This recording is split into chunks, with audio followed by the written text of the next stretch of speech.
battery, please charge. Ọ̀rọ̀ Iyabo Ojo. Wọ́n ní ọjọ́ gbogbo ni. Low battery, please charge. Wọ́n ní ọjọ́ gbogbo ni tolè. Ọjọ́ kan ni tolóhùn. Òun lọ̀rọ̀ Iyabo Ojo lọ́wọ́ Lizzy. Wọ́n ní ìjọ ọjọ́ kan ń bọ̀ tọ́pẹ̀lẹ̀ máa pẹran tíyàwó máa lọ́ta tí ò ní jẹ́ ń bẹ̀. Òun lọ̀rọ̀ Iyabo Ojo lọ́dọ̀ Lizzy. And for those of you tẹ́ máa wò pé kí ni ó lè parí ìjà mi àti Iyabo Ojo? Ṣé rí ọ̀pọ̀lọpọ̀ yín ẹ̀wà sincere ẹ̀wà sincere. Ṣé rí ẹ̀dá tó ṣòro ṣẹ̀jù láyé yìí òun ni ẹ̀dá tó máa ń sá láti ṣe ènìyàn. Ẹ̀dá tó ṣòro ṣẹ̀jù. Ẹ jẹ́ kí n fi àwọn kankan hàn yín lálẹ́. I be like 25 years old girl. Thank you. Happy Bolatin. Ẹ ṣé mo dúpẹ́. Ilé ayọ̀ ni gbogbo wa máa kọ́ agbára Ọlọ́run. Ẹ mọ̀ mo máa like n bá ṣe project kí n fi process hàn yín. Mo máa fẹ́ fi process hàn yín kó má dà pé gbogbo ẹ̀kọ́ dàbí automatic ṣe mọ̀. Àti kọ́lé kò le rárá. Just start with any amount. Before you close your eyes, before you open it, your mansion is there already. Káyọ̀dé Ṣítà múrí mi. Káyọ̀dé Ṣítà ẹ jẹ́ kí n ka kínní mi wá rí mọ́. Ṣé mo lè rí wúmà ẹ̀ mọ́? Ṣé mo lè rí wúmà ẹ̀ mọ́? Làwọn àkànbí.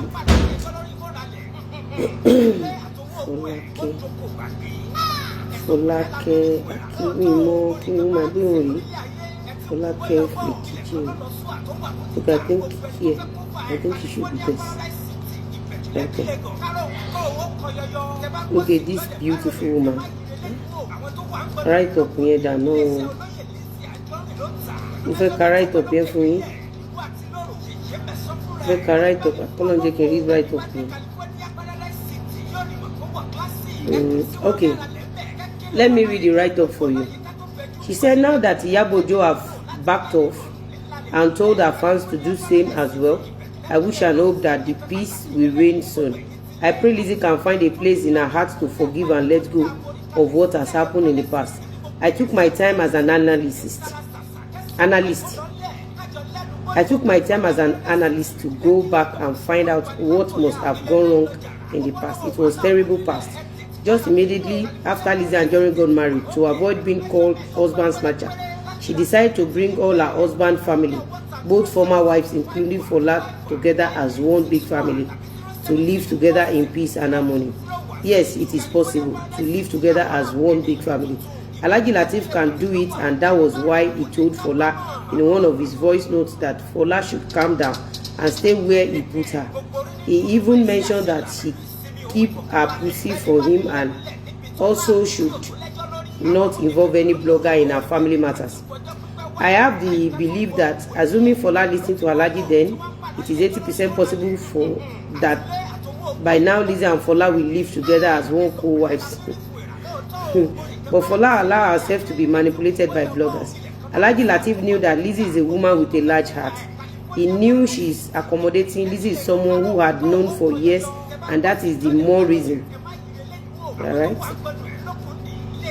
And yes, it's possible again.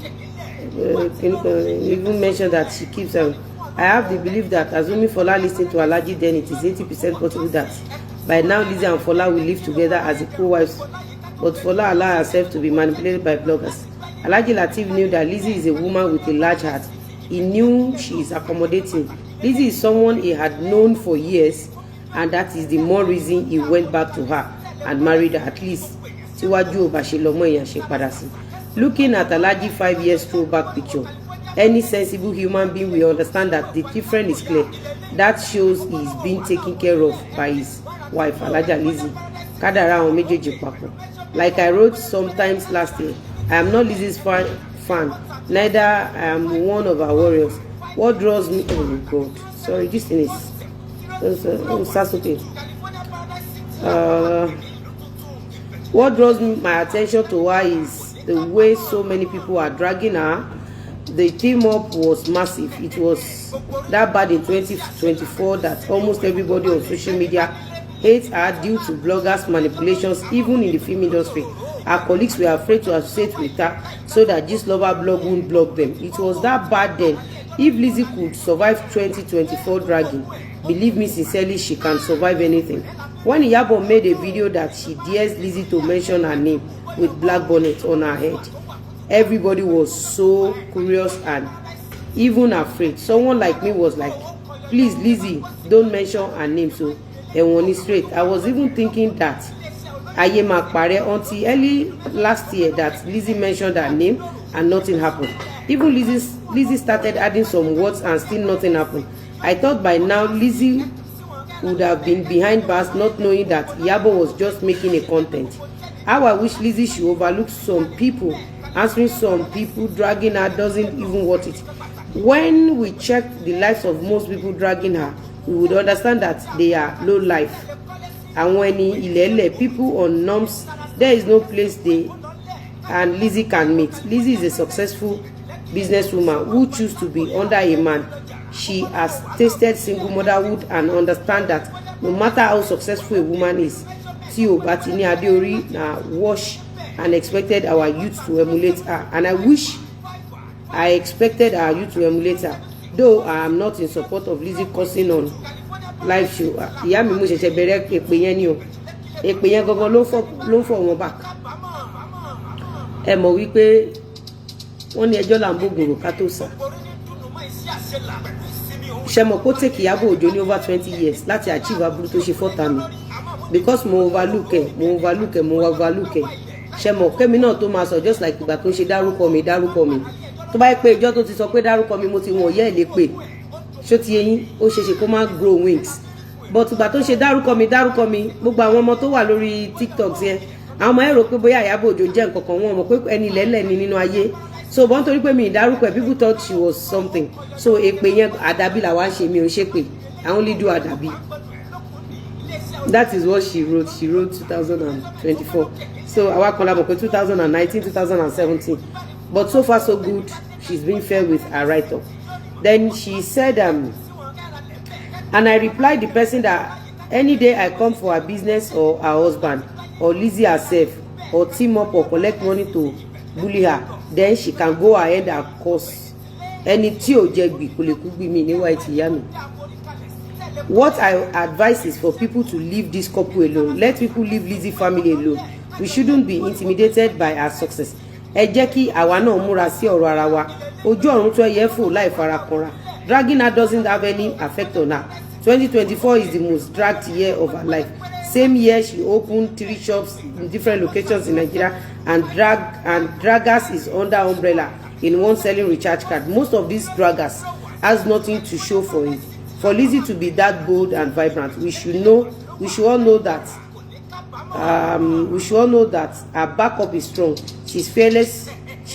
People should stop attacking her. Don't join anybody to hate her. I know a lot of people are making money mentioning her names, but let's make sure we are not attacking her business. It is New Year. Let's embrace peace. Let's forgive one another. Yawa Akanbi, you did well. Yawa Akanbi, you did well. Then Yawa Akanbi, let's now go under your comment section. I want to bring something out under your comment section. Listen to this. Someone said you try as much as possible to reply some people. This one said, my dear, you have spoken well. This one said, you mean Fola should have stayed back and become slave to Lizzie and Johnny. Comment that you mean Fola should have stayed back and become a slave to Lizzie and Johnny. If I may ask, who is a slave to who? Ṣé Fola tí ò níṣẹ́ lọ́wọ́ ni slave sí Lizzie and Johnny tó níṣẹ́ lọ́wọ́? The person said you want her to be at the mercy of Lizzy because of money. Nígbà tí mo sanwó ilé ẹ̀ ṣàgbéwá tọrọ bárà. Nígbà tí mo sì ń gbádẹ́ lè sanwó ilé ẹ̀ ṣàgbéwá tọrọ bárà. Níjọ́ ta mọ̀ páwà àlọ́mọ kọ̀ọ̀kan lọ́wọ́ ẹ̀. Ṣé mo gbé fún blogger bí mo gbé wá tọrọ bárà? Fola is not a baby. She said she doesn't want to stay. Lizzy should have moved on and let her be. I should have moved on and allow you to be cursing my children, bringing out my late mother's burial ground, bringing out everybody gbogbo àwọn tó ti kú nínú family mi. So I should have moved on and allow Iyabo and Esadog to be making money and Dorcas to be making money. It's okay. Another food is another man poison. Wetin you fit take is no clinical. Then Madam Fola Kerododo said, nobody is saying Fola should stay back and become a slave. Try to read and digest before. Assuming Fola listening to Alhaji advice, it is possible that they are still together today. She has been. Then someone said, who told you that Fola is lonely?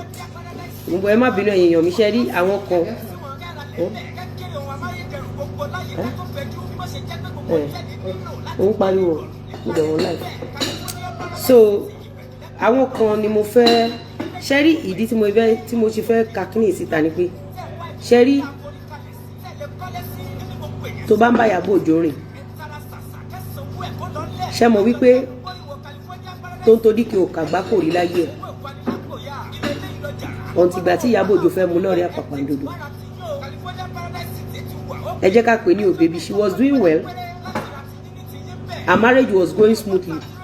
Not until this lover started attacking her then. Ẹ jẹ́ ká gbàgbé ọ̀pọ̀lọpọ̀ yín tẹ́ bá ti ń bá wa bọ̀ pẹ̀lú this lover pẹ̀lú Tontodike and all that, you know how Iyabo Ojo operates.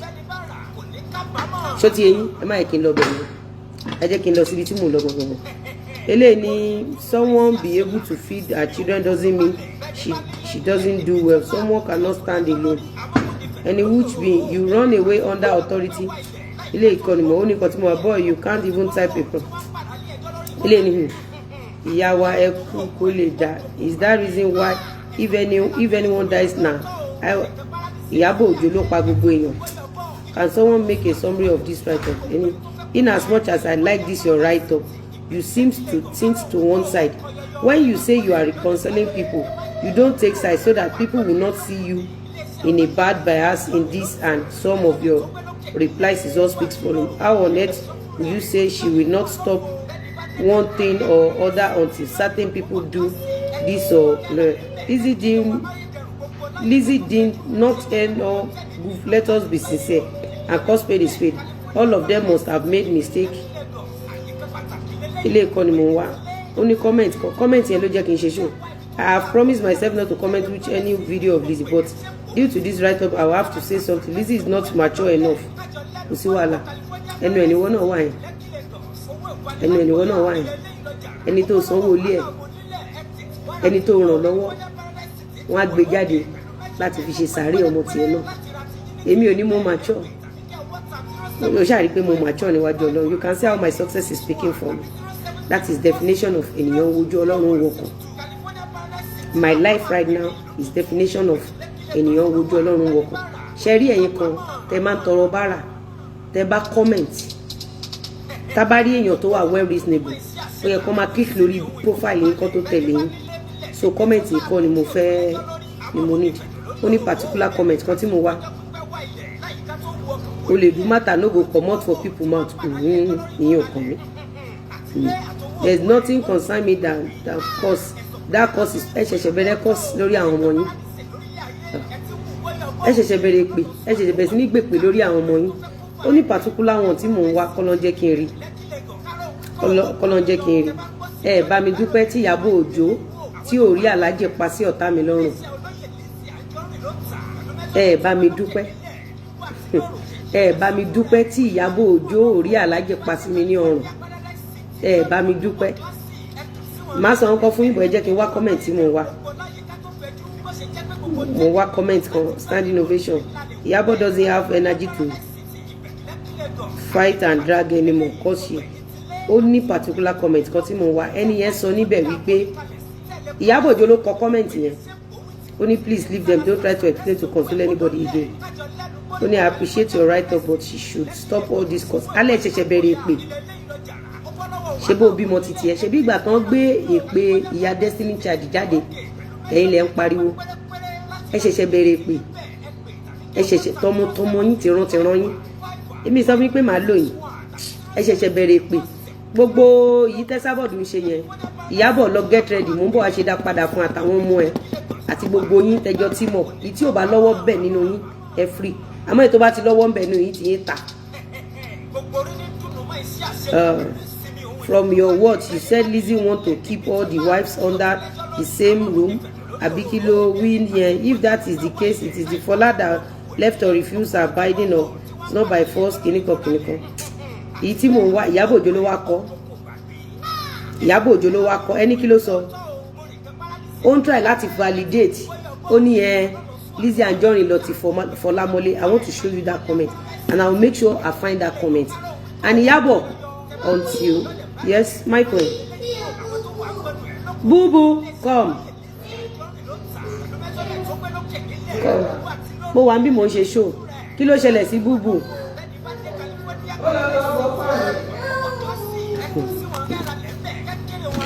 Ọmọ Ìbàdàn. Ṣé kò pọ̀?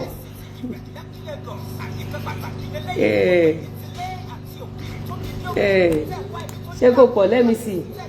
Ṣebí I told you. Wọ́n bá pé kò sí POP ní Ìbàdàn, kò dẹ̀ tún sí fáànù níbẹ̀. Má bínú ọkọ mi jẹun. Ẹ má bínú. Ẹ jẹ́ ṣó ti yé, ẹ ṣáà jẹ́ kí n wò ó. Kọ́lọ́mà kí ní yẹn lọ. That particular comment ló jẹ́ kí n ṣe show yìí lálẹ́. And how can I love this more? Kìnìkan, honestly. But the weapon she choose is bad, assuming she's cursing without adding innocent baby. Ṣé o mọ̀ pé ńgbà tí Iyabo Ojo àti Fola fẹ́ fi mí gba donation? Ṣé o mọ̀ pé ọmọ kan ní Iyabo Ojo àti Fola kọ́kọ́ lọ fún? Ṣé o mọ̀ pé èmi ni Fola wá fún? Àti Iyabo Ojo, ṣé o mọ̀ pé èmi náà wá fún? Wọn ò lọ fáwọn ọmọ Mr. Lawal. Fola and Iyabo Ojo was the first person that unveiled Mr. Lawal's children. Tí n bá parọ́ kẹ́ máa já mi. Fola unveiled Mr. Lawal's children even before arrival of Florida. Know that and know peace.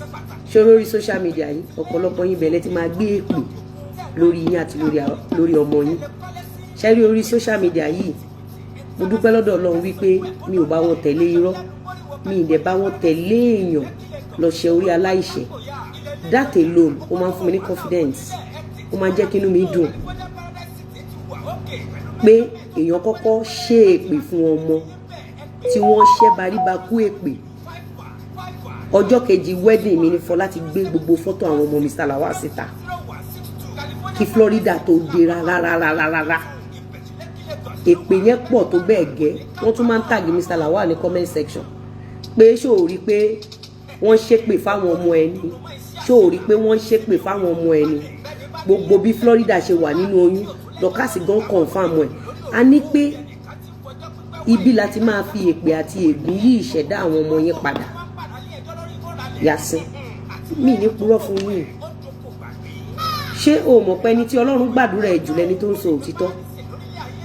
Sórí tágẹ́ẹ̀tì tèmi ni àwọn ọmọ titi yín, ẹ̀yin abaniláyọ̀ jẹ́, ẹ̀yin abaniláyé jẹ́. Ẹ̀yin ẹ̀dá bí Iyabo Alice Ojo, ẹ̀yin ẹ̀dá bí Esadog, ẹ̀yin tẹ́ ẹ máa ń pa àwọn ọmọ ọlọ́mọ, ẹ̀yin tẹ́ ẹ máa ń ba yé àwọn ọmọ ọlọ́mọ jẹ́. Fún pé wọ́n bully àwọn ọmọ Mr. Lawal. The question is, Fola is nobody. Fola had no children for Mr. Lawal. You don't understand? She had no single ọmọ ẹyọ kan kò ní fún Mr. Lawal. Pé wọ́n kọ́kọ́ gbé ojú àwọn ọmọ Mr. Lawal jáde, Iyabo Ojo àti Fola ni. Gbogbo ìgbà tí mo wà nínú oyún kò sí èpè tí wọ́n ṣẹ́ tán. The question is, ṣé àwọn ọmọ tí Fola bully yẹn àti tí Iyabo Ojo bully, ṣá àwọn ọmọ ẹ ní láti jẹ́ ọmọ mi kí n tó take a step? Ọmọ ọkọ mi ni. Tí àwọn ọmọ ọkọ mi bá ṣe dáadáa, èmi láyé máa gbóríyìn fún. Tí àwọn ọmọ ọkọ mi bá tún ṣe dáadáa, èmi láyé máa gbóríyìn fún. You don't understand? Sórí àwọn ọmọ yín wọ́n jẹ mí lógún ju ẹ̀yin gangan lọ. sórí gbogbo ẹ̀yin tẹ́ máa ń pawọ́pọ̀ tí ẹ máa ń pa ènìyàn nígbà tí Iyabo Ojo máa wá fún Naira Marley first thing tí Iyabo Ojo kọ́kọ́ gbé wá lọ́dà Gistlover òun ni twins Naira Marley ọjọ́ tí ìyàwó Sam Larry bí ìbejì Iyabo Ojo là mọ́ Gistlover ni tí wọ́n ro òjò ìpèlé àwọn ọmọ yẹn lórí sórí gbogbo yín tẹ́ ẹ mọ òtítọ́ yìí àbí tí ẹ mọ òtítọ́ yìí tẹ́ wá ń tẹ̀lé Iyabo Ojo tẹ́ ń ba aláìṣẹ̀ lórúkọ jẹ́ gbogbo ilẹ̀ máa mọ sàárè ọmọ ẹ ṣẹ̀ṣẹ̀ bẹ̀rẹ̀ pé sórí mi tí sórí dá padà kan wà tí mo fẹ́ ṣe fún yín sìn àti 3 weeks ago náà ti ń blog Florida Pause and Ponder ó blog Florida sórí page Iyabo Ojo rí share àbó rí share Pause and Ponder Iyabo Ojo ó ṣáà rí pé Pause and Ponder ó gbé Florida sórí page ó dẹ̀ rí share àbó rí share have your evidence here Iyabo Iyabo sórí gbogbo ète tó máa ń lò gbogbo ọ̀rọ̀ tó máa ń lò ẹ̀ kò dọ́dọ̀ mi ibi tẹ́mi ń lọ lèmi ń lọ sórí tí mi ò bá kọ́kọ́ dákẹ́ kó lọ sí court ó máa dàbí wípé two fighting but mo kọ́kọ́ tiẹ̀ fẹ́ kákọ́ délé ẹjọ́ yẹn náà kí ilé ẹjọ́ yẹn gbogbo evidence wà lọ́wọ́ èmi àti ẹ̀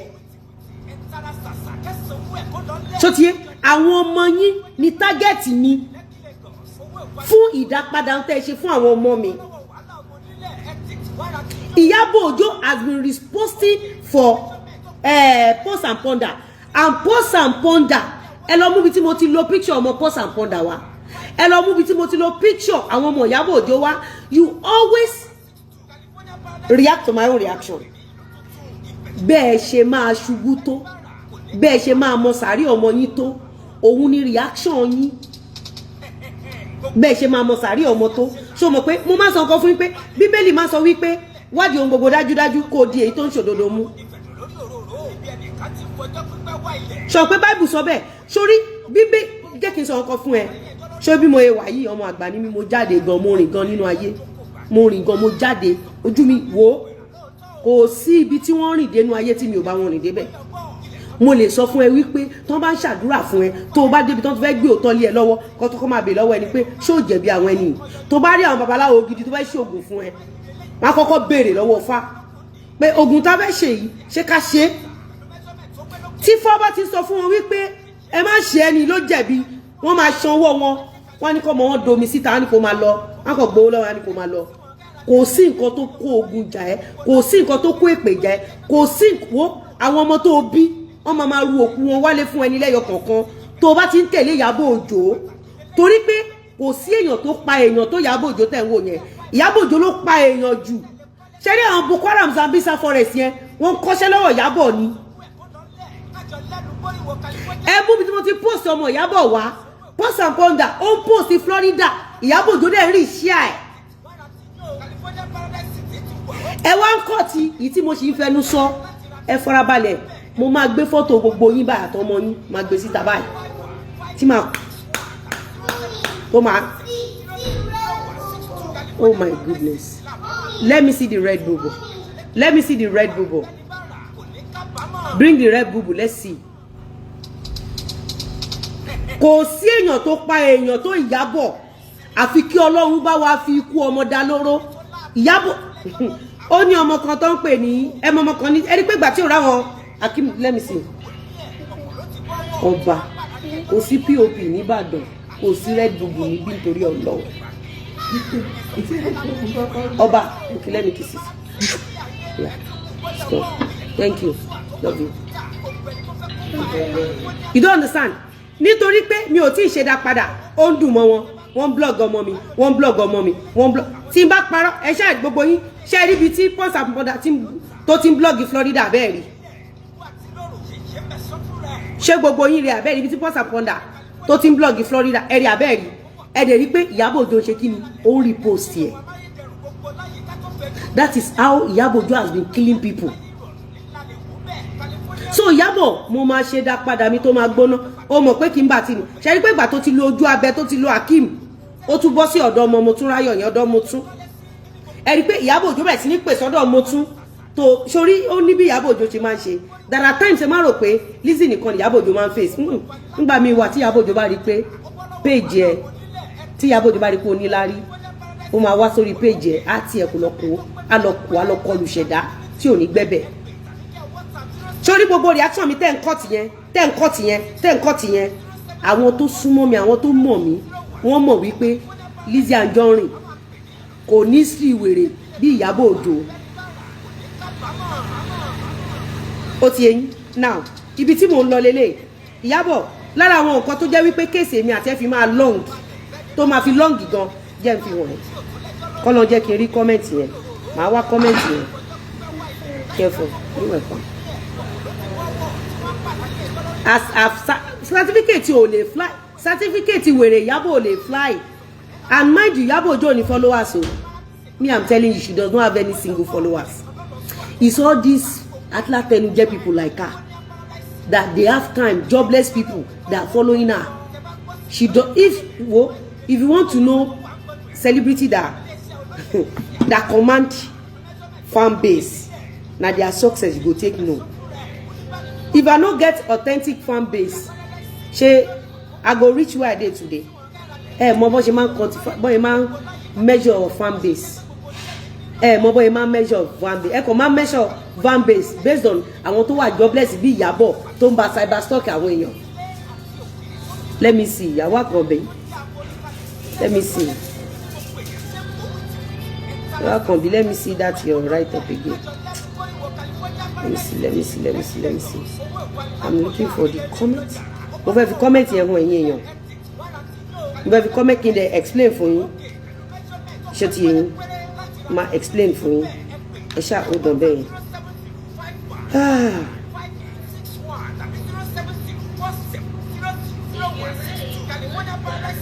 Ẹ̀yin tẹ̀ ṣe bẹ̀rẹ̀ pé. Ẹ̀yin tí Iyabo tó ṣẹ̀ṣẹ̀ bẹ̀rẹ̀ pé tọmọtọmọ ẹ̀. Ṣé gbogbo àwọn tó sọ wípé àwọn dislike Lizzy Anjorin torí èpè yẹn inú WhatsApp group Iyabo Ojo náà ti ń bọ̀ má fọ o click wọn wo eléyìí sí wo sórí fake account wo inú WhatsApp group Iyabo Ojo náà ti ń bọ̀ gbogbo wọn tẹ́ máa pé I dislike Lizzy Anjorin cousin inú WhatsApp group náà ti ń bọ̀ inú WhatsApp group náà ti ń bọ̀ má fọ owó ṣó ti rí eléyìí sí nǹkan tó sọ ní pé I'm not I dislike her because of the cause inú WhatsApp group náà kó wọn sí. That is why when they comment click their page you will know where they belong to. Gbogbo yín ọ̀run àwa nǹkan tí mo ní interest lé lórí gangan tí mo ní interest lé lórí comment kan ni mo ní interest lé lórí màdẹ́wà comment yẹn jáde fún yín comment yẹn yọkan ni mo kàn fẹ́ fi comment yẹn dá wa lẹ́kọ̀ọ́ irú èmi kọ́ ni mo máa tẹ̀lé Iyabo Ojo láyé kì í ṣe mi nítorí mo fẹ́ràn àwọn ọmọ mi mo dẹ̀ fẹ́ káwọn ọmọ mi jẹ́yàn èmi kẹ̀ ẹlẹ́dàá mi ò ní jẹ́ èmi kọ́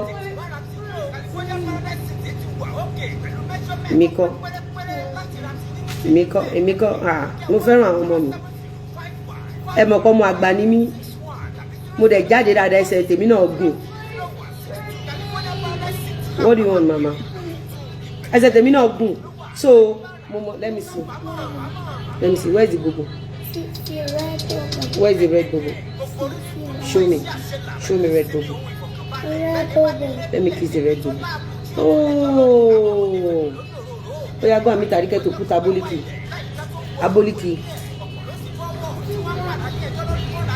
Èmi kẹ. Ẹ jájọ máa yọ fóònù yájọ máa kà á. Ẹ jẹ́ nǹkan fún ní.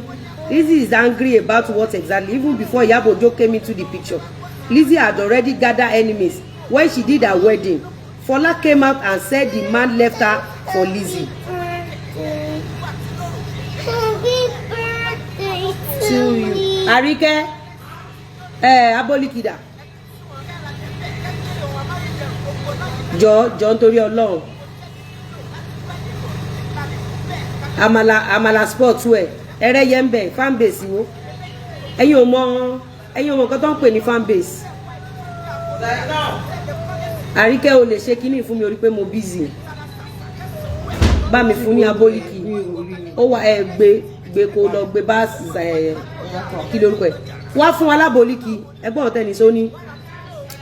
Lizzy is angry about what exactly? Even before Iyabo came into the picture, Lizzy had already gathered enemies. When she did her wedding, Fola came out and said the man left her for Lizzy. People started dragging Lizzy then. But is it not the same Fola that said, don't drag Lizzy? Don't drag Mr. Lawal. Iyabo, you wrote this. You wrote this. You wrote this. You came into my estate after you collected my documents. I mean, document that belongs to my mansion. That was after then you came to my estate. Now, you said people started dragging Lizzy then, and Iyabo, she came for and dealt with Kiniko. Seriously, fans of Kiniko. She come for Rakumi Onigbana, and Rakumi Onigbana fan base dealt with her.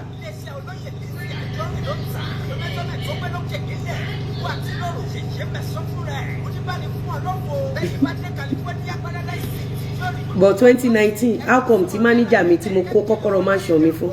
How come tó ṣe end up sọ́dọ̀ Rakumi Onigbana àti Iyabo Ojo? Tó bá jẹ́ pé wọ́n ṣe Lizzy. Tó bá jẹ́ pé tòótọ́ ni Lizzy ṣe wọ́n. How come táyé tí wọ́n ṣe bàjẹ́ lé ní táyé Lizzy dẹ̀ dá lé ní? Iyabo, ibi tí mo tún lọ kọ́ ni ẹgbẹ́ máa kà lọ. Ó ní then all these people can create multiple pages to drag her. They can even pay bloggers, blah blah blah. In fact, Iyabo was even part of people trying to settle her rift. What's the problem? Lizzy is using Alagbon police to harass her. Ta ló ní mo fi Alagbon harass ta ni? Ẹgbẹ́ ẹ̀yin èèyàn. Lizzy is using all these who can create multiple pages. Excuse me, don't do that, please. Please. Go and do your this thing. Only Emma Bino and you only pay Lizzy already gathered Kiniko. All these people can create multiple pages. Kiniko. Don't do that. Go and share it. If Iyabo was even part of the people trying to settle the rift, then Fola now came out on social media that Lizzy is using Alagbon police to harass her. Fola now came on social media.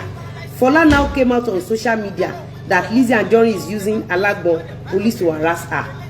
But in that video, Fola said they asked her to bring DNA. But it was Fola that took me to Alagbon. It was Fola that took me to the Commissioner of Police. It was Fola and Iyabo that took me to Abuja.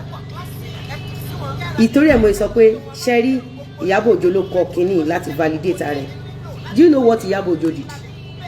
Remember the first voice note of Fola?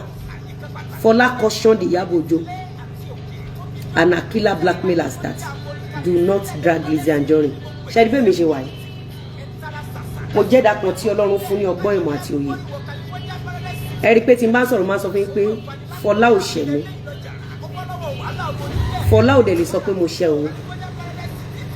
Oore tí mo ṣe fún Fola. Iyabo ò lè ṣe ìdákan ẹ̀ fún ará àta. Ká má tí wá sọ wípé ọ̀lẹ ènìyàn. Ẹ gbọ́ mi nǹkan tí mi sọ fún yín. Ká má tí sọ pé ọ̀lẹ ènìyàn. Oore tèmi ṣe fún Fola. Nǹkan tèmi dúró lé lórí òun ni wípé Fola sọ pé don't drag Lizzy Anjorin. Do not drag Lati. Fola stated, she stated it clearly. Àfi ẹni tó bá máa ṣe orí burúkú tọmọtọmọ ẹ̀ ló máa ní pé òun ò rántí when Fola said don't drag Lizzy, don't drag Lawal, don't drag anybody. But tẹ́ ẹ bá mọ̀ pé ẹ máa ràn mí lọ́wọ́, mo ní àwọn àṣírí kan lọ́wọ́ tí mo lè gbé fún yín tá lè jọ fi gba owó, but ẹ máa búra fún mi pé ẹ ní dà mí.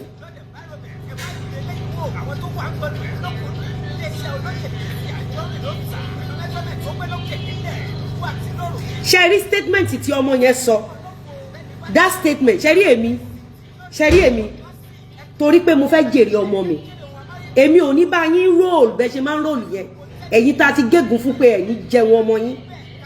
Sórí nǹkan tó worst jù ni kó o jẹ Ọlọ́run ní gbèsè, bó ṣe lè jẹ Ọlọ́run ní gbèsè ni pé kó o rí òtítọ́ kó má sọ. And that statement ó jẹ́ kí n fún Fola ní long rope àti Dorcas ní long group gbogbo ẹjọ́ ń pè sórí bí Fọlá ṣe ń pè sọ́dọ̀ Sọjí ṣé mo àtàkì Fọlá bí Fọlá ṣe ń pè sọ́dọ̀ Dorcas ṣé mo pè síbẹ̀ ṣé mo dá lóhùn because that statement ó ní ẹ má bully Lizzy ẹ má bully Lati ẹ má bully anybody. That lady said it clearly. So it was Iyabo Ojo that wrote all the scripts. She gave it to Dorcas, she gave it to Soji, she gave it to some of them. Ìyẹn Iyabo Ojo. Torí wípé Iyabo Ojo ó fẹ́ bà image Lizzy jẹ́ torí mansion tí Lizzy rà torí borokini oyè tó fún Lizzy gbogbo profile Lizzy yẹn Iyabo Ojo fẹ́ bàjẹ́ Iyabo Ojo dẹ̀ fẹ́ tọrọ bárà. The same thing, the video I posted this morning, the same thing Iyabo Ojo did to Naira Marley. When Iyabo Ojo went to DJ Splash House, Iyabo Ojo pinned Mohbad's death on Naira Marley. Tí Naira Marley ò dẹ̀ sí nílé nígbà tí Mohbad kú. Now, ṣẹ́rí ibi báyìí Iyabo ó di ọjọ́ tó bá mú evidence sílẹ̀ wípé èmi Lizzy mo fi ọlọ́pàá mú Fọlá. Iyabo ọjọ́ tó bá ti provide evidence yẹn máa fi ẹ́ sílẹ̀.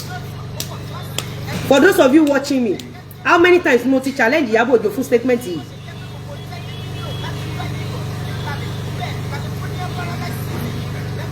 Tán bá bí Ràkúnmí onígbánádá kó dárúkọ mi. Tán bá ti bí pọ̀ rí ìyá láyé ẹ̀dá olórí burúkú ọmọ ní ẹlẹ́nu bíi napi onítọ̀. Tán bá ti bí pọ̀ rí ìyá ẹ̀dá kó dárúkọ mi. Ẹ̀yin èèyàn ta ló notice nǹkan ọ̀rọ̀ tí mo sọ yìí? Èmi challenge Iyabo Ojo kí Iyabo Ojo fún wa ní document tó gbé orúkọ Lizzy. Let me tell you something. Ẹ bá pọ̀ kẹ́ máa ṣépè fún mi tí n bá ti wù èpè níwájú Ọlọ́run èpè ò ní jẹ́ ti tèmi. Iyabo ó dijọ́ tó bá provide evidence pé mo fi ọlọ́pàá mú Fọlá ọjọ́ ẹni mo máa fi ẹ́ sílẹ̀. Lálàkọ́kọ́ who is Fọlá? Ní gbogbo ọ̀nà kò sí obìnrin kankan nínú yín yálà ẹ mọṣẹ́ ṣe yálà ẹ mọṣẹ́ ṣe kò sí kankan nínú yín láyé àti lọ́run tó lè gbàdúrà kí ọkọ òun kó pàdé irú Fọlá. Kò tí sí gbogbo yín tí ọkọ yín bá wá pàdé obìnrin bíi Fọlá láyé ẹ̀ kò sí kankan nínú yín tó lè bo ọkùnrin yẹn láṣìírí. Mind you, mi ò bo Mr. Lawal láṣìírí, mo bo Fọlá láṣìírí one on one. Bọ́lọ̀ ń ṣe dá bínú tèmi ṣe rí nìyẹn, bọ́lọ̀ ń ṣe dá mi nìyẹn. Ẹ dẹ̀ rí pé àwọn ọmọ Mr. Lawal ẹ rí wípé mo mú wọn bí ọmọ tèmi ni, bọ́lọ̀ ń ṣe dá èmi nìyẹn. So ìwọ tí n bá wá mú bí ọmọ, tí mo mú bí ẹbí, tí mo mú bí ará, tó bá sọ pé o fẹ́ pa mí, máa fún ẹ ní face off. Ṣé mo wí pé tábàkà lé ní èjì mẹ́ta mo ti challenge Iyabo Ojo more than 100 times pé Iyabo, give me an evidence where I took Fola to any police station. Kò bá jẹ́ alágbọ̀n, kò bá jẹ́, just give me, just provide an evidence to Nigerians where Lizzy Anjorin took Fola to Alagbon. I never did that, and I will never do that. I never did that, and I will never, ever, ever take Fola to Alagbon. I will continue to do my traditional, spiritual ish on Fola than police. Police can never give me, court can never give me a true justice on Fola. It's only traditional ways of life that can give me true justice on Fola and Iyabo Ojo and Esadog. Because èmi ràn ọmọ Fola lọ́wọ́, Fola wá bu ọwọ́ lu ìwé pé kán máa ṣépè fún ọ̀tá àwọn ọmọ títí wá.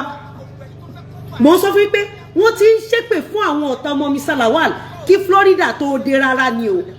Fola cover ojú àwọn ọmọ títí ẹ̀, ó gbé ojú àwọn ọmọ Mr. Lawal síta. Tó bá ku ẹ̀jẹ̀ kan lára mi máa fi gba revenge lára Fola spiritually for doing that. For doing that, and that will serve Fola, and that is what Fola's mother did. Nǹkan tí ìyá tó bí Fola ṣe nìyẹn.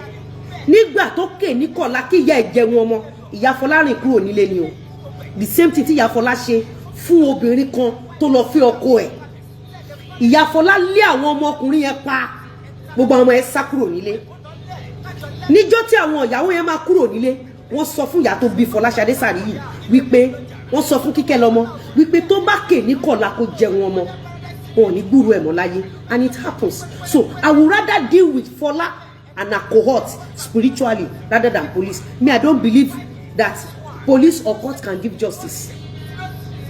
I don't believe that. I believe in Nigerian police. I believe in the court. I believe in them. But the kind of justice tí mo fẹ́ lórí Fola, Iyabo Ojo, Esadog, because it has to do with children. Am I communicating? The bologi tí Fola ń sọ ṣe mọ̀ pé bólógì ló máa ń fún Fọlá lówó gbogbo bàlájì ṣe ń sunkún pé Fọlá fẹ́ pa òun nobody listen because Iyabo Ojo ti fún wọn ní picture wípé Aláàjì gbowó lọ́wọ́ Fọlá ṣó ti yẹn nǹkan tí mi sọ Iyabo Ojo ti fún wọn ní picture wípé Aláàjì gbowó lọ́wọ́ Fọlá so gbogbo bí tí Fọlá gbé Fọlá àti Iyabo Ojo Fola àti Iyabo Ojo wọ́n máa gbé mi àtàlájì lọ sí Abuja more than 10 times ni Iyabo Ojo àti Fola náà jọ gbé mi àtàlájì lọ sí Abuja Fola àti Iyabo Ojo wọ́n jọ gbé mi lọ sí Alágbọn ni wọ́n jọ gbé mi lọ sọ́dọ̀ commissioner of police ni kò dẹ̀ síbi tí wọ́n ti rí evidence Fola tí wọn kì í fẹ́ ti Fola mọ́lé ṣùgbọ́n Fola mo fẹ́ kó mọ̀ wípé justice tí mo nídìí lórí ẹ̀ lórí àwọn ọmọ ẹ̀ lórí Iyabo Ojo àtàwọn ọmọ ẹ̀ it is spiritual it is not court it is not police and that is why I will never do police or court with you look at me and no retreat no surrender Fola wo mi dada no retreat no surrender the only thing tí mo lè fi dákẹ́ kí n má sọ̀rọ̀ ẹ̀ mọ́ Iyabo Ojo ni kò provide evidence pé irọ́ ni Lizzy ń pa petition tí Lizzy kọ lélẹ̀ tó fi ti Fola mọ́lé gbogbo police station tó ti Fola mọ́lé Iyabo Ojo àti Fola ló jọ lọ bẹ̀ o wọ́n jọ lọ bẹ̀ pé kán ti èmi àti Aláàjì mọ́lé tá bá ti wá gbé evidence kalẹ̀ wọ́n ní kí Fola wá ṣe DNA and Fola said it in one of her video wípé Alágbọn pé àwọn bólógì ní pé kóun wá ṣe DNA ló fi ti òun mọ́lé kì í ṣe Lizzy ló ní kan ti òun mọ́lé bọ́n torí pé Iyabo Ojo fẹ́ gba donation tẹ́ bá rántí dáadáa nígbà yẹn Iyabo Ojo ò tí ì ṣe surgery kò tí ì ṣe yín Iyabo Ojo ní ìdòwò nígbà yẹn Iyabo for the fact that you lie to Nigeria you lie to the public that èmi mo ti Fola mọ́lé kò sẹ́ni tó lè bẹ̀ mí lórí kéèsì kò tí ì sí mo dẹ̀ máa gbé àwọn ọmọ ẹ̀ ṣépè mi àtọmọ ọmọ ẹ̀ èpè yìí ni àti wọ́ àtàwọn tó ń bẹ ṣiṣẹ́ Iyabo my case will be your last case lórí ilẹ̀ alààyè lórí ilẹ̀ alààyè ṣáàrí gbogbo ẹ̀yin obìnrin tẹ̀ ń wò mí lálẹ́ jẹ́ kí dáadáa ẹ jẹ́ kó pọ̀ ju àìdá ẹ lọ gbogbo ẹ̀yin obìnrin tẹ̀ ń wò mí lálẹ́ kò sí bí ọkọ ẹ ṣe lè ṣẹ́ tó wáyè nínú ọkọ ẹ forgive ọkọ ẹ mo fẹ́ kẹ́ mọ̀ wípé oore ọ̀fẹ́ tí mo jẹ lẹ́ni ni wípé bínú mi ṣe dà òun lórí ọ̀fẹ́ tí mo jẹ tó bá jẹ́ wípé aláburú èèyàn ni mí àṣírí mi wá ti tú mi kan ṣó ti ẹ̀yin Iyabo Ojo ló ní kí n wá gbé owó fún Fola mo dẹ̀ sọ fún Iyabo Ojo wípé tó bá fẹ́ kí n fún Fola lówó ní kí Fola fún ẹ ní DNA Iyabo Ojo lórí ilẹ̀ alààyè tó ayé kan ṣoṣo tó wá yìí àti wọ́ àtọmọ ẹ àtọmọ ọmọ ẹ kéèsì mi ní ẹ̀ǹdì gbogbo yín mo fẹ́ fi àsìkò sọ fún ẹ̀yin obìnrin wípé kò sí bí ọkọ ẹ ṣe lè ṣẹ́ tó láyé mú mọ́ra endure máa mọ́ra kò sí bí ọkọ ẹ ṣe lè ṣẹ́ tó bá ní kí bí ọkọ ẹ ṣe ṣẹ́ ó fẹ́ gba ẹ̀san ó lè padà jẹ̀bi níwájú Ọlọ́run ọba ẹ̀ ń gbọ́ mi nǹkan tí mi sọ sórí ìwọ obìnrin tí yes my daughter where is it Okay, hold on a second. Arike, ẹjọ́ má bínú.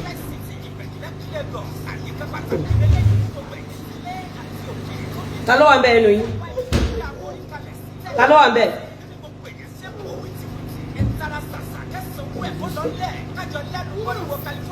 Thank you.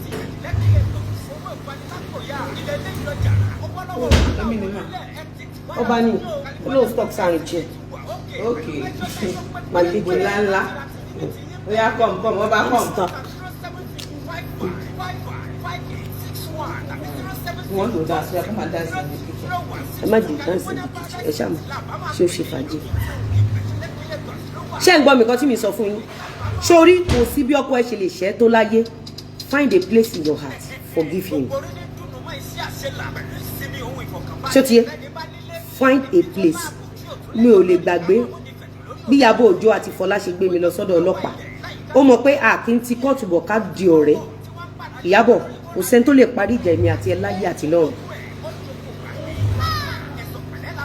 Kò tí ì sí ẹni tó lè parí ìjà èmi àti ẹ ní ayé yìí àti ní ọ̀run kò sí. For the fact that Iyabo Ojo ìwọ àti Fola ẹjọ́ gbé èmi àti ọkọ mi lọ sí Abuja lórí pé mo ṣègbéyàwó. Kò sí ẹni tó lè bẹ ẹ bẹ̀bẹ̀, kò dẹ̀ sí ẹni tó lè bá àwọn ọmọ ẹ bẹ̀bẹ̀. Iyabo ọkùnrin ni, obìnrin ni, ọmọdé ni, àgbà ni tó ràn ẹ́ lọ́wọ́ á fi ẹ̀mí ọmọ ẹ̀ di àdàbí. Tó bá lè gba nǹkan tó ṣe fún mi lókun.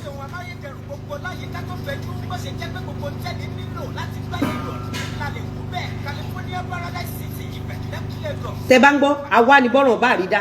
Iyabo Ojo bá ọ̀tá wa wá ọ̀ràn yẹn bí kọ́ta wa kú. Iyabo Ojo bá wa wá ọ̀ràn yẹn bí kí ọ̀tá wa lọ sí ẹ̀wọ̀n. There was a case àwọn náà gbé wa lọ sí police station. Ṣó ti eyín àwa fi fundamental gbé wọn. Ṣé believe pé àwọn tó ń ṣiṣẹ́ fún wọn wọ́n dẹ̀ lọ gba kéèsì yẹn padà ní court. Wọ́n fẹ́ prosecute Mr. Lawal. Wọ́n fẹ́ rán Mr. Lawal lẹ́wọ̀n. Wọ́n fẹ́ ti Mr. Lawal mọ́lé. Iyabo tí ayé bá ń jẹ́ ayé tí ọ̀run bá ń jẹ́ ọ̀run gbogbo àwọn ọmọ ẹ ló máa mọ sàárè wọn kó tó jáde láyé àtọmọ ọmọ ẹ.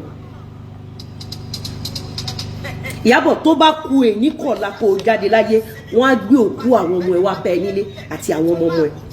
Ó máa kú gẹ́gẹ́ bí àgàn tó máa ráre kú tó máa yàgbẹ́ sára tó máa ráre. Ọpẹ́lọpẹ́ bàbá kan, ọpẹ́lọpẹ́ former IG bàbá Alikali. Bàbá yẹn ló minute orí fáìlì yẹn pé kéèsì wà ní court kí lẹ lọ gbà fún.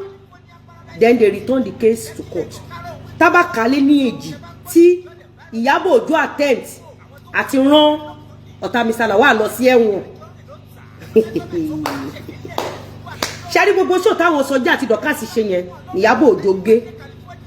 Ṣẹ́rí gbogbo bóyá máa ń gé ṣó mi sórí Instagram táwọn tó sìn silverbed àánú yẹ ló ṣe ní n tó máa béèrè lọ́wọ́ ẹ máa béèrè fọkànbalẹ̀ mórí ẹ mi ò dẹ̀ dúró lórí ọ̀rọ̀ ẹ mo lè má ṣe ṣó fún ẹ but mo fẹ́ kó mọ̀ pé spiritually mi ò dúró lórí ọ̀rọ̀ ẹ àdàbí tó sìn silverbed tí ìyá ẹ bá gbàdúrà fún tí Iyabo Ojo ṣe fún mi tí ìyá ẹ bá gbàdúrà kó ṣe fún ẹ àbí kéèyàn kan ṣe fọmọ tó taaro òun jáde tó sìn silverbed wàhálà rẹ gidi mi ò dákẹ́ mo rí ẹ sórí tá bá fẹ́ create awareness la máa ṣe show tó sìn silverbed wojú mi tá bá fẹ́ create awareness mo fẹ́ kó mọ̀ pé n tó wà lẹ́yìn ẹ̀fà jèjì lọ my spiritual movement is thicker and deadly than what you can imagine.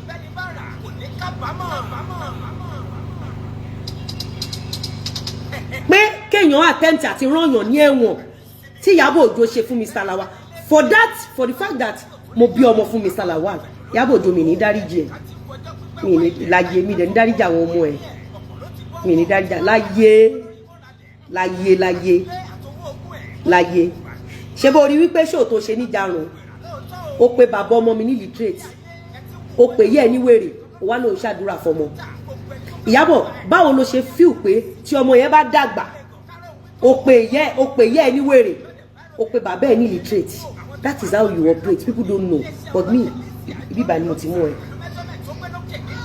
lórí ilé alàyè tó wà yìí èmi ni last victim ẹ believe me kò síbi tó ń lọ Iyabo every day ni mo ń fún ẹ ní close mark spiritually every day Iyabo level tí mo dé nílé ayé ọmọ pé survival of the fittest ni tí n bá túra lẹ̀ lẹ́ẹ̀kan gbogbo àwọn tó ń polówó fún mi ò bá wọn jà mi ò mọ̀ wọ́n rí ìwọ náà ló lọ instigate wọn against mi ṣé bẹ́ẹ̀ jọ gbé mi lọ Ìlọrin ni ṣé mi ò bọ́ lọ́hùn pàdé Ìlọrin Ìlọrin táwọn kan lọ tán ṣẹ̀wọ̀n ó rí pé mi ò lo 1 minute ní kóòtù tí mo fi kúrò Ọlọ́run ló ní kó rí bẹ́ẹ̀ àbí ìwọ náà kọ́ ló tún ṣe yẹn Iyabo bí mi dẹ̀ ṣe tó Iyabo mi ò fi hàn ẹyọ mi ìfẹ́ yọkan hàn ẹ́ rí bí mo ṣe tó mi ti ẹ̀ ṣù ẹ̀ fún ẹ rí bí mo ṣe tó ó ti ẹ̀ mọ bí mo ṣe tó Iyabo mo kò mọ̀ pé o fẹ́ gbé mi o rí mi gbé o fẹ́ gbé mi o rí mi gbé o fẹ́ rán mi lẹ́wọ̀n o rí mi rán lẹ́wọ̀n kan tó kọ ọmọ nìyẹn so ó ti rẹ̀ ẹ́ èmi wá ṣẹ̀ṣẹ̀ bẹ̀rẹ̀ báyìí ni mo ṣẹ̀ṣẹ̀ bẹ̀rẹ̀ ni àyàfi tó bá lè bold enough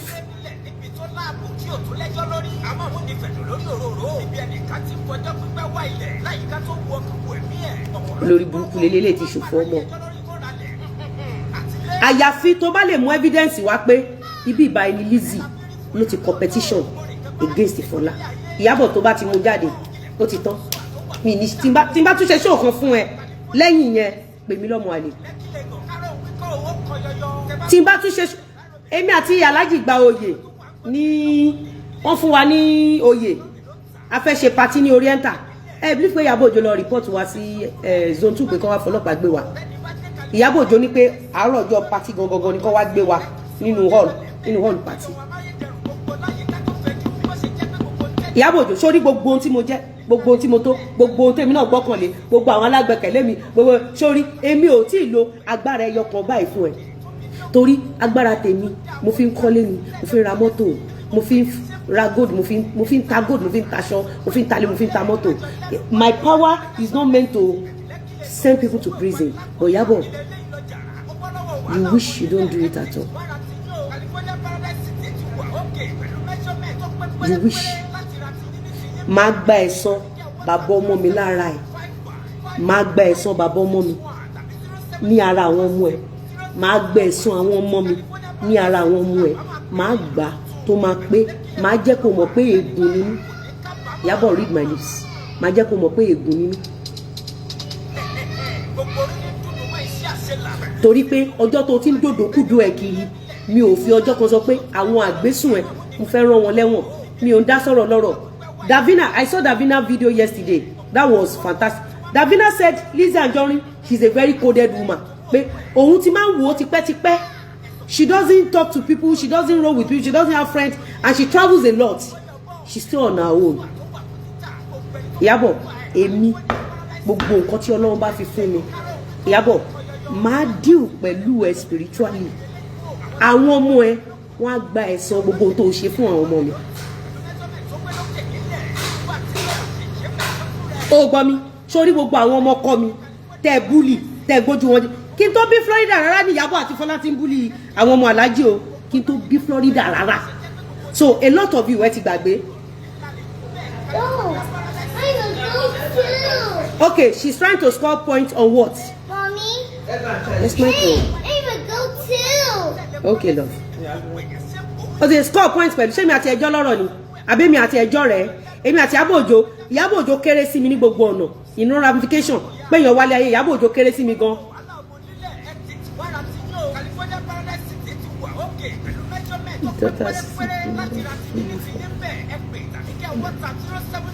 You don't understand?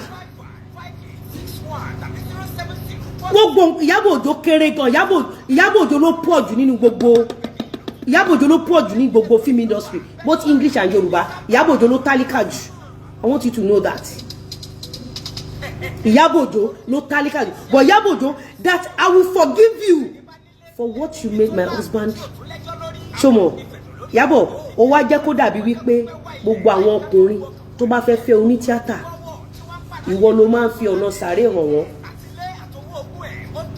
Mo ṣọ́ọ̀kì ṣe mọ̀ pé kò tíì sí ìgbéyàwó oní tíátà kankan tó ju 5 years lọ. Lizzy Anjorin ló kọ́kọ́ break irú yẹn báyìí mi ìsọ̀rọ̀ àwọn mi dé o ṣe pé film industry person ni wọ́n fẹ́ ẹ rí pé Mercy Johnson sọ̀rọ̀ recently òun náà confirm pé actress lẹ́ni tó wà lọ́dà àwọn blogs yẹn even ẹ gbàgbé pé MJ sọ̀rọ̀ ẹ gbàgbé gbogbo àwọn tó sọ̀rọ̀ the way Iyabo Ojo operate under Instagram and Facebook you know Iyabo Ojo is a killer.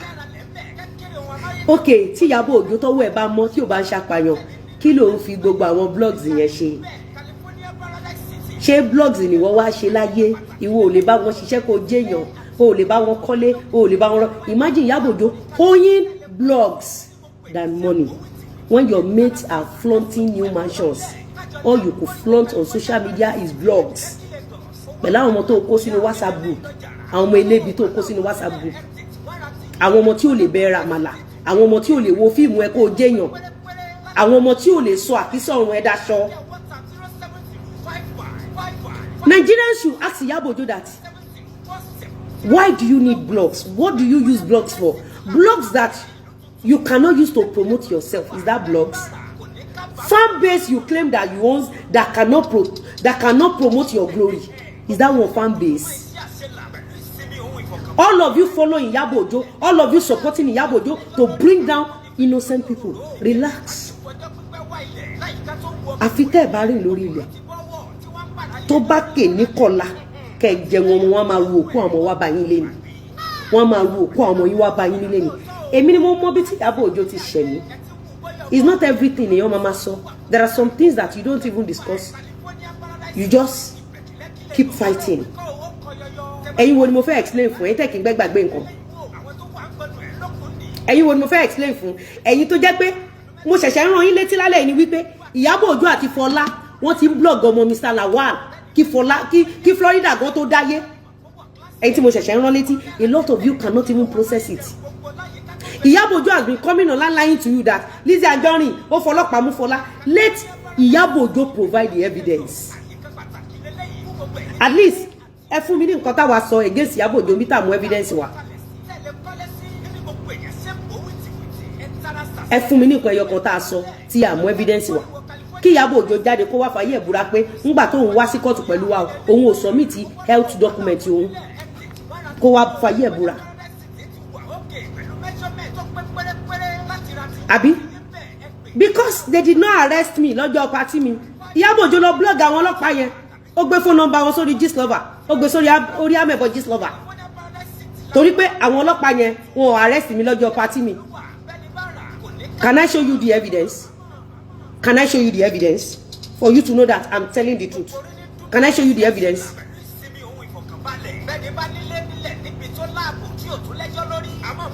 Can I show you? Sharonti, can some of you remember, or I should show you evidence? So for those of you supporting Iyabo, be ṣe support yẹn wọ́n ṣe máa support ikú ọmọ tí yín náà nìyẹn tó máa yá kíákíá gbèsè ní ẹ ti dájọ́ ẹ máa kó ojú Rótìmí rí ṣégè lọ́wọ́ Ràkúnmí Onígbáná àti Iyabo Ojo. Rótìmí ojú ẹ rí ṣe ege lọ́wọ́ Iyabo Ojo àti Ràkúnmí Onígbáná. Ẹ má gbàgbé pé nígbà tá bẹ̀rẹ̀ jẹ́ Iyabo Ojo ló kọ́ sọ pé òun bímọ, Lizzy ò bímọ. The moment tí Iyabo Ojo sense pé mo lọ́mọ ó blog kò sí tí ò sọ tó ń pa ọmọ yẹn. Gbogbo ẹ̀yin ìṣẹ̀dá tẹ́ ń tẹ̀lé Iyabo Ojo tẹ́ bá bí gbọmọ ogun ilẹ̀ máa mọ sàrí àwọn ọmọ yín agbára àwọn tó nílé ayé àdàbí tẹ́ bá gbàdúrà pé àwọn tí Iyabo Ojo ń ṣe fáwọn èèyàn yìí ó kàn fi kàn àwọn ọmọ yín lókun.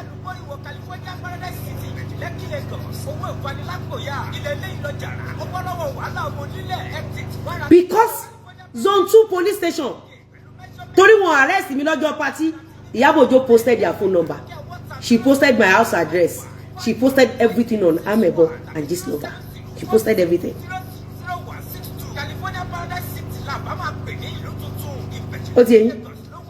So Iyabo Ojo ó dijọ́ tí ó bá lè mú evidence jáde pé ibi báyìí ni Lizzy ló ti gbé Fola. Tí n bá gbé Fola lọ sí police station kí lè rè mí? Kí ni ti tèmi? Lọ́jọ́ tàlájì fẹ́ fi ọlọ́pàá gbé Fola. Ṣé bí the same person and ponder yìí wà lórí ago pẹ̀lú mi àtàlájì tí mò ń bá lájì fà pé irọ́ o. Ìwà tí Fola hù, ìwà tí Fola gbọ́dọ̀ kú sí ẹ̀wọ̀n ni. àbí ṣé wọ́n gbàdúrà kan burú ẹ̀ fọmọ ọkùnrin ṣẹ́rí gbogbo yín tẹ́ ẹ lọ́mọ ọkùnrin tẹ́ ń tẹ̀lé Ìyábọ̀ Òjó lọ ṣèkà fáwọn ẹni ẹlẹ́ni gbogbo àwọn ọmọkùnrin yín pátápátá ló máa lu òkú wọn wá bá yín nílé lágbára àwọn tó nílé ayé àdàbí tẹ́ ẹ bá rìn lórí ilẹ̀ àdàbí tẹ́ ẹ bá gbàdúrà pa aburú tí Ìyábọ̀ Òjó lọ fi ń kọ́ àwọn èèyàn yìí o àdàbí tẹ́ ẹ bá gbàdúrà kan fi kàn yín ọkàn fi kàn àwọn ọmọ yín tẹ́ ẹ bá ti lè gbàdúrà ó ti tán ẹ ti gbọ́ ẹ pé àdàbí lèmi máa ń pè.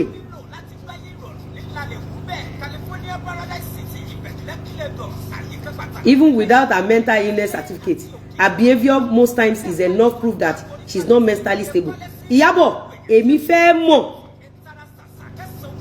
Ó ti yẹ, èmi fẹ́ mọ̀ ohun tí bàbá ọmọ tèmi tó fi ràrìn fín lọ́wọ́ ẹ nígbà tí bàbá ọmọ títí ẹ tó ń gé orí èèyàn. Ìwọ fúnra rẹ ló sọ pé bàbá ọmọ ẹ ìyẹn bàbá Festus ó ní wípé ó mutí yó ó ní pé ó pa èèyàn ó gé orí èèyàn ó ní ẹ̀jẹ̀ jáde lórí ẹ̀ ẹ̀jẹ̀ jáde lọ́rùn ẹni tí bàbá Festus gé orí ẹ̀ so bàbá Festus yẹn kẹ̀dẹ̀ ní wọn ò búlì ẹ̀ mo fẹ́ mọ̀ tó jẹ́ pé tí onítíátà kan bá ti márì Ìyábọ̀ ọkọ àwọn onítíátà yẹn gbọ́dọ̀ lọ mo fẹ́ mọ̀ ìdí tó ṣe rí bẹ́ẹ̀ ẹ̀mí ẹ̀ ló máa fi dí eléyìí tó kó sílẹ̀ ẹ̀mí ẹ̀ ló máa fi dí ẹ̀mí ẹ̀ ló máa fi dí yàsẹ́ ẹ̀mí ẹ̀ ló máa fi dí tó wàhálà tó because ẹ̀yin èèyàn ẹ gbà mí èèyàn kan ṣe marriage báwo ló ṣe kàn mí ẹ̀yin èèyàn mi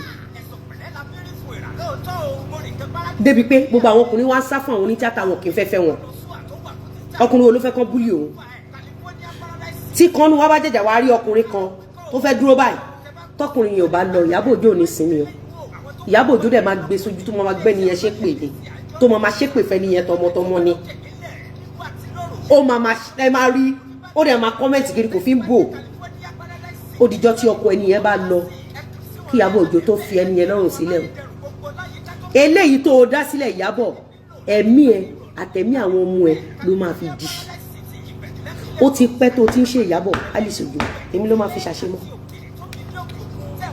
tí èmi yìí ló máa fi ṣàṣemọ́ because ṣẹ́rí nǹkan tí mo kàn fẹ́ sọ fún yín lálẹ́ ni pé I don't want to take your time mi ìfẹ́ ṣe ṣó tẹ́lẹ̀ gbọ̀gbà tí mo rí kọ́mẹ̀ntì yẹn tí yẹn sọ wípé àwa fẹ́ mú Fọlá bí ẹrú ṣé can Fọlá wọ̀ ṣé Fọlá mọṣẹ́ ṣe náà ṣe fẹ́ mú bí ẹrú ok ta lẹ́rú nínú ẹni tí ò mọṣẹ́ ṣe tó ń lọ patí àti tó mọṣẹ́ ṣe ta lẹ́rú nínú àwọn méjèèjì.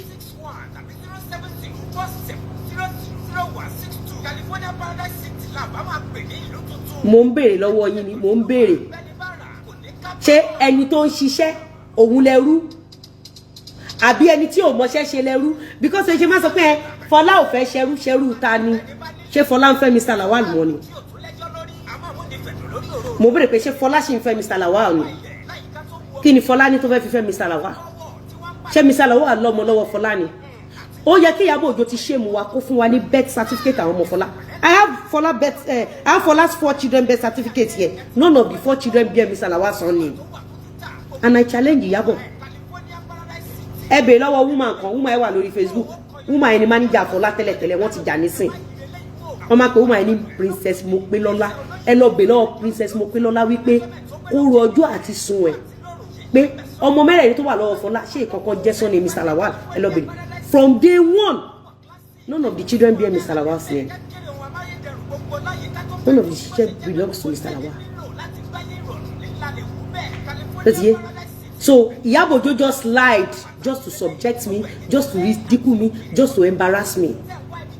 Iyabo, màá wá fún ìwọ àtàwọn ọmọ ẹ àtọmọ ọmọ ẹ ní embarrassment tí ò rí ní ìgbésí ayé ẹ.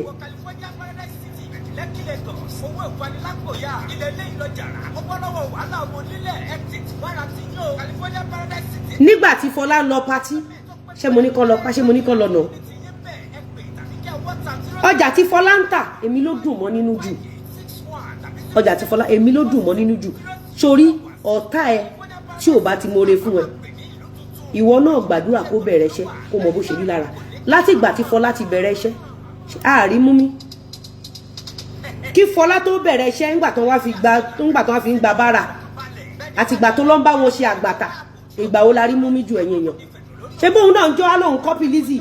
Àforídólẹ̀lẹ̀ akásẹ̀ sókè àbí bẹ́ẹ̀ kọ́ ẹ má bínú ẹ̀yin mi mo be aṣọ mi wà well tucked in ṣé òun náà mọ nǹkan tó jó òun rí kó tó jó kó tó polówó a ṣe cut bí ẹ̀mẹ́ 150 ṣẹ́ni tí ò mọ kọ́lọ̀ aṣọ ìgbà mi á lóun copy mi á jókòó sílẹ̀ lẹ̀ á kárí sókè deep down nínú ẹ̀ a máa appreciate mi pé ṣiṣẹ́ tóbìnrin yìí ṣe lélẹ̀ tán dẹ̀ fi ń sanwó ilé òun. When I got married to my husband, Mr. Lawal àtàwọn màmá tó kù wọn ò sí mọ́. Fola ò sí nínú history kò sí nínú ọ̀rọ̀ Mr. Lawal. But as a mother, èmi ni mo push wípé regardless of nǹkan tó bá ṣẹlẹ̀ láàrin ẹ̀yin àtàwọn ọ̀yà ẹ má jẹ́ ká dá tàwọn ọmọ sí. Let's bring the children together. I'm more particular about the children because àwọn ọmọ Mr. Lawal àwọn ọmọ tí mo ti ń kó jẹ láti kékeré àwọn ọmọ tó bí sí mi lọ́wọ́ ni àwọn ìyá wọn dẹ̀ ṣe dáadáa fún mi torí pé nígbà tí mo ṣe fíìmù ìyàwó ọjọ́ kan bí 18-20 kìíní kan years ago bóyá 20 years ago now or 19 or 18 years ago they can decide to blackmail me but they did not blackmail me. Second wife fún wọn nígbà yẹn tí n bá wọlé ẹ̀ ó máa ṣílẹ̀kùn fún mi wọ́n á ṣe oúnjẹ fún mi wọ́n á fún mi níbi tí màá sùn mo dẹ̀ rí wípé no these people really did well to me so mi lè máa wá àwọn ọmọ yẹn mi ò lè fi ọkọ kí n má fi ọmọ ẹ̀ mọ́ Florida bó ṣe wà yẹn pẹ̀lú ọjọ́ orí ẹ̀ àwọn ẹ̀gbọ́n ẹ̀ tán jùlọ lọ́jọ́ orí wọ́n jùlọ lọ́jọ́ orí ni so gẹ́gẹ́ bí obìnrin tó bá fẹ́ ìfọ̀kànbalẹ̀ fún ọkọ ẹ̀ ẹ̀tọ́ ẹ̀ ni kó kó àwọn ọmọ ẹ̀ òun àtàwọn ìyá Yorùbá má sí mọ́ àwọn ọmọ yẹn ṣe kókó torí wípé àwọn ọmọ yẹn lọkùnrin yẹn máa rí lọkùnrin ẹ̀ máa balẹ̀ gbogbo pé èèyàn ń sáré kiri èèyàn ń ṣiṣẹ́ lọ èèyàn ń ṣiṣẹ́ bọ̀ tó bá rántí pé lọ́mọ wà ní ìfọ̀kànbalẹ̀ mo dẹ̀ rò pé nǹkan tí Ọlọ́run tó sọ fún wa pé ká ṣe nìyẹn so gbogbo wa tèmi ti ṣe níwájú Ọlọ́run tó tẹ́ Ọlọ́run lọ́rùn tí ò bá wá tẹ́ ẹ̀yin bẹ́gà ẹ̀yin apààyàn fi gba donation lọ́rùn tẹ́ rò pé ẹ fẹ́ rí dínkù mi Ọlọ́run máa rí dínkù yín tọmọtọmọ yín Ọlọ́run á fi òkú àwọn ọmọ yín rí dínkù yín. Ibriate no dey say shey na you be the first person wey marry ẹ gbàgbé yẹn Iyabo Ojo just brought that format pé ó lọ fọkànlọ́kọ is a format am I communicating it's just a format olórí burúkú ni Iyabo Alice Ojo tó ti mọ sàrí àwọn ọmọ ẹ̀ àtọmọ ọmọ ẹ̀ don't get it twisted it's just a format just like ìgbà tó parọ́ mọ́ Naira Marley kó òun ló pa Mohbad ṣé Naira Marley ló pa Mohbad it's a format kí ló ń jẹ́ ẹ fọkàn lọ́kàn ẹ gbọ̀kàn lọ́kàn Iyabo Ojo máa dún ọkọ lọ́kọ ni ọkọ lọ́kọ mélòó ní Iyabo Ojo tó ràn wọ́n lọ́wọ́ ó ń bà tí wọ́n jẹ́ ni nàá.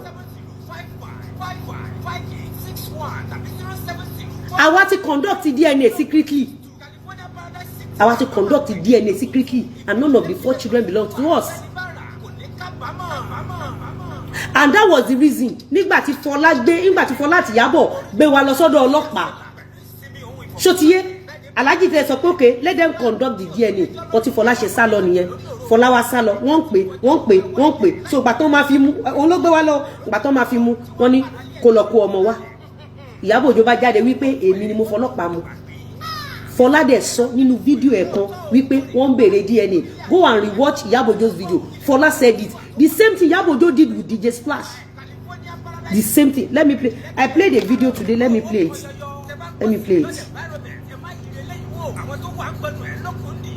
that is how she mi ẹ máa bọ́ sílé yìí ó máa fẹ̀mí àwọn ọmọ ẹ̀ kó ilé ó ti pẹ́ tó ti ń ṣe dáríjì ẹ kẹ́ àmì mo ti dáríjì ẹ ni àbá ti parí ìjà ni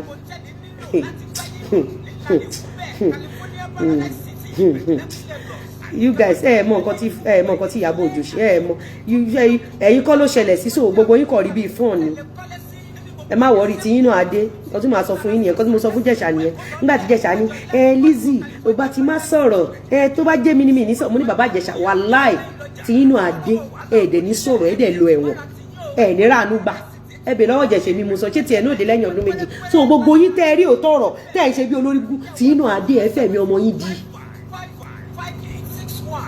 associate with lazy bastard àwọn èèyàn gidi gbọ́dọ̀ rí mi ẹ wo fídíò yìí look at what she did to Naira Marley here that is how she push her now eléyìí ló máa fi ṣàṣe mọ́ wàá rọ́lọ̀ báyìí ò ní dá sí ṣé bẹ́ẹ̀ rí pé wọ́n trend wèrè ibi tẹ́tí máa mọ̀ pé Iyabo Ojo ló ní certificate yẹn ẹ rí pé wọ́n trend ẹ̀. Imagine Iyabo Ojo using TVC against me, saying truly the said gold was found on her. Imagine how Iyabo Ojo used TVC against Baba Mohbad. Imagine how Iyabo Ojo used TVC against Sam Okposo. Anything Iyabo Ojo sọ fún wa London Gistlover pé lóyún fún Sam Okposo. Okay, Sam Okposo ti kú obìnrin yẹn dà. Oyún tán ní fún Sam Okposo dà. Ọmọ náà dà. Ọmọ tán bí fún Sam Okposo dà. They just wasted that man. Iyabo Ojo gbàgbé ẹ̀. You are going down for this. Your children are going down for this.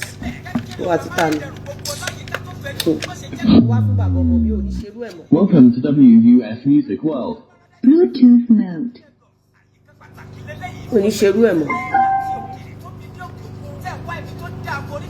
Afis, ẹgbọ́n question Afis sọ.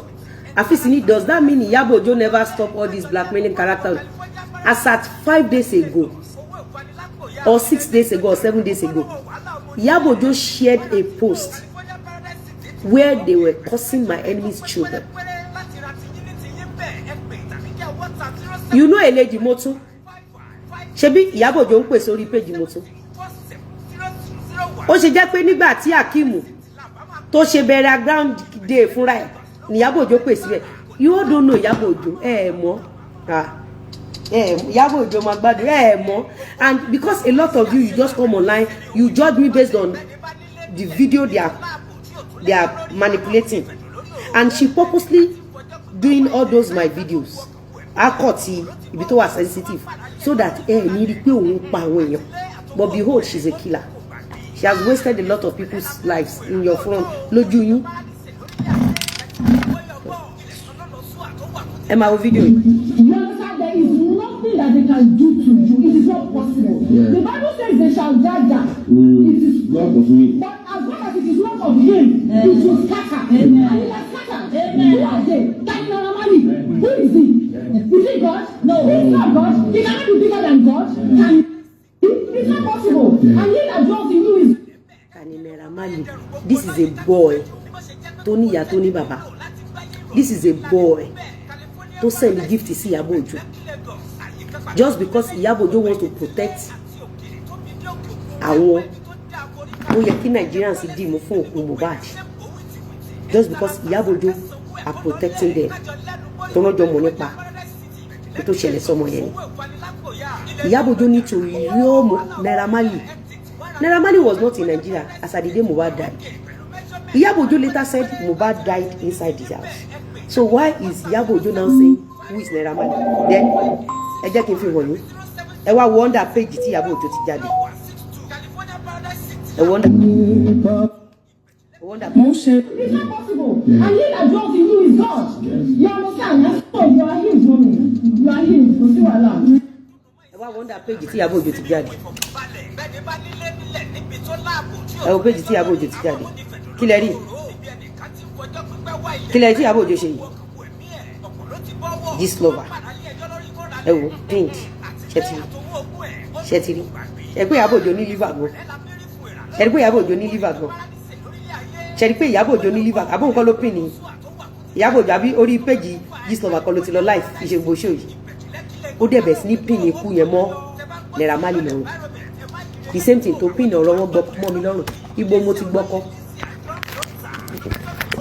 Ibo ni mo ti gba ọkọ. Ibo ni mo ti gba ọkọ. See, Abọ́ndà Gistlover kọ́ ní Iyabo Ojo ti ń ṣe live show yìí. Ṣọ́ndà Gistlover kọ́ ní Iyabo Ojo ti ń ṣe. Àbọ̀ nǹkan ló pin ní Gistlover yìí. Ṣé nǹkan ló pin ní Gistlover yìí? Is Iyabo Ojo liver for me?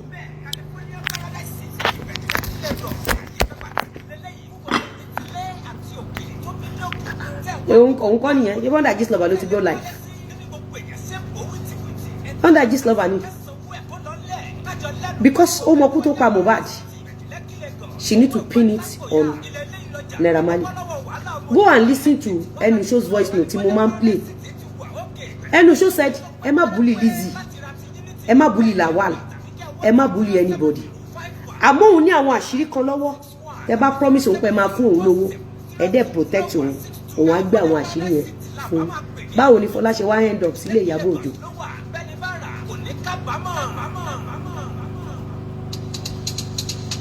ẹ̀yin lẹ wá ń sunkún pé Lizzy ń ṣépè fáwọn ọmọ yín. Iyabo Ojo ṣàdúrà fáwọn ọmọ yín. O mọ iye oṣù tí Florida wà jẹ́ ń gbé ṣò kan wá tí Iyabo Ojo ṣe. Ti Naira Marley lẹ rí yìí o, ẹ wo ti Naira Marley ẹ wò. Ẹ wò.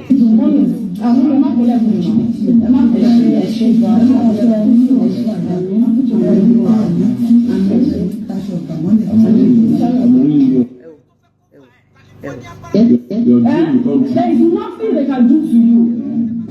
You understand? There is nothing that they can do to you. It is not possible. Yeah. The Bible says they shall gather. It is not of me. But as well. Tí Iyabo Ojo bá sọ pé the Bible said ẹ gbàgbé ẹ̀ wọ́n lọ pààyàn ni ó dẹ̀ máa gba donation.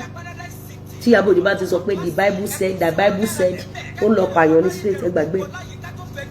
Ẹ gbà tí tẹ́ bá ti gbọ́ tí Iyabo Ojo bá ti ń lọ fún ọ̀rọ̀ ọmọ tó bá ti ń sọ pé the Bible said sọ pé children are the kini kan of kini Iyabo Ojo lọ pa ṣe rántí ìgbà tí kéèsì Dúmàtà ṣe ń gbọ́ sọ wípé children are kini kan she's a killer ẹ ṣàjàgbélé èdè mi pọ̀. It is not of him. It will scatter. Amen. Who are they? Who is he?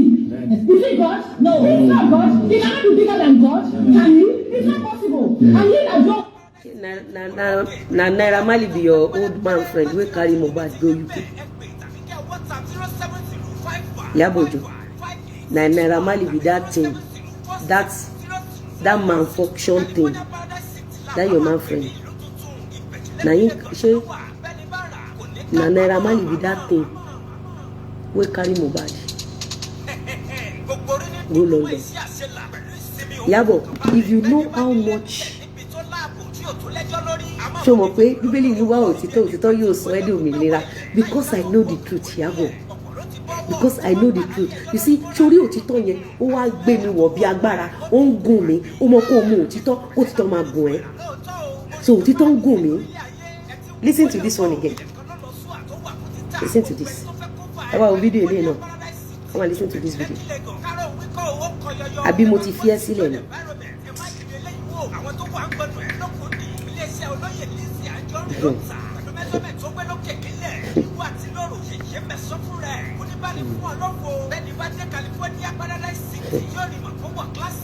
Listen to this.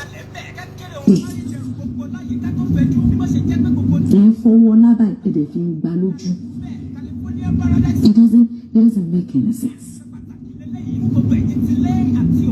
It doesn't make any sense.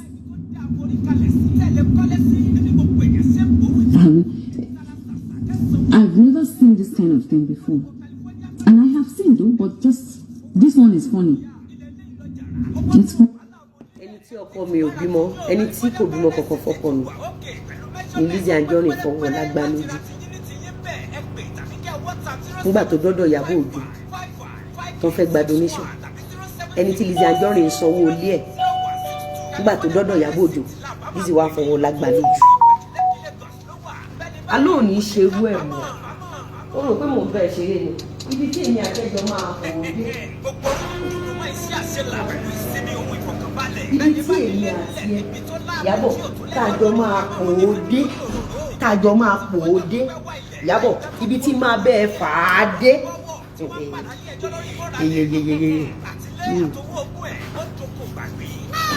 Àbí Fola tó sọ wípé ẹ má bully Lizzy o, ẹ má bully Lati, ẹ má bully anybody. Nígbà tó dọ́dọ̀ Iyabo Ojo tó fẹ́ gba donation, ó ní ẹ wá mú ọwọ́ lábàá ẹ fi gbá lójú. Ìwọ tí ò bá mọ ìbẹ̀rẹ̀ ohun tó ṣẹlẹ̀ láàrin mi àti Iyabo Ojo, má dá sí torí wípé kéèsì tá à ń fà yìí ó dìpù ju nǹkan tẹ́ ẹ̀ ń wò lọ lójú ayé. It is spiritual. Èmi ò ní parọ́ fún yín. It is spiritual. Ẹ gbọ́ mi. Ẹni tí àbí ẹ̀rí Fola rí lórí online. Ẹ̀rí Fola rí lórí online. Ẹ̀rí rí lórí online. Ẹ̀rí rí lórí online. Ìgbà tí mo fẹ́ Mr. Lawal ni Iyabo Ojo ra fóònù fún kó record Mr. Lawal pamọ́.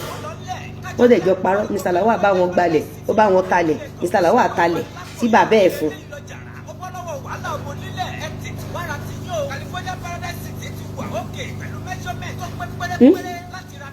So Lizzy Anjorin ló wá ń fi ọwọ́ ọlá gba ẹnu ìṣó tí ò kọ́ sí ọwọ́ tí ò kàwé tó jẹ́ pé nígbà tá a lọ ṣe DNA secretly 000 lọmọ mẹ́rẹ̀ẹ̀rin. Lizzy Anjorin wá ń fi ọwọ́ ọlá ó fi ń gbà Fọlá létí. Àmọ́ nígbà tí Lizzy ń ran Fọlá lọ́wọ́, Lizzy ń fi ọwọ́ ọlá ó fi ń tún Fọlá ṣe. Àmọ́ nígbà tí Iyabo Ojo fẹ́ gba donation, nígbà tí Iyabo Ojo fẹ́ subject àwọn ọmọ ẹ̀ tó máa mọ sàárè wọn sí public ridicule, Lizzy Anjorin wá ń fi ọwọ́ ọlá ó fi ń gbà Fọlá létí. Gbogbo yín tẹ̀ ń tẹ̀lé Iyabo, mo kí yín o. Ogun tẹ́ ẹ fojú ara yín, èpè tí ẹ pè tí ara yín gbọ́, àṣàsí àti ègún tí kò sí ọṣẹ tó lè wẹ̀, tẹ́ ẹ witness fúnra ara yín, ẹ dẹ̀ kórí yín bọ̀, ẹ kórí àwọn ọmọ yín bọ̀.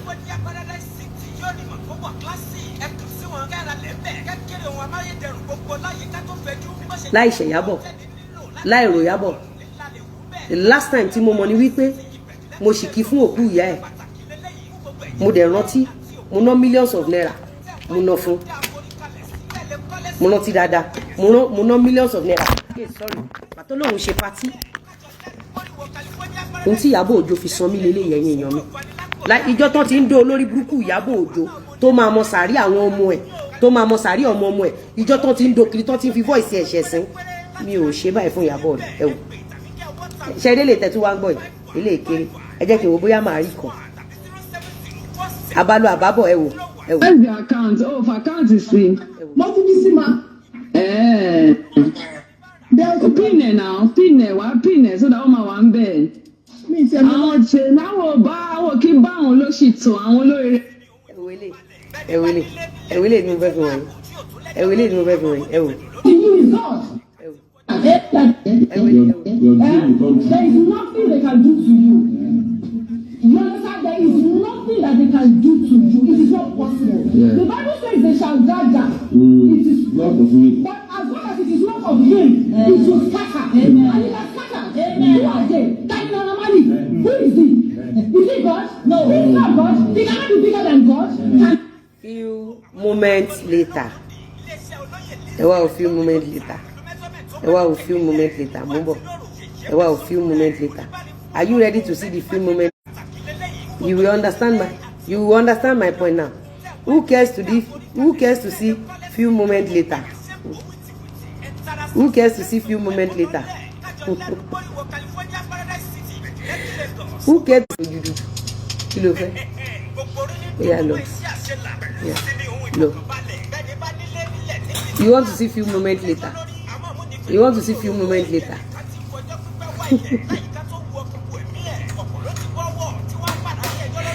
You want to see few moments later? How many of you want to see few moments later? Come and see few moments later. You see few moments later now. A child hold on. Am I rushing? You see few moments later. Am I few moments later? Few moments later, da bye. Few moments later, da. Few moments later, da. A child hold on. Ma for a few moments later. I mean, if we can. Oh, I'm busy. Mo said yes. Going to tell Iyabo. I know him. Few moments later. He's receiving every necessary treatment right now. Thank you for your donations. We will still appreciate. For those of you that have not donated and want to donate to DJ Splash, we appreciate that you kindly please support the young boy. So at the end of this, it's not possible. There is nothing they can do to you. You understand? There is nothing that they can do to you. It is not possible. Yeah. The Bible says they shall gather. It is not of me. But as long as it is not of him, it will scatter. Amen. And it has scattered. Who are they? Who is he? Is he God? No. He is not God. He cannot be bigger than God. Can he? It's not possible. Yeah. And he that dwells in you is God. Yes. He's receiving every necessary treatment right now. Thank you for your donations. We will still appreciate, for those of you that have not donated and want to donate to DJ Splash, we appreciate that you kindly please support the young boy. So at the end of this video, it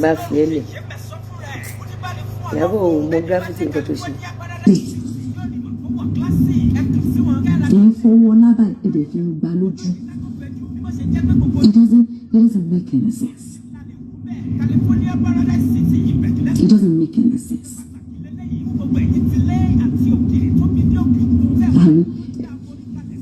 I've never seen this kind of thing before. And I have seen though, but where's your account? Oh, for account is free. Multipissima. Pin now, pin so that woman one bed. Àwọn ṣe náwó bá àwọn kí bá àwọn olóṣìtò àwọn olóríire àwọn olówó àwọn alálùbárí. NDLE Bíbélì gan ṣe sọ pé wọ́n ṣe jẹ́ kí olè kó wà. NDLE kò sí lọ kábọ̀ ń bẹ̀. NDLE this time around going nowhere. Ta ló notice bó ti pẹ́ tán ti ṣe rálì lẹ́kọ̀ọ́? Ta ló notice bó ti pẹ́ tán ti sun police station? Ta ló notice? NDLE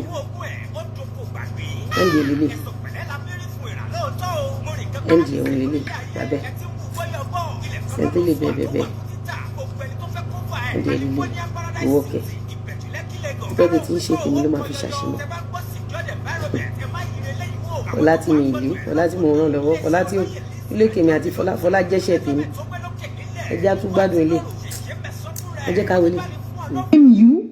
Do you see me coming out to lie on your head to call you unpretended names? No. O kò pè mí lizard ni. Mi ì tí ì ráyè ti ẹsẹ̀. Husband's ex-wife, right? And they've been having a lot of battles, both legal battles on ownership of child. And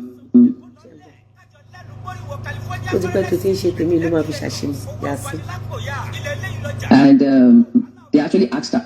They did the case. They went to court. She won. This Fola she won. But they rearrested her recently. That I had to go to court to stand for her, to grant her bail after the court. Listen to the end of the video. Emma rush you. Fast. Slow. Husband's ex-wife, right? And they've been having a lot of battles, both legal battles on ownership of child.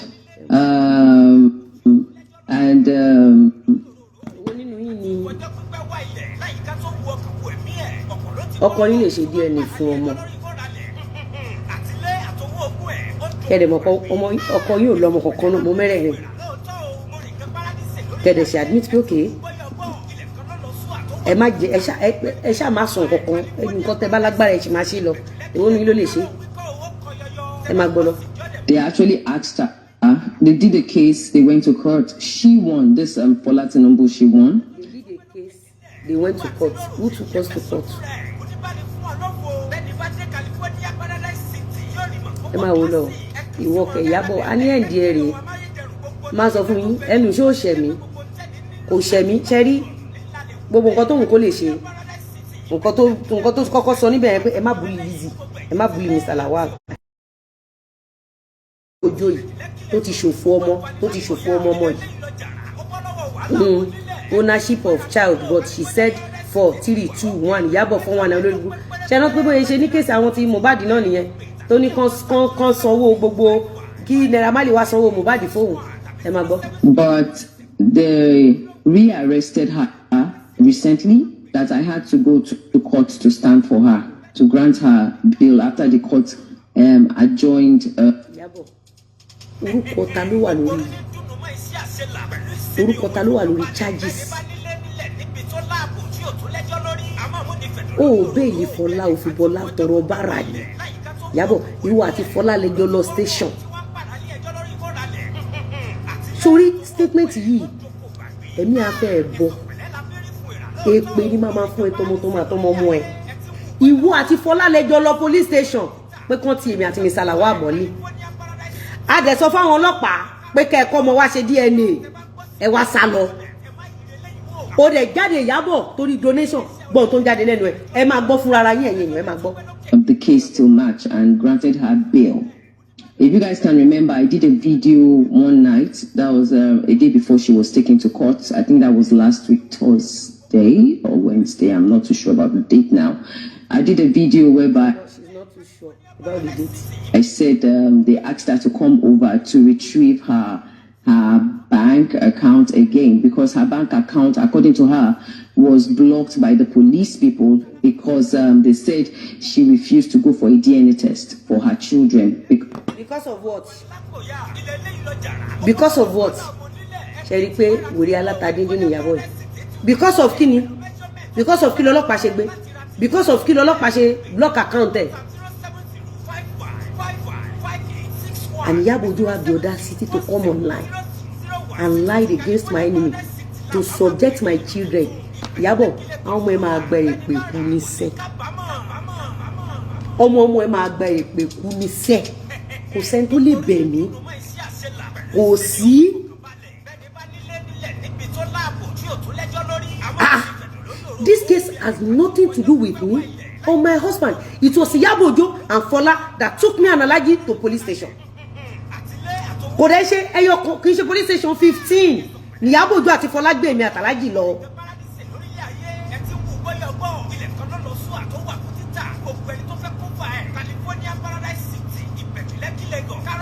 She's doing all this thing for donation. That is why I pity that Jamala from Tanzania.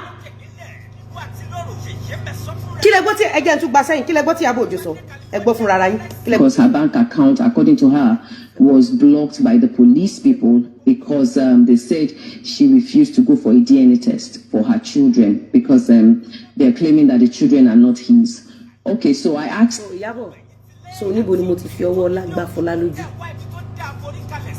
Why did you lie to Nigerians that I was the one that arrested Fola? She don't carry us go Abuja like 8 times here. Want to go Matalaji to Abuja be a Johnny B.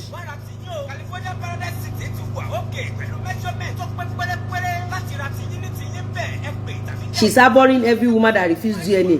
Iyabo, èpè ní tàwọn ọmọ ẹsẹ. Bolo ti fẹ́ jẹ wọn mọ́. Ba la ọmọ ẹ fẹ́ sórí ni. Wọ́n tó ń takò àwọn ọmọ lọ́mọ. Ìwọ tó subject ọmọ òkókó, ọmọ òjọ́ tó subject ẹ̀ sí bully. Iyabo, bó gbà tó ń ṣe show yìí fún mi. Ṣọ́n ṣàdúrà fún Florida lọ́nà comment section. Nigerians, remember, what are people doing to the little baby under Iyabo's comment section when she was doing this show for me? Remember, kí làwọn èèyàn ṣe fún ọ̀tá Florida? Iyabo, sórí gbogbo nǹkan tó ṣe nígbà yẹn, èmi náà ti bottle ẹ̀ up. Àsìkò ẹ̀san ti dé. People were cursing my children. I knew nothing about Fola's arrest. I did not support Fola's arrest. It was Iyabo and Fola that took us there. And the police said, okay, let us treat this case. Bring the children. And Fola ran away. They blocked our account because they are still collecting donations. And they did not bring the children for the DNA. I knew nothing. Bí Iyabo ṣe jáde tó ní pé Lizzy Anjorin ó Fola gbá Fola lójú. Fola dẹ̀ léèyàn. If you see how these people are harassing me, hey, kó tó ṣe tìdúmàtà yẹn, wọ́n ti kọ́kọ́ vandalize mọ́tò mi. Iyabo, tí èmi bá forgive ẹ sọ pé bàbá mi àti ìyá mi. Ṣé rí gbogbo ẹ̀yin tẹ́ bá sọ pé kí n forgive Iyabo Ojo, ẹ dẹ̀ máa rí kú ọmọ yẹn.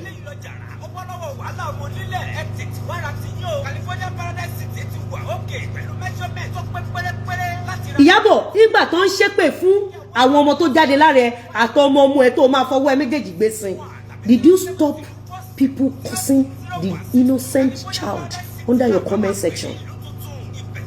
Knowing fully well in your heart that I have nothing to do with Fola's arrest. You, Iyabo and Fola, are the one that took me and Mr. Lawal to station. Mo fẹ́ mọ̀ ìdí tó tẹ̀lé kọ́kọ́ gbé mi àtọkọ mi lọ station. Mo fẹ́ mọ̀.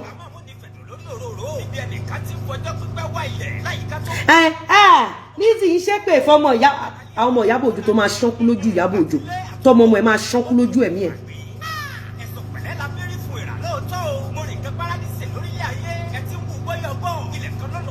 Even when they posted Florida's Enemy on this lover, they were cursing. Ẹni kí Iyabo Ojo mú ibì kan. Kó mú ibì kan wá. When they were cursing, àwọn ọmọ Iyabo Ojo tí Iyabo Ojo máa fọwọ́ ẹ̀ méjèèjì gbé sí under comment section níjọ́ tó ń ṣe show yìí. Give me a statement where Iyabo Ojo said, please leave children out of this. And Iyabo Ojo, I challenge you. When they were cursing your children, to mama sare won under your comment section while you were conducting this show that day, I want you to give me a video where you said, please don't curse little child.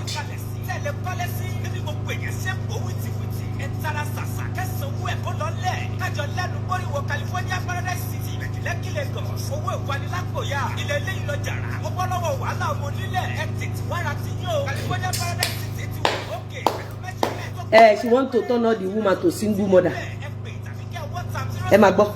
She said that she was willing to go for the DNA test, but when they later called for the DNA test, the father of her children said he was no longer interested. And my lawyer actually, as father of her children said she never longer she's not interested. He's not interested. He's no longer interested. Iyabo, tell Nigerians the document they want to use in conducting the DNA.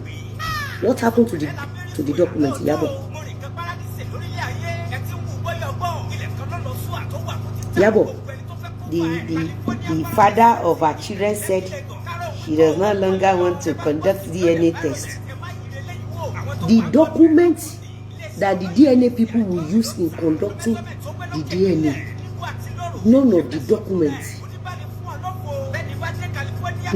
documents is valid for DNA. Those children have their own biological father, all the 4 children.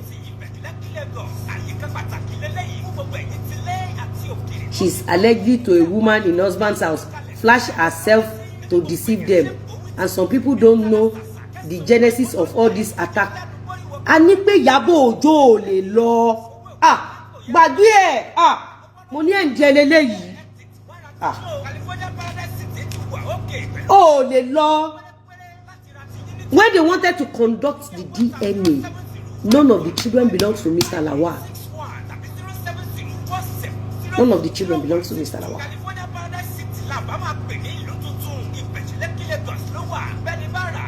And there is no valid document from those children, or no valid document that attach those children to Mr. Lawal. No valid document. From day one, tí ọmọ yẹn bímọ, ó ní àwọn bàbá tó gbé ọmọ yẹn fún, tó responsible lórí àwọn ọmọ yẹn, tí àwọn ọmọ yẹn jẹ́ orúkọ wọn, àwọn ọmọ yẹn jẹ́ orúkọ Mr. Lawal.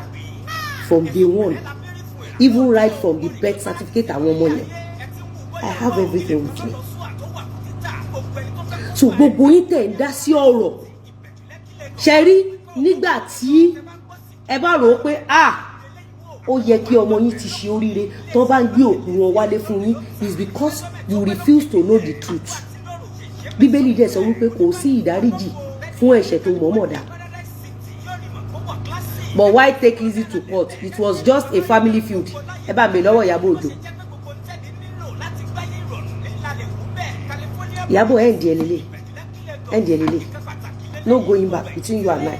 Every day I'll be talking about you, and I'll be giving you back to back with your children.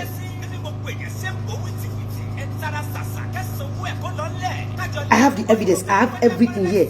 There is no document that binds those children with Mr. Lawal.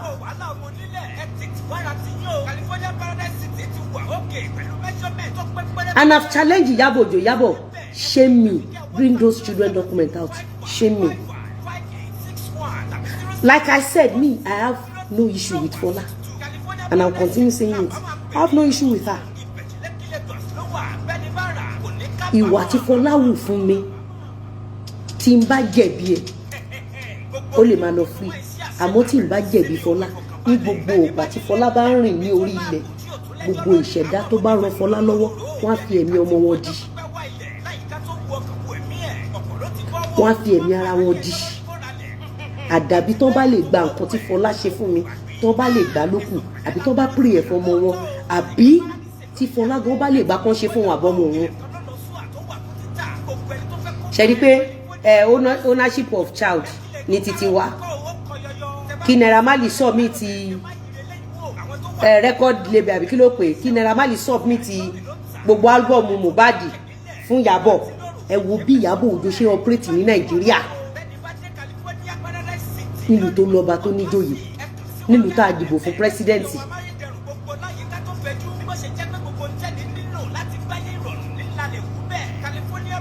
ẹ máa gbọ́ wèrè ó ní nothing happen to our children nothing happen to our children àṣírí ọmọ ẹ̀dẹ́ ẹ̀tún pọ́nmu gbaná pọ́nmu cocaine àbúrò pé ọmọ ẹ lè jẹ ipò kankan mọ́ Nàìjíríà àbúrò pé Iyabo Ojo gan pẹ̀lú sátífíkèétì ẹ̀ ó lè dúpọ̀ kankan nothing happen to our children and it's been confirmed pé son ẹ̀ mu cocaine so then nothing happen.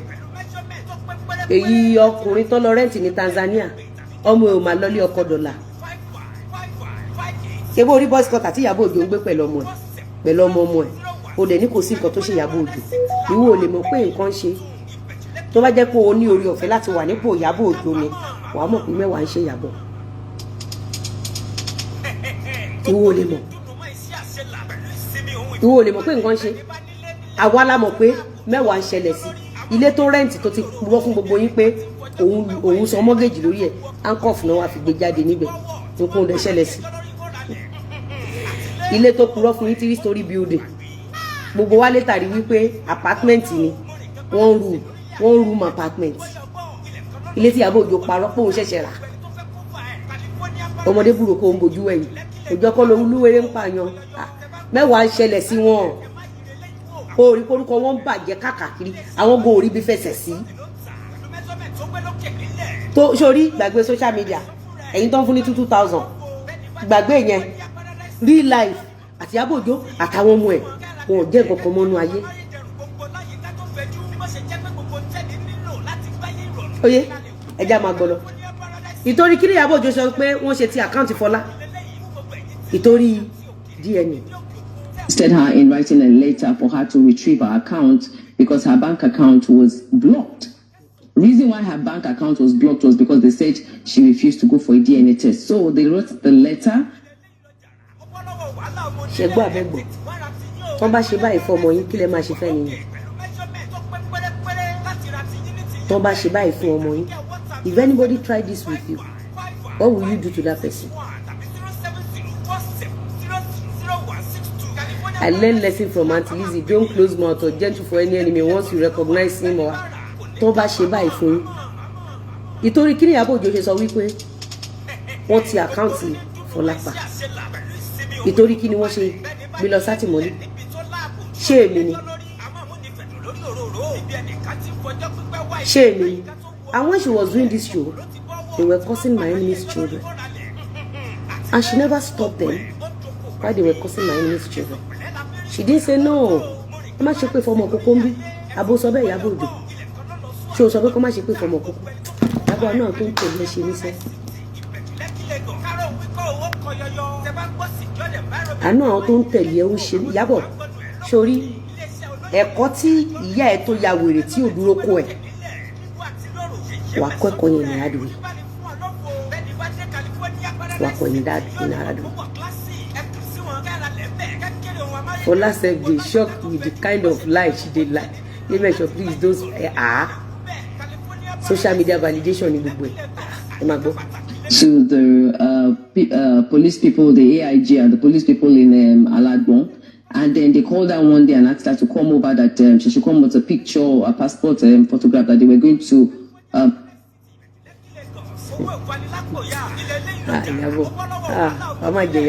went to court, I was there. The judge granted her bail and then we bailed her. Now... Iyabo ló tò gbogbo kóòtù yẹn o nítorí donation.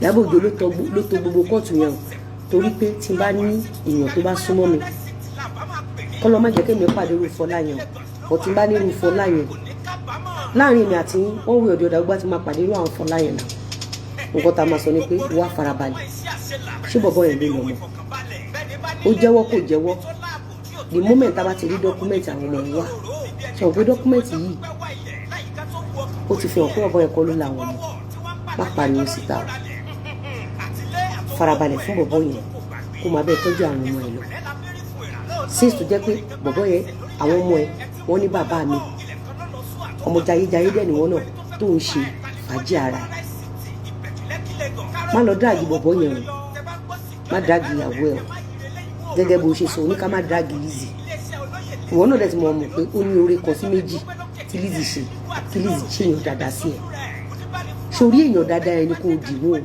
kò kí ń ṣe nítorí títẹ torí àwọn ọmọ ẹ̀ ìnáda kó má bàa dáàgì àwọn ọmọ ẹ̀ ọ̀rá fi wọ́ ẹ̀ sílẹ̀ ọba nǹkan tó bá ní jẹ́ kó máa ṣe kí ni jẹ́ kó máa ṣe lọ.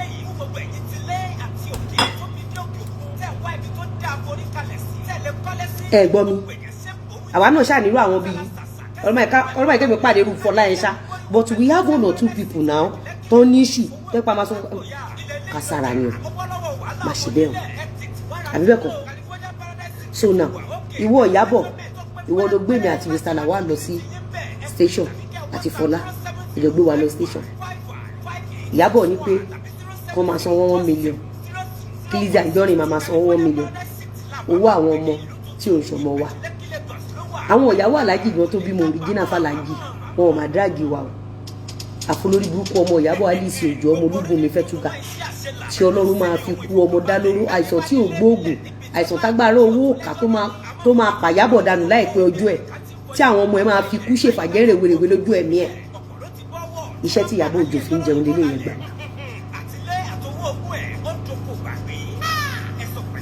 So now when the police are expecting Fola, when they realize that those children does not belong to Mr. Lawal, the case become between AIG versus Yeyemesho. So I think Mr. Lawal will just go there as a witness, just a witness. Iyabo àti Fola ló lọ Dorcas ló competition gbogbo yín rántí náà nígbà tó competition náà Dorcas àti Iyabo Òjó àti Fola ló competition ṣé bẹ́ẹ̀ ilẹ̀ dáwó ẹ̀yin lẹ dá 10 million naira náà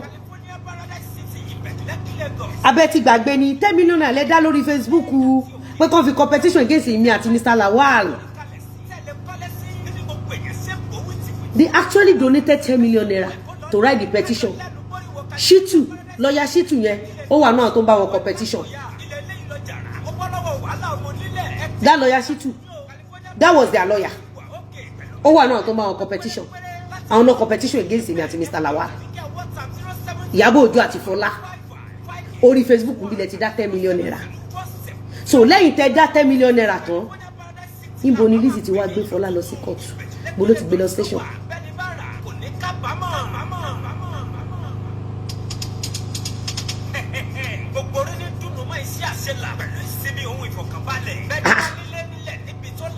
Olórí burúkú Iyabo Òjó tí Ọlọ́run máa bá mi bá títí ẹ̀jẹ̀ tí Ọlọ́run máa bá mi fi kú ọmọ dà láàmú àdàbí tó bá lè gba tó ṣe fún mi lókù ibi tó bá dé Iyabo ó ti sún mi dé level kan mi ní choice you can call bẹ lọ́wọ́lọ́wọ́ báyìí mo gbọ́dọ̀ pin ẹ̀ down for the rest of your life.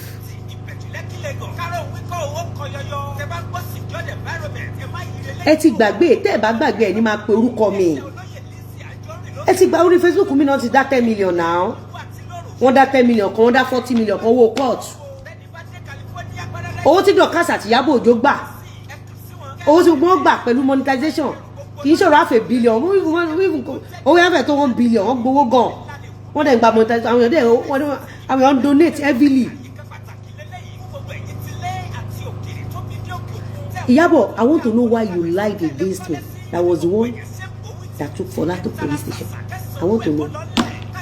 So, but you explain, we are good to go. Oh, explain, no going back. No going back. No going back. No going back. Ṣé bó mọ̀ ká ṣe ni. Àdàbí lèmi máa gbé wá. ẹ bá gé fídíò mi ìwà àtàwọn tó sìn bó ṣe ń gé fídíò mi ló ń dẹni yẹ̀yẹ́ lójú ayé fídíò mi tó ń gé gan láyé fi mọ̀ pé ìwọ ló wà lọ́ndà gist lover Iyabo Alice Ojo fídíò mi tó ń gé láyé fi mọ̀ pé aṣẹ́wọ́ ló ní gbogbo blogs ìwọ ló ń bá yé àwọn èèyàn o ò ní fan base o ò ní fan kankan lẹ́yìn àwọn olórí burúkú tẹ̀ ń fún ní kọ́bọ̀kọ́bọ̀ tẹ̀jọ́ ń dáwọ́ àwọn abiu o ò lè réèyàn kan tó mọ ṣẹ́ṣe kó wá tẹ̀lé ẹ o ò léèyàn lẹ́yìn tó bá ń sọ̀rọ̀ pé èèyàn ní fan base o ráwọn fan base ní Iyabo ṣé tí mi ò bá ní fan base tó wà grounded ṣé máa tajà ṣé máa lè tajà ṣé máa lè succeed the level tí mo dé o ò ní fan base o ò ní fan base base apààyàn ló kójú ara ẹ ló dẹ̀ máa pa tọmọtọmọ ẹ ọmọ ẹ ló máa pa àwa rẹ ló máa pa tọmọtọmọ ẹ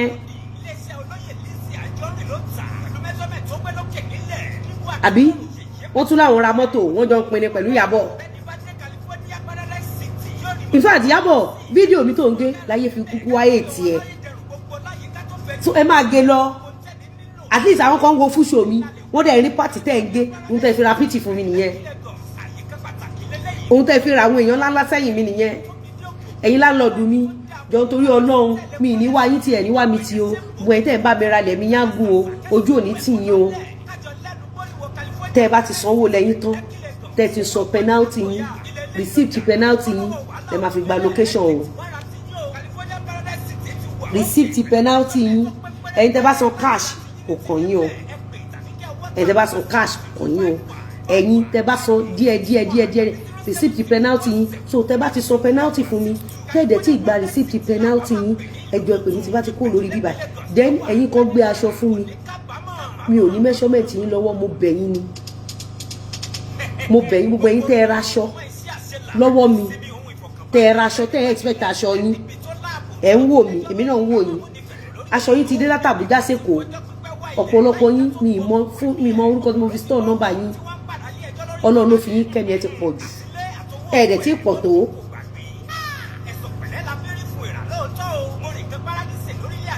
fanbase mi organic ni gbogbo àwọn followers mi ò ju 5 lọ inú 5 yẹn náà láti ń kọ́lé láti ń ralẹ̀ láti ń ra mọ́tò láti ń kọ́ estate àwọn 5 péré tó ń tẹ̀lé mi yẹn ni àwọn 5 péré tó mi kò sí àwọn olórí burúkú ẹ̀dá kò sáwọn atọrọjẹ à ń ṣe dáwó kú nation àwa ń dáwó ralẹ̀ ni èmi tí mo dẹ̀ jẹ́ president rẹ̀ à kí n tọrọ bára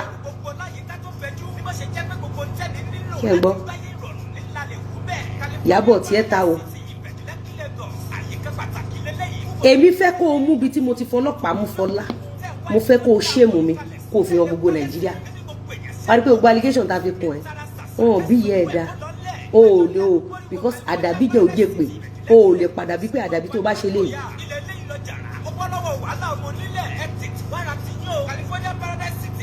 ó ti yé so èpè tó o ṣẹ́ fún ara ẹ àtàwọn ọmọ ẹ ni mò ń dá padà.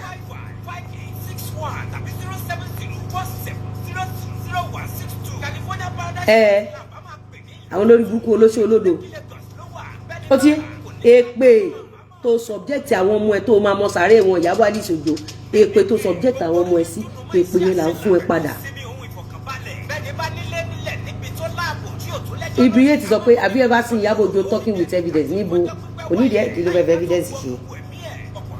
Aníjọ́ tó sọ wípé àfọwọ́ lágbá Fọlá lójú mo tí mo pè é mi ọwọ́ lágbá ta ni lójú gbogbo ìṣòro wọn fọwọ́ lágbá wọn lójú tọ́nà bá ti ṣe tó mọṣẹ́ ṣe tó wà òkè o ti do nígbéraga lójú Iyabo Ojo àwọn kan tọ́nà wá ti fi kú ọmọ dà láàmú nínú wọn ò rò wípé oore kìrìsìtẹ́nì á máa wà lọ́wọ́ mùsùlùmí oore mùsùlùmí á wà lọ́wọ́ kìrìsìtẹ́nì àwọn ò rò bẹ́ẹ̀ nítorí pé Iyabo Ojo ò rí owó ọ̀fẹ́ gbà wọ́n wá tẹ̀lé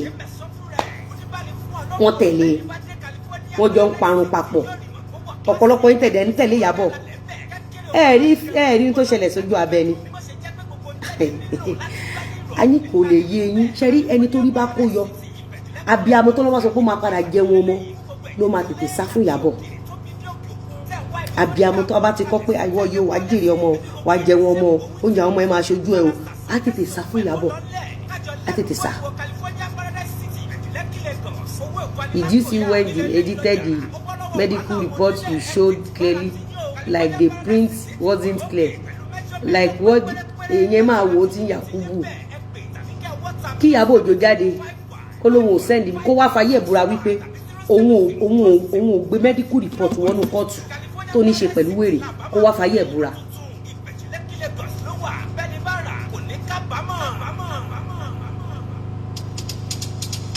I did my birthday last.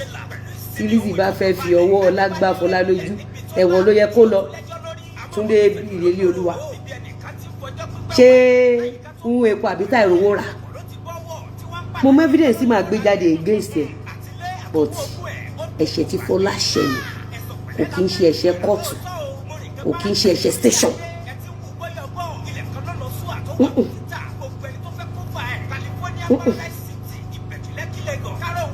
Ẹ̀ṣẹ̀ tó yẹbi kankan nìyẹn ẹ̀ṣẹ̀ tí yẹ fi rìn kúrò nílé ìyá Fọlá rìn kúrò lé nìyà ṣé àwọn tó gégùn fún ìyá Fọlá tó fi rìn kúrò lé gbogbo ọmọ tó dẹ̀ jáde lára ìyá Fọlá kò sí kankan tó ní lárí ní gbogbo ọmọ ẹ̀ ṣebí àwọn ẹ̀dá kan nìyá yẹn ṣẹ̀ náà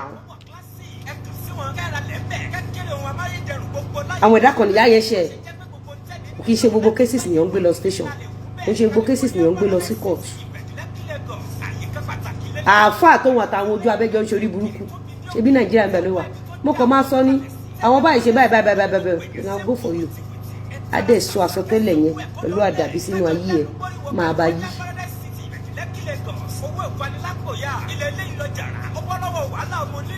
ṣe bẹ́ẹ̀ rí nǹkan tó ṣe ní Dùmátà náà ṣe bẹ́ẹ̀ rí nǹkan tó lórí burúkú ṣe ní Dùmátà òun àti bẹ́ẹ̀ ní roller waste àwọn nǹkan tóun àti bẹ́ẹ̀ ní roller waste ọ̀jẹ̀ tí bá jọ gbé jáde fún yín sẹ̀rù máa bà yín ẹ máa pé rí Iyabo Ojo tún ṣe léyìí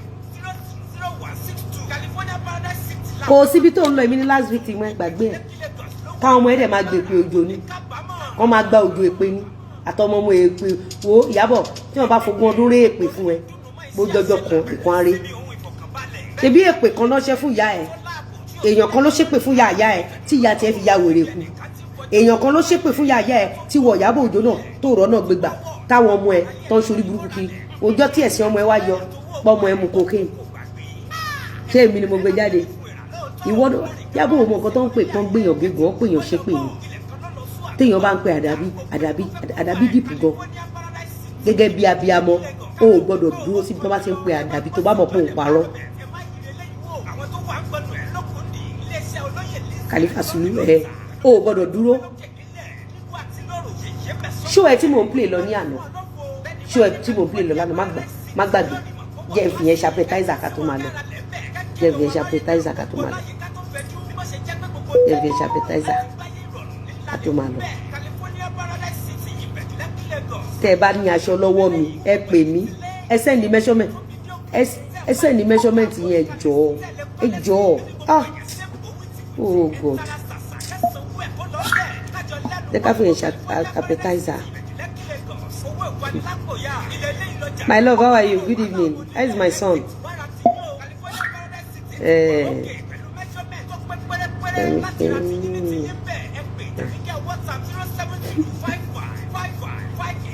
Mami, ẹ jẹ́ àfihàn rẹ̀ kọ́ máa edit nǹkan tán edit.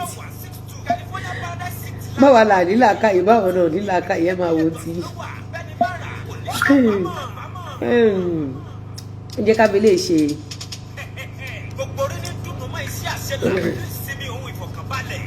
Iyabo ìyá olórí burúkú gan lọ́mọ ìyá olórí burúkú gan lọ́mọ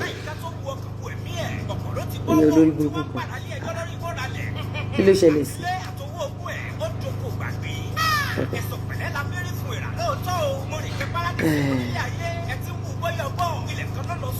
Okay, ṣé o tá à ń ṣe lọ tá à ń pè. That is it that one that drugged my children and put drugs in their food and drinks I want to be talking to. Did I say that? I said yes, I said that. I said I did.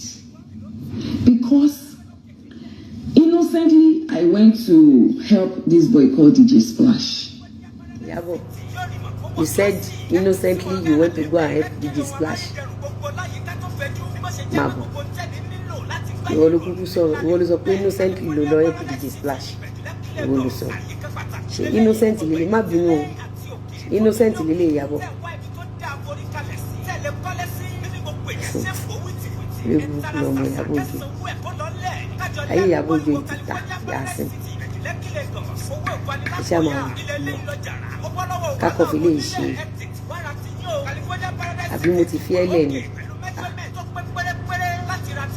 mo rá ń fèsì àwọn tó gbé jáde fún mi èmi mọ̀ pé wọ́n ló gbé gba àwọn spíkà Facebook yẹn jáde àbí táwa dẹ̀ dárúkọ ẹ̀ wọ́n á ní ṣe akẹ́ mọ́bẹ̀ mo rá ń dá jago mi gbà tó wá rí bó ti rẹ gbà àwọn tó gbé sẹ́rán ó wá gbójú jáde ó ti jáde lékú lọ́wọ́ Iyabo Yasin torí jíjáde tó jáde ń gbà ó jáde lékú lọ́wọ́ ní straight ọlọ́run dọ́kàsí olórí burúkú ebo rí pé yẹn ti wà ní wanted sí lẹ́ẹ̀mẹ́rin fún ẹ̀sùn apànìyàn nǹkan tó ń pè lépè nìyẹn kí ni dọ́kàsí sọ initially dọ́kàsí ní èpè ọjà òun èpè yẹn òun nìyẹn èpè ìjà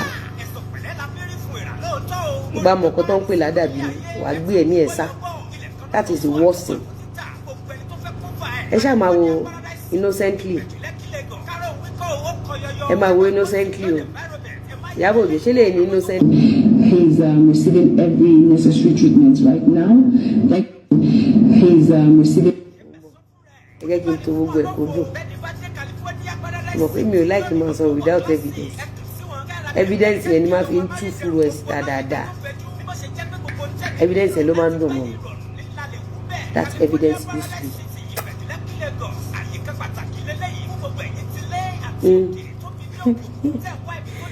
Evidence yẹn ló máa ń dùn Iyabo máa gbọ́.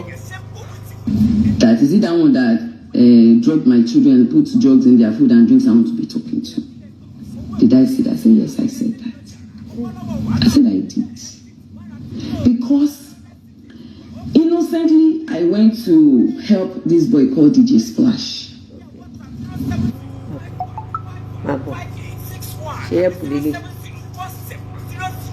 Iyabo ṣé ẹ̀pù ló ṣe mo ń béèrè ní ṣé ẹ̀pù ló ṣe mo ń béèrè ní o ṣé ẹ̀pù lélẹ̀ ṣé ẹ̀pù lélẹ̀. He's receiving every necessary treatment right now. Thank you for your donations. We will still appreciate, for those of you that have not donated and want to donate to DJ Splash, we appreciate that you kindly please support the young boy. So, ṣé ẹni tí yàn bá help yẹn máa fi ń gba donation mi ò mọ̀ má bínú o mò ń gbọ́ ẹ̀yin èèyàn ṣé ẹni tí yàn bá help máa lọ fi ń gba donation tẹ́bẹ́ ẹni tí yàn bá help yàn máa fún lówó lápò ara ẹ̀ etí kẹta ò ní gbọ́ Iyabo is mentally unstable kai even came out jubilating and drinking ogoro I don't like ẹ máa gbọ́ lọ. When we got there, the first thing DJ Splash said when he saw me was like, I have helped your son before. I was like, you know Festus? He said yes because. ẹ ká lọ gbọ́rọ̀ lẹ́nu DJ Splash fúnra rẹ̀ torí wèrè ní ẹ o lè máa ń parọ́ gan wèrè dẹ̀ ní ẹ já gbọ́rọ̀ lẹ́nu DJ Splash fúnra rẹ̀ já gbọ́rọ̀ lẹ́nu DJ Splash ń bọ̀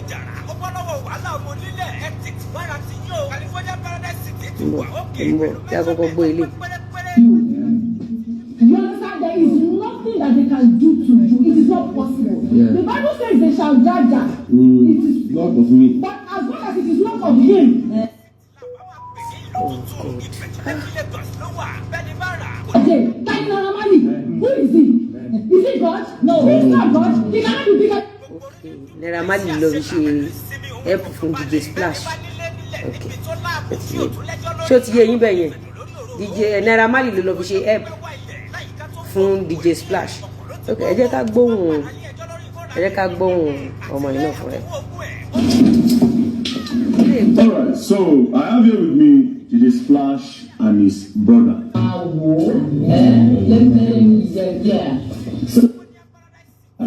Now, the reason why DJ Splash reached out to me again after the video he sent to me, where he cleared his name based on what Iyabo just said, he said immediately after that video when I posted it, a lot of people started threatening him. That even one woman called and she was yelling at him and insulting him. ṣé o gbọ́ṣẹ́ tán ló ń ṣe o pe DJ Splash ẹ bẹ̀rẹ̀ sí ní threatening ẹ̀. That people were calling him ingrate. And that's ingrate part. That's when you now say, okay, you know what? Please, I will need to clear the air. Yes, I appreciate Iyabo Ojo for coming, but I still need to clear the air so that Nigerians will know everything that happened that period. Now, his brother also said he was an eyewitness to everything, and he saw everything. And as a matter of fact, it was even through him that Iyabo Ojo came to the house. So, bros, listen, this interview what they do, I know they edit them, I know they cut them. Anything when you talk now straight. If you use PG, I would prefer me use PG. If you meet Sam, but just feel free to talk. Do you understand? Feel free and say the truth. Now only you and God, now you know. Do you understand? Anything when you do, now you and God, now you know. So first things first, how Iyabo Ojo take enter inside all these things? That time we mobile matter first happened. Now this lover first reach out to me through Instagram.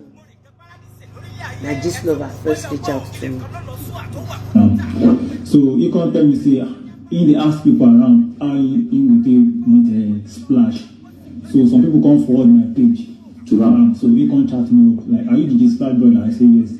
So he can't talk say how if he meets DJ Splash and he go like see him, me follow him. Iyabo Ojo, this lover said, Iyabo Ojo, you said under this lover that how can you miss DJ Splash?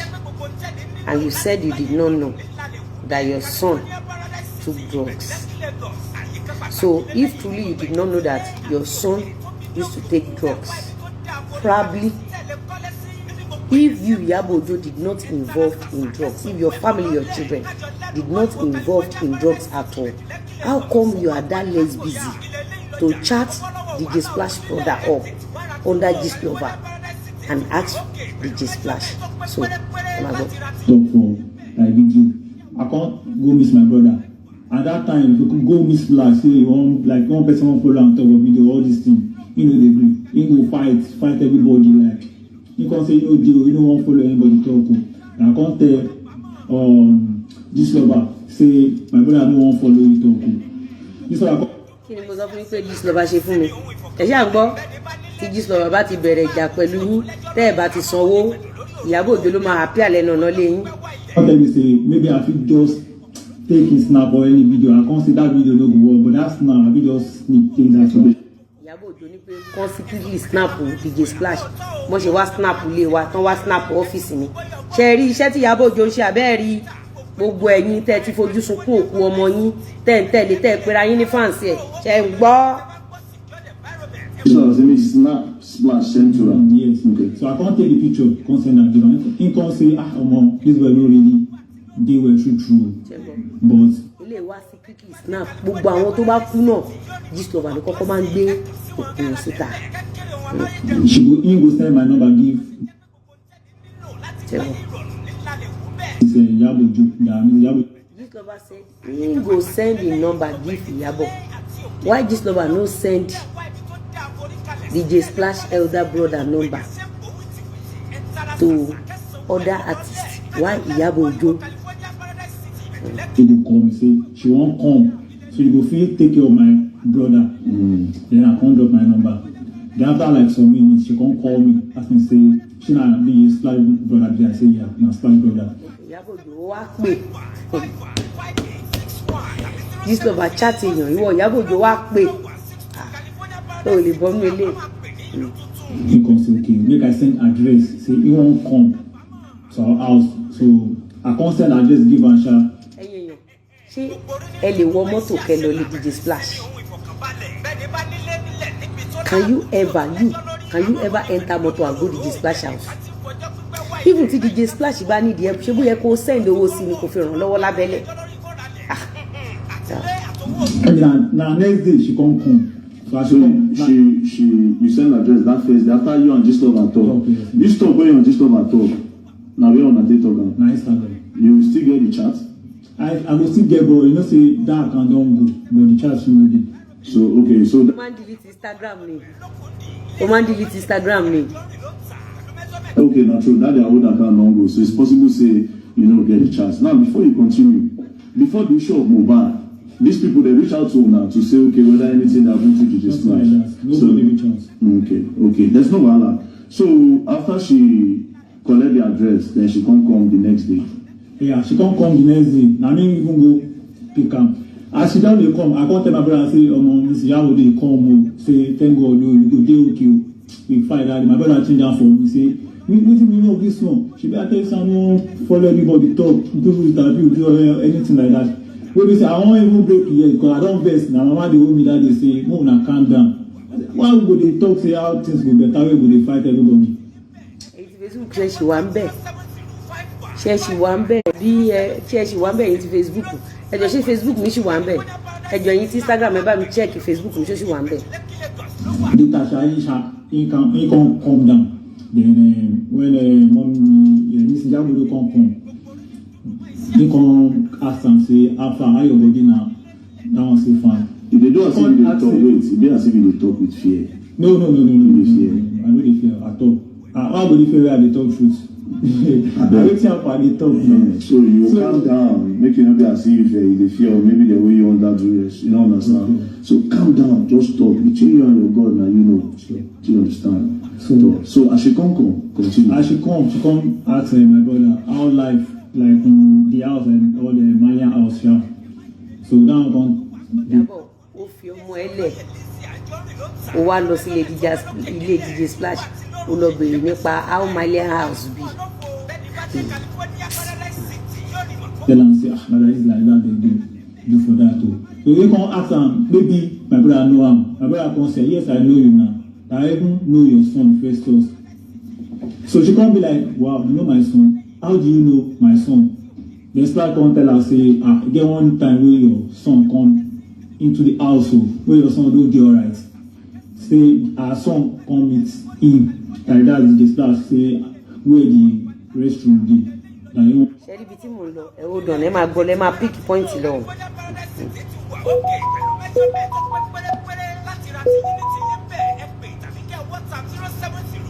So he wanted to say maybe so after some minutes he say the boy no come out, the boy no he can't go check and come say the boy no dey alright. Miss Iyabo do that now. Him no be him go say him phone fit lost that day because a lot of people dey come that their Naira house for the guest maker for them guys they come in the good. So say if no be him phone or everything wey dey the guy hand fit lost that day. So now wetin. Iyabo, when this guy told you that he know your son, that your son took drugs, Iyabo, why can't you live quietly? Why did you decide to on camera on this boy's face? You said you went there with cameras on, but the way this guy is talking, Iyabo, ó ti kọ́kọ́ lọ sílé wọn without àwọn press o. Ó ti lọ julẹ̀ wò, ó ti lọ sílé wọn. Ó dẹ̀ parọ́ fún wa, ó lọ gbé kámẹ́rà dání níjọ́ yẹn. Ṣé o mọ̀ pé ó ṣe live láti inú mọ́tò ni bó ṣe ń bọ́lẹ̀ Iyabo? So ibo ni DJ Splash ti pè é sẹ́yìn tí ó dẹ̀ sí lórí live chat.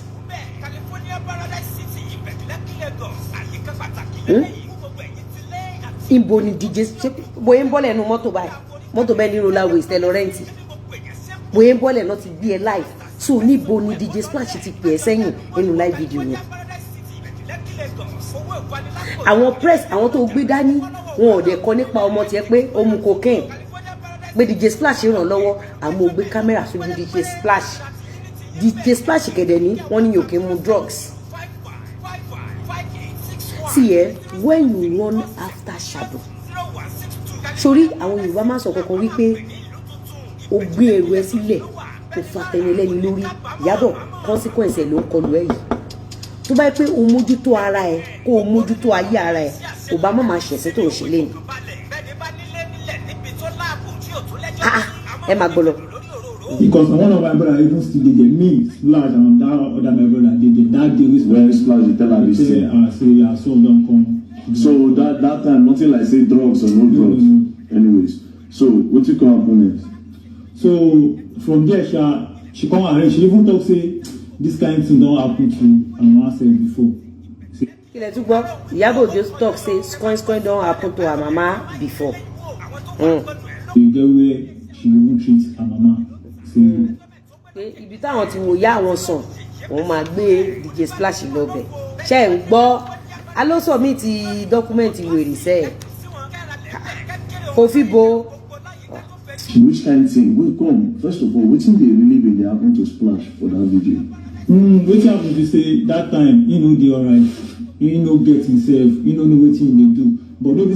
Ṣé padà rí fídíò kan tí àwọn fámìlì ọmọ tó kú yẹn Destiny Boy tán ní òkú òru ṣàmọ ọ̀hún ṣe rántí pé mo sọ ohun kankan fún yín wípé ṣé ìyá Destiny ti voice ẹ̀ ti jáde ṣé ọ̀rọ̀ tó bá sọ lẹ́fẹ́ ẹ rántí pé mo sọ bẹ́ẹ̀ fún ẹ jáde yẹn mọ́ bẹ́ẹ̀ kọlọ́ba fọ̀run kọlọ́ba tùyá àti bàbá ẹ̀ nínú ṣe ẹ rántí pé mo sọ fún yín pé ẹ rántí lálẹ́ ẹjọ́ yẹn tí ìyá yẹn jáde tó ní kìnnìkan tí mo ní pé ṣé ìyàtọ̀ ti bí oníyàtọ̀ ti gbé voice ẹ̀ jáde pé nǹkan tó bá ní kó lọ jáde lọ sọ ló máa lọ sọ pé gbogbo nǹkan tó bá ṣe count ẹ̀ under duress ṣé mo sọ mi ti yàn pé àwọn family ọmọ yẹn padà jáde which is the father side said kò sí nǹkan tó ń ṣe ọmọ àwọn tó ń ṣe rí pé kíní ni ọmọ Destiny Boy yẹn ṣe rí pé òun náà náà tún ṣe fún kíní DJ Splash níbí báyìí òun ni mò ń rán yín létí lálẹ́ ẹjọ́ yẹn ẹ̀dẹ̀rú bí Iyabo Ojo ṣe involve rẹ̀ ó wá ní pé ó ń pe òun nípa kéèsì Destiny Boy ṣé wọ́n kọ́ lo involve rẹ̀ nínú ti àwọn ti DJ Splash bóyá o ti lọ bá àwọn Destiny Boy náà kó fẹ́ gbé wọn lọ síbi tí wọ́n ti wo wèrè mọ́mì ẹ̀ ọmọ ológun òde ya wèrè ọmọ yẹn ọkọ̀ mánéjẹ dáadáa ni ó rẹ̀ náà dárúkọ ẹ̀ níbi wọ́n lo involve rẹ̀ nínú mẹ́sì ṣé mi ni mo tiẹ̀ débi ìwọ tó wà jobless ìwọ tó ò níṣẹ́ wo ló ṣe. He really lost all that memory, but that time he get some acts wey dey act the way he dey act sometimes. But was it drug related? No, this part make I ask Splash. Yeah.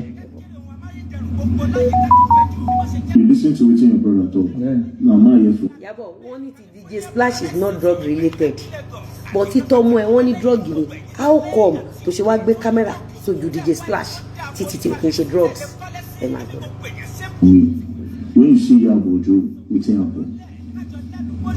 Wetin she follow me talk be say she I know am and I thought say I know am say even your son as I be am wetin I just dey try let her know that day say I know her son say and her son don come to Somalia as one night with his friend na him friend him come with o so I just say he come meet me say he wan use the toilet and he dey sweat for head and I show am where toilet dey immediately wey I see say this guy no come out I go meet am for there say wetin he dey do I see say he just dey sweat for head and na him drop him phone I just make sure say I put him phone for him pocket wey he no lost him phone that night and wetin I let her and she say okay. Iyabo Ojo wáyé tí ọmọ títí ẹ ń gbé wàá dẹ̀ máa pariwo pé àwọn ọmọ títí ayé wọn dáa abiyamọ mẹ́rin ló fa yé àwọn ọmọ ẹ̀tọ́rọ̀ ọ̀sìn wà àwọn ọmọ tó ń fi rán pákéjì wẹ̀ sí wọn níta ọmọ ẹ mu drugs ó wá ṣubú sílẹ̀ ńlẹ̀ ó ti rẹ̀ mọ́ tọ́ílẹ̀tì ó sọ fóònù ó bọ́ sí òhò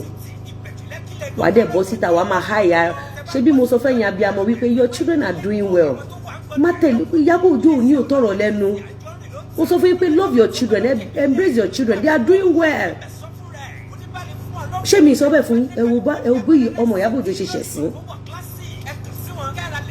So let's start what we want to do in Yes, she has gone to DJ Splash house before ó tó gbé kámẹ́rà lọ o ẹ máa wọ́n tí Iyabo Ojo ń pa o. If I tell her say drug she go talk say okay who and who dey drug that night see only first cause you see and when I come out. Iyabo Ojo and I'm sure that this boy will not be the first person to come and hint about your son but you choose to abandon your son problem and carry other people's problem on your empty head this is the consequence ló dé bẹ́ẹ̀. From the hospital me and her never discuss anything again about maybe I know his son or maybe I know anything again me and her never discuss anything again so I no understand Now you see I know me you be like say you dey vex based on wetin she talk so calm down you understand you no need to vex na one of those things you understand na one of those things now wetin really happen to you. Yes, according to DJ Splash, his son took the drugs from where he was coming from, not Naira Marley's house. Not Naira Marley's house. His son has already took the drugs Imagine you that your son is taking drugs, your children are taking drugs. You now abandon your children and carry another people matter put for it. This is your head. And she will be there, be hyping her dead children to oppress. Maybe I told you. And to this coin. Wow, you smoke? And down, I won't lie on down. Up to now? You don't take your smoke, I don't take. You dey do coding? I know they do coding. Tramadol? I know even alcohol. If you see me, where I drink alcohol, maybe say maybe I no get weed. And I no go use my money go buy alcohol. I prefer make I gather my money go buy you. So you be occasional drinker, no be always. Sometimes. Destiny boy, the man where you doing Iyabo. Cherry, any video te ba ti rí tí tó sin silver bed and silver dam àbí wèrè tó ń pè yẹn tó bá ti cut ẹ̀yin yan mi, believe there is truth in that video. Any video te ba ti tó ti cut video yẹn dùn wọ́n. Ṣé ti òun cut video o máa ń send ẹ, a máa send ẹ kiri, a máa send ẹ kiri. Ṣé àwọn èèyàn orí nǹkan tó ṣe ni? Ya Priscilla Okosulele na big time liar with wèrè mental. And they hard. And they hard. No be say I dey go. What of balloon? Balloon is low gas. If anybody can bring any video come and read the same day. Ọmọ ìtú challenge wey anybody bá lè mú fídíò wá. Ṣó yẹ kí Iyabo Ojo tó kámẹ́rà sọmọ ìlójú. Ṣó yẹ kí Iyabo Ojo as a mother. Iyabo Ojo olórí burúkú ni kò ń ṣe ìyá gidi, olórí burúkú ìyá ni. Àtòbò jẹun ni. How can you call Iyabo Ojo a mother? You don't just own camera and it's child abuse. Hey, no. Me myself, I will say, if anybody feel bring my video where I dey blow ban, I never try. Okay, now for that. Ní kọ́ ti fídíò ẹ̀ bẹ́ẹ̀ pa àwọn blogs ẹ̀ ni fídíò tí ń gún mọ́dà yẹn ó rò pé àwọn èèyàn máa pàtẹ́wọ́ fóun kò mọ̀ pé iná máa ṣe fóun òun náà ṣe lọ fi kọ́ọ̀tù fídíò tèmi lọ́jọ́ kejì tó gbé sí láti fi suppress ẹ̀sìn tó ń ṣe. Malian house. Na only first was for Iyabo Ojo house dey come there.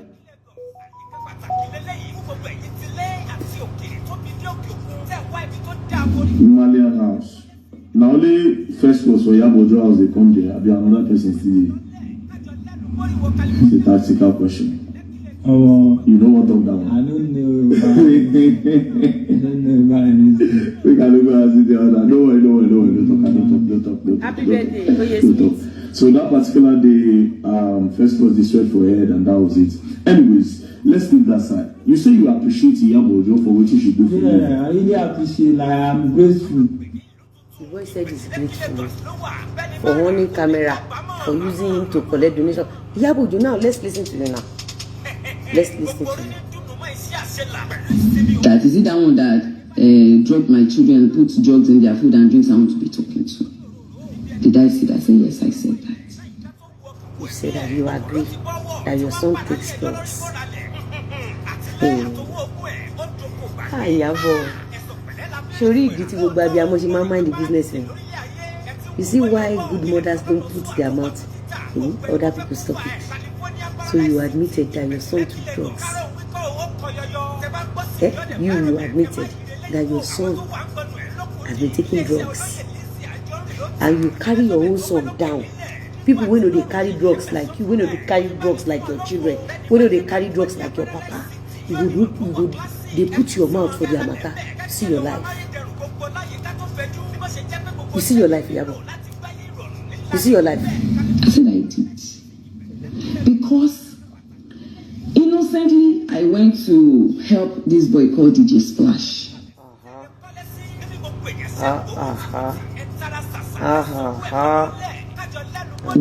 He's receiving every necessary treatment right now. Thank you for your donations. We will still appreciate. For those of you that have not donated and want to donate to DJ Splash, we appreciate that you kindly. Innocently you help DJ Splash. Innocently you help DJ Splash. When we got there, the first thing DJ Splash said when he saw me was like, I have helped your son before. You are a liar. You chatted him under Gislover. And you went to his house before. You now went there with your crew member. You are a liar. The boy just said it now. You went there, you made promises to them, you begged them, you talked to them that they should act normal, they should behave well in front of camera, that you want to give them money to take the boy to hospital, that if they can join you to name Naira Marley, you give them plenty money. You've gone there before, you've arranged everything. Wait. I was like, you know Festus? He said yes, because me, I don't know him. When I was doing the life was when I heard something was also wrong with one of the boys that lived in Naira Marley's house. And people were like, I should please help the boy, I should please help the boy, we should not let this boy die and all that. Who are you? What concerns you with Naira Marley? What is your involvement in drugs-related cases with the musicians? Who are you? Can't you stay under your gist lover and make your ransom money in peace? I hate it when people involved in people's matter like this. I don't like it. That is why you always see me. I walk alone. I don't go see to come with anybody. Very jobless. They sent the number of the brother to me. I called the brother and I asked for They sent the number of the brother to you. You called the brother. So you admitted you are under gist lover. You just expose yourself. You said they sent the brother's number to you and you called. You just expose yourself that you are gist lover. Who sent it to you? Is it through WhatsApp? Through Instagram? Can you show Nigerians the means of communication between you and gist lover, to show Nigerians that you are not the gist lover? Let Nigerians know. At least me, if it be WhatsApp group, jáde with time and date. You will know the time and date. Conversation was gist lover jáde. Date to send the number of boys here for the date and time. Kawo. We go be gist lover. She buy me chat. Oh, I'm there. Oh, I'm in WhatsApp me. We jáde. You can number to gist lover to find the chat. To send the address and I went there. Thank God I did not go alone. I went with media. You are a liar. You went there alone. It was after you gave them scripts that they will act for you. That was the second time you went there with media. But the first time you went there alone to go and give them scripts.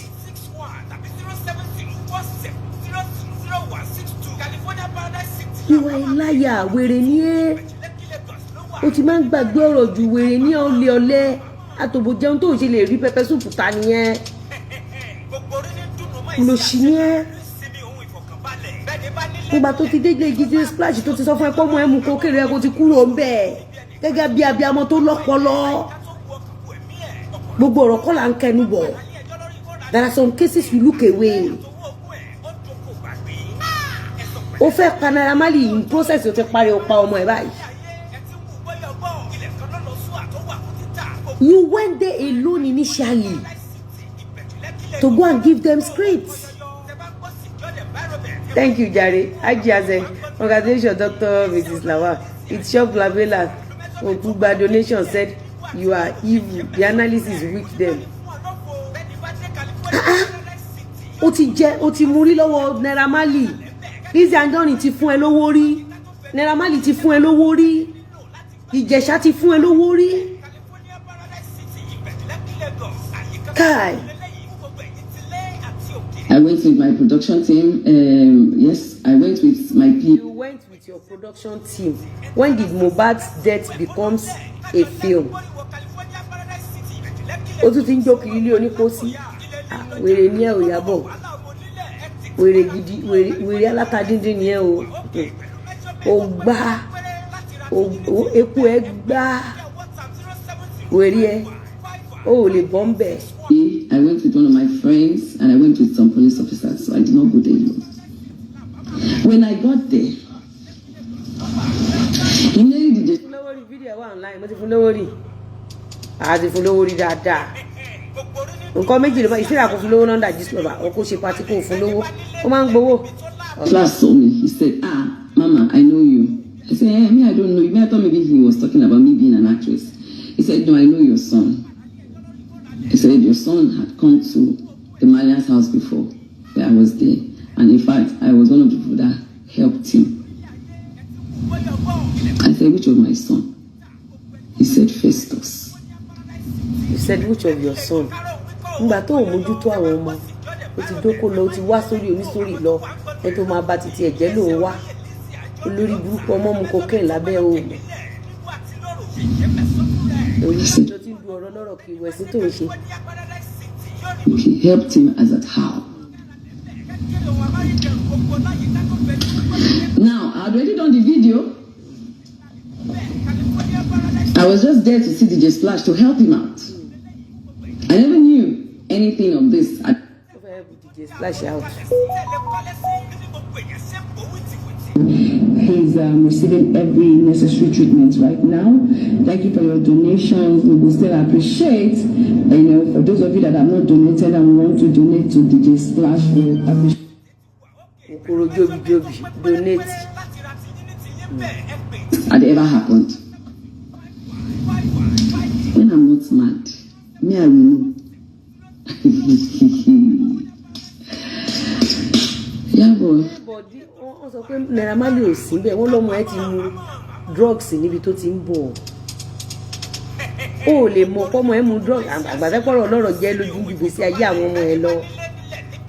Ọdún mélòó náà wà ló ti dà wọ́n síta àti tán dúfúra àti tán dógùn ẹ̀ tó fi wọ́n pawó. Tó bá mọ réètì tí àwọn ọmọ Agége yẹn wọ́n ṣe máa ń bá Iyabo Òjó búlì, wàá mọ̀ pọ́wọ́ ọmọ ọkùnrin ò mọ̀. Wàá mọ̀ àwọn ọmọ Agége yẹn bọ́ ẹ máa ń bá Iyabo Òjó búlì, àwọn tó ń ṣe, àwọn tó mọ̀, àwọn tó rírí, bọ́ ẹ máa ń bá Iyabo Òjó búlì. Wàá mọ̀ pé something is fishy. Ọmọ lọ́rọ̀ lórí ọ̀rọ̀ ayé ẹ̀.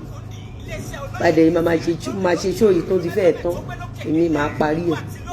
Become. So, I said, oh yeah, speak. The media person wanted to start. The media person wanted to do what? Onírọ̀ ọmọ wèrè. Lọ́mọ tó sọ fún wa sí pé o ti kọ́kọ́ wá sílé àwọn. O gbé script wa. Iyabo, she can lie. Bí sísí kọ́ lọ́mọ yẹn sọ fún wa sí pé o gbé script wálé àwọn. Which of his son? How many sons does she have? Does she have? She even had one. Lórí burúkú ni donation. Kó lè bá yéèyàn jẹ. Ó lé Naira Marley lọ. Ó lé àti fi Naira Marley ṣẹ̀sìn. Ẹ wo bọ́ ọmọ tiẹ̀ náà ṣe ń ṣẹ̀sìn. Recording. I said, no, wait, don't record though. Because I don't want this to be all up. Onírọ̀ nìyẹn. Ọmọ yẹn ló ti wá previously, ó wá fáwọn script. Gbogbo ohun táwọn máa sọ, ó ṣe wá padà wá. Onírọ̀ nìyẹn. We came here to help this boy. Whatever he has to say that is related to my children or myself, let me hear it personally. When you hear it, why can't you put it on camera that your son was taking drugs? At least you went there to help DJ Splash. Why can't you help your son first by placing camera in front of your son and ask your son to tell Nigerians how he has been taking drugs? At least you're supposed to make all the interrogation to be on live. Maybe you always put camera on these boys' faces, on innocent people's faces, to ridicule them. Why can't you ridicule your own son too? At least for your son to have took drugs, like you said. You're supposed to scold your son in front of the whole world. You scold your own son in your house. And you subject other people's children to public ridicules. So for me, color will fi jèrè ọmọ, báwo lè fẹ́ jèrè ọmọ. Our actions are so wild, which is the of sponsor. Imagine Iyabo dancing like Puri for Tanzania, so security the bouncer. And who else noticed that admin like to be playing the role of madness in the movie and gone? You go ọbẹ, no wonder. Meanwhile, certificate Iyabo. I'm loving that your comment. Those your comments in the end, I love it. Yeah, Mumbo. First, because I don't want to mix it up, because that time it was justice for Mohbad, right? Justice for Mohbad or donation for Mohbad? How come justice for Mohbad or donation to Mohbad is important than the life of your own son, your only son, that was being reported to you that he took drugs, and you confirmed it that your son took drugs somewhere else? Are you related to Mohbad? Are you in any form or anyhow related to Mohbad? How come Mohbad death is more important to you, to the life of your son? I thought as a mother, when they told you that your son took drugs, you suppose, as a good mother, you will just carry your everything and leave DJ Splash house, because it's a secret that if you put camera on DJ Splash face, now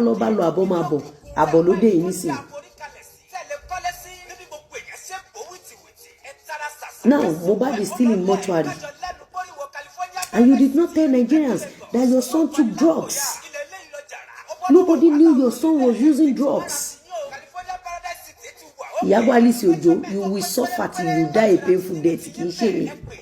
Mo kọ̀ ìṣẹ̀dá tó wà lábẹ́ chichi azatu. Ikú oró ló máa kú tọmọtọmọ ẹ.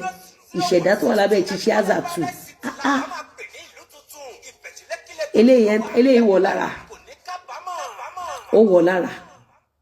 Ẹ wo comment tí Iyabo Ojo wá fi lẹ̀. Ṣé bó mọ̀rọ̀ lọ́rọ̀ dá sí? You see, when we mind our business, ẹ wo comment Iyabo. Ẹ wo comment lórí bu. Ẹ wo Iyabo Alice Ojo, you will suffer till you die. Ẹ̀rí. Ṣé bí wọ́n ló ń dá sọ̀rọ̀ lọ́rọ̀? Ìwọ ló mẹ́bí ẹlẹ́bí dá sí now. All our mothers that they mind their business, all of them were minding their business. You think they don't know what they are doing? They know what they are doing.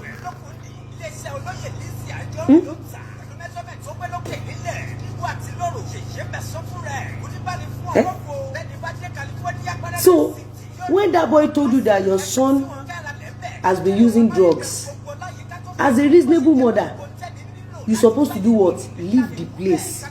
Right? You're supposed to give that boy maybe 200 or 500 or 1 million or 10 million and just dash the boy bam and go.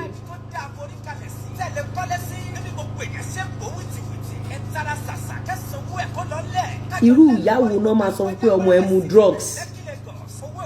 Irú ìyá wo náà máa sọ pé ọmọ ẹ mu drugs? Ó dé tún ṣètò kámẹ́rà sí ọmọ tó sọ fún ẹ pé ọmọ ẹ mu drugs. Ó padà tó kámẹ́rà sí lójú. You see why God said we should not be evil?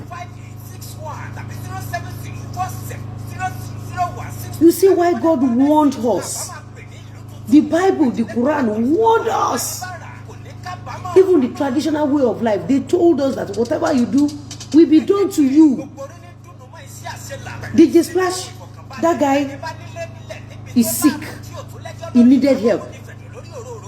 You went there. Instead of you to help that boy and leave, you put camera on him. You took the boy to your house. The way you took Yeyemesho, Iyabo, Mohbad, you took him to your house, Iyabo, and you knew that that boy knows your son's secret. This is a secret any abiyamo should go to any length to protect. But you are after bringing down Naira Marley. You are after Naira Marley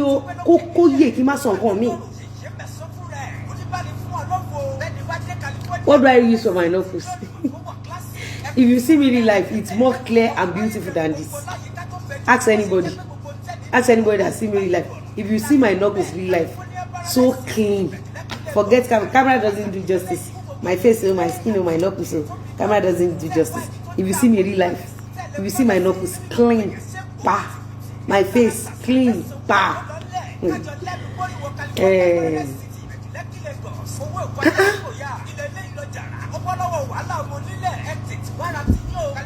Yakubu, Mohbad kú, Mohbad ò kì í ṣe problem ẹ. Mohbad ò kì í ṣe family member. Abi, as a mother, let me tell you something. Let's be sincere. You see, why we don't put our mouth in people's matter. Because tó bá ní ọmọ ṣe rí àwọn ọmọ yẹn, àwọn ọmọ yẹn ṣòro tame. Oríṣiríṣi ọmọ ló wà. Oríṣi as a mother, má dá sọ̀rọ̀ ọmọ lọ́mọ ṣé làwọn ní fọmọ ẹ̀ṣẹ̀ sí. The greatest pain Iyabo get now be say Yeyemesho don block all her link for donation. Which reasonable mother will stand in front of someone that knows your son top secret as a drug user?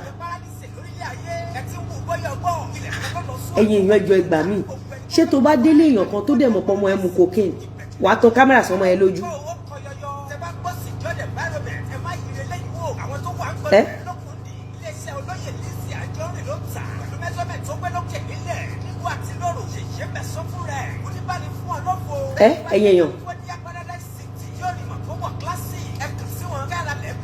Ẹ̀yin èèyàn o lọ síbì kan ẹni ẹ̀dẹ̀ mọ àṣírí ọmọ yẹn àṣírí ọmọ ẹ̀ Ọlọ́run jẹ́ kó ọmọ wa mú cocaine bí ọmọ Iyabo o fẹ́ lọ bà tèèyàn jẹ́ níbì kan o fẹ́ lọ bà tèèyàn jẹ́ níbì kan ọmọ tó fẹ́ lọ fi bà tèèyàn jẹ́ ó wá sọ fún ẹ wípé ọmọ ẹ mu cocaine ó mọ̀ pé òwe lọ́lọ́run pa fún ẹ pé kó tètè gbé ẹrù ẹ kúrò ńbẹ̀.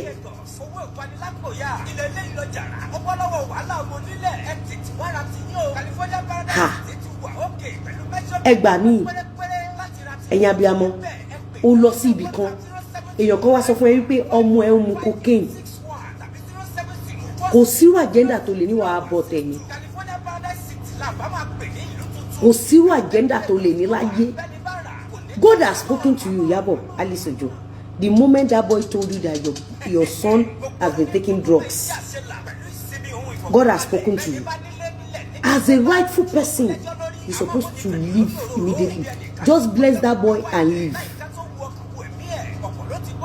And try to mend things with that boy. Just be friendly with him, take care of him, so that the boy will take the secret to the grave. How can a mother on live chats direct to a face of a boy that knew such deadly secret about your biological son? Ó wá lé Naira Marley títí ó ti lé Naira Marley lọ báyìí Iyabo abọ́ ti dé sórí ọmọ tiẹ̀ náà báyìí abọ́ ti dé sórí ọmọ tiẹ̀ náà.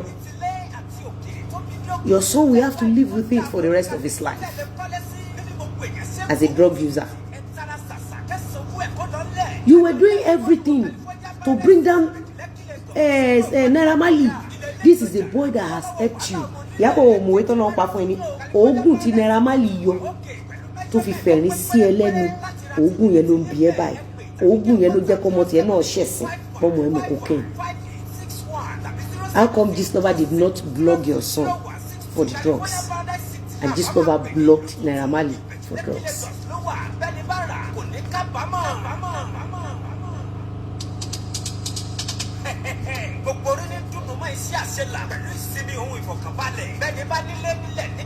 I hope you are learning as a mother.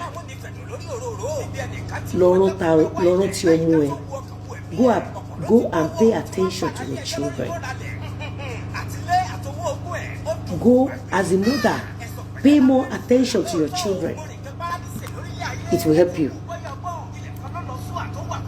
It will help you. Pay attention to your children.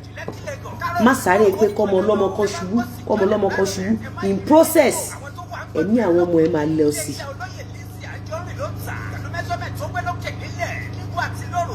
And let this serve as a lesson to any mother. Ìwọ̀nba ni kó lè ṣubú ọmọ lọ́mọ mọ́.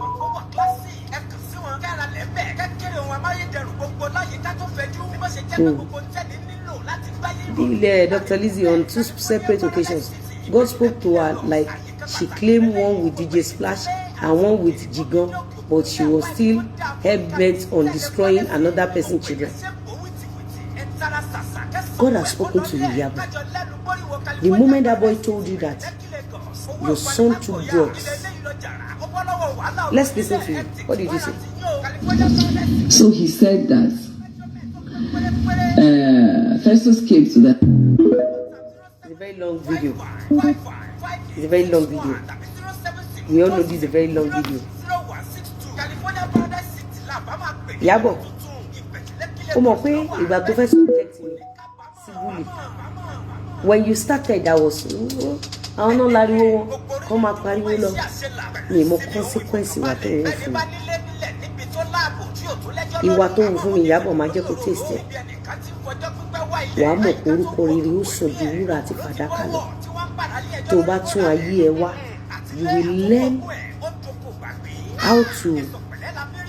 how to manage good name for people, not to destroy good names. Tí wọn náà bá tún ayé wá, like you said, sí àwọn ọmọ ẹ láì ṣe mi, tó bá ti tún ayé ẹ wá, wàá mọ bí èèyàn ṣe máa tọ́jú orúkọ àwọn èèyàn tó ń ṣiṣẹ́ fún. Iyabo, nobody is going down alone. Nobody is going. As a matter of fact, you will be the sacrifice, because I'm not going down with you. Because you don't have what it takes to stay up there. You don't have what it takes.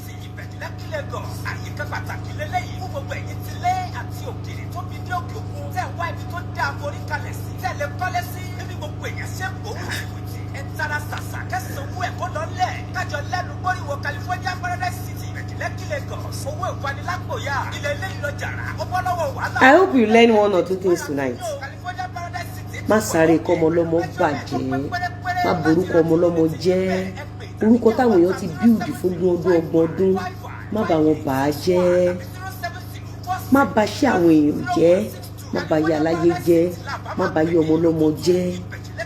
What goes around comes around. Má wá ìṣubú fọ́mọ làkejì. Ọmọ tiẹ̀ ló máa ṣubú. Iyabo Ojo Benton àfikọ́ta Naira Marley kú. Ẹ wo ẹ̀sìn tọ́mọ Iyabo Ojo ṣe. Gbogbo ayé ló ti mọ̀ wípé ọmọ Iyabo Ojo mu drugs nísìn. Kí ló wá lọ sílé DJ Splash? Ẹ̀ṣẹ̀ wo ni Naira Marley ṣẹ̀ ẹ́? Naira Marley is old enough to be your first son. Iyabo, tí òkú Mohbad bá rú ẹ lójú, tí òun lè pe Naira Marley níwọ̀ kan òun kan gẹ́gẹ́ bí ọmọ tó ti fi ogún ẹ̀ fi àánú sí ẹ lójú. Everybody that helped you, Iyabo Ojo, everybody that's giving you money, you bent on destroying them. Look at how God destroy you and your children. Ṣé o rí nǹkan tó ṣe fún àwọn ọmọ mi? Nǹkan tó ṣe fún àwọn ọmọ Naira Marley. Ìwọ náà fèsì ẹ lórí àwọn ọmọ ẹ. Wàá mọ bó ṣe rí lára kéèyàn bọmọ lọ́mọ lórúkọ jẹ́. Kò dẹ̀ síbi tá a fẹ́ lọ Iyabo Ojo. Ìwọ ló kọ́kọ́ wá fọ́mọ mi. Ìwọ ló purọ́ mọ́ mi. Orí mo fọwọ́ lágbàyàn lójú. Ẹ̀yin lè dé lọ station. Ẹ̀yin lè ní kọ́ máa san 1 million fún yín. AIG, Assistant Inspector General of Police ló gbé yín lọ sí kóòtù. Èmi kọ́ mi ìmọ̀wọ́ mi mẹ́sẹ̀. Ó dárúkọ mi sí. Ó subject ọmọ òkókó. Mo ṣe ṣe èpè yẹn tó fún ọmọ ẹ Rakimu. O sọ pé no, nobody should cause a newborn baby here under your comment section. Abo sọ bẹ́ẹ̀. Ṣé o sọ bẹ́ẹ̀ Iyabo Ojo? Ṣé o sọ bẹ́ẹ̀ pé nobody should cause newborn baby here? O sọ bẹ́ẹ̀. O sọ bẹ́ẹ̀. So gbogbo àwọn tó ti bẹ́ẹ̀ forí gbé èpè, àwọn tó ti mọ sàárì ọmọ wọn, àwọn tó ti sunkún kíkorò lórí ọmọ wọn, tí wọ́n wá ń tẹ̀lé pàtì mi tó ń kọ́ọ̀tì, tí wọ́n fẹ́ láti mọ nǹkan tó ṣe fún mi, àwọn làánú mi ṣe. Àwọn làánú mi ṣe. Torí àwọn tó bá tẹ̀lé sórí èmi àti Iyabo Ojo, wọ́n mọ̀ pé ìwọ ló kọ́kọ́ bẹ̀rẹ̀ sí ní ṣépè fọmọ.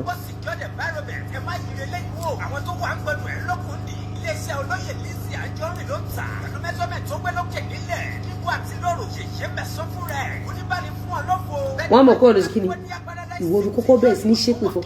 Àsìkò ẹ̀san ló dẹ̀ dé yìí. Àfi kí mi náà ṣe tèmi. Kájọ mo ní bàǹbáṣì. Bàǹbáṣì ni. Torí Fọlá ò ṣọ̀tá mi. Mi ì ṣọ̀tá Fọlá. Mi ò lè Fọlá kiri. Oore ni mo ṣe fún, oore ni mo ṣe fọ́mọ ẹ̀. Nàkọ́mọ̀. ẹ máa bọ̀ sí ìpè wà ńlẹ̀ fún yín. Ẹ̀yin lẹ rẹ́jọ́ ẹlẹ́jọ́ lẹ fẹ́ fi tara ẹ fẹ́ dá sọ̀rọ̀ tí ó kàn yín ẹ fi tara hate ẹni tí ó ṣẹ̀ yín ẹ̀yin tẹ́ mọ̀ bẹ̀rẹ̀ ọ̀rọ̀ last week yìí ìjẹta àbí jẹrin pause and ponder ó sì blọ́ọ̀gì Florida Esadog ojoojúmọ́ ló ń blọ́ọ̀gì Florida ojoojúmọ́ ni ojoojúmọ́ ló ń send death threats ojoojúmọ́ ló wá fídíò lébi ó fídíò ṣọ́ọ̀bù mi Iyabo Ojo abẹ́jọ́ wà kọ́ ni ẹjọ́ wà ní. ó máa wá ń yà mí lẹ́nu táwọn èèyàn bá sọ pé Iyabo wọ́n ń ṣépè fún ọmọ ẹ̀ ó máa ń yà mí lẹ́nu ṣáwọn èèyàn ti gbàgbé ni pé ìgbà tó bẹ̀rẹ̀ sí ní subject ni tó ń ṣépè fún àwọn ọmọ àtọmọ ọmọ ẹ̀ lójú ẹ̀mí ẹ̀ ó kọ́ṣọ̀ wọn pé no àì má ṣépè fọmọ kékeré ń bí ó tún sọ lọ ní oníhà ó dẹ̀ ní èèyàn o Lizzy wàá mọ̀ pé Fọlá ní jẹ́ǹtì ẹ̀ tún play kan fún ẹ̀ tó sọ pé a máa pàdé ní kóòtù lọ́la jẹ́ fi hàn èèyàn ẹ̀ má bínú iṣẹ́ líle ẹ jẹ́ fi hàn ká tó máa lọ ẹ jẹ́ kí n fi lè hàn ká tó máa lọ ẹ jẹ́ kí n fi lè ẹ má bínú mi gbọ́dọ̀ má fi hàn yín mi gbọ́dọ̀ má fi hàn yín ẹ jáwé lè tán. ẹ fọwọ́ lábà ẹ̀dẹ̀ fi ń gba lójú. It doesn't make any sense. It doesn't make any sense.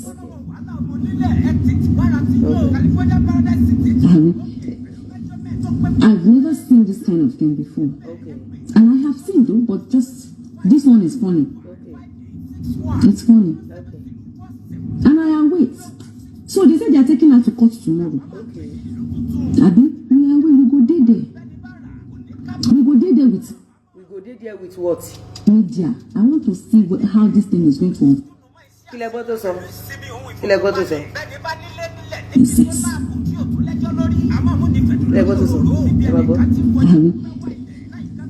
I've never seen this kind of thing before. And I have seen though, but just this one is funny. It's funny. And I await. So they said they are taking her to court tomorrow. Abi, we go there. We go there with media. I want to see how this thing is going to unfold. We go there with media. Abi? Now, come here, come and listen to yourself again. You go there with media, ba? Okay. You go there with media, ba? Okay. You go there with media. Okay. Man like evidence. Me, I like evidence. That is it that one that drugged my children, put drugs in their food and drinks I want to be talking to. Did I say that? I said yes, I said that. I said I did. Because innocently I went to help this boy called DJ Splash. When we got there, the first thing DJ Splash said when he saw me was like, I have helped your son before. I was like, you know Festus? He said yes. because me, I don't know him. When I was doing the life was when I heard something was also wrong with one of the boys that lived in Nayama's house. And people were like, I should please help the boy, help the boy, we should not let this boy die and all that. I was like, okay. They sent the number of the brother to me. I called the brother and I asked for him to send the address and I went there. Thank God I did not go alone. I went with media. I went with my production team. She went with who again? Media. Iyabo. Orí media ilé tí máa gbé gbogbo òkú ọmọ ẹ̀sìn. Tí máa dókú ọmọ ẹ̀sìn. Agbára àwọn tó ń rí ayé. Orí media yìí ìtìtì ẹ ti máa bàjẹ́ èèyàn rí pé. Now ẹ wo nǹkan tí Iyabo Ojo wá ṣe. Ẹ jẹ́ ká wo nǹkan tó ṣe. You know me, I won't talk without evidence. Trust me. That is one thing about me. I won't talk without evidence. Mo fẹ́ kẹ́ gbọ́ tán. Ẹ gbọ́ tán ẹ wò. And for one other, it doesn't make any sense. It doesn't make any sense.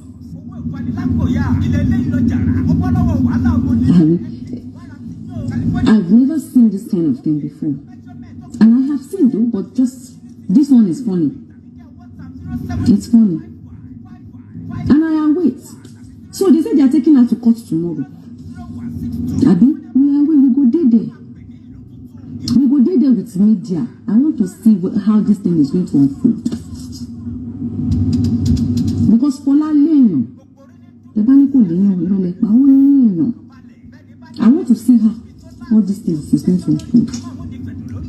And that media will take finishing. Yeah, well, you see your videos where they give me moral. You see, this your videos, they give me moral. This media, where they take destroy people. Now the media, I will take finish you. Look at. You know they carry media to promote people. You know they carry media to help people. They always carry people's family, come media. They always use media, kill people. Now for this media, Iyabo no matter mosari awon atomo na this social media. You turn social media to killing weapon. Iyabo listen. Ẹni tó bá pààyàn nípa ìdá ìpa kí ló máa fi pa ìpa ìdá ló máa fi pa. You see, people don't know what you've done to me. Èmi ló pe media lé lórí. Let's see what those people now did. Ẹja gbọ́tán àwọn media tí Iyabo gbé wá nǹkan tán wá ṣe máa fi hàn yín. Why would Fola be arrested again? I want to know. Why she has to be arrested? Iyabo, you just said it that because of DNA. So why Fola? Why they arrested her? It's not my fault. You Iyabo, you and Fola took me and my husband to the station. Fola was being arrested because of the DNA. So Iyabo, why are you putting it on me? Just for you to collect donation and subject my children. Abi mo ti dáríjì ẹ, mo dáríjì àwọn ọmọ ẹ. It doesn't make any sense.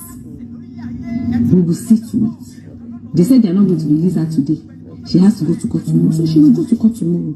Don't happen to see. She will go to court tomorrow. We will see.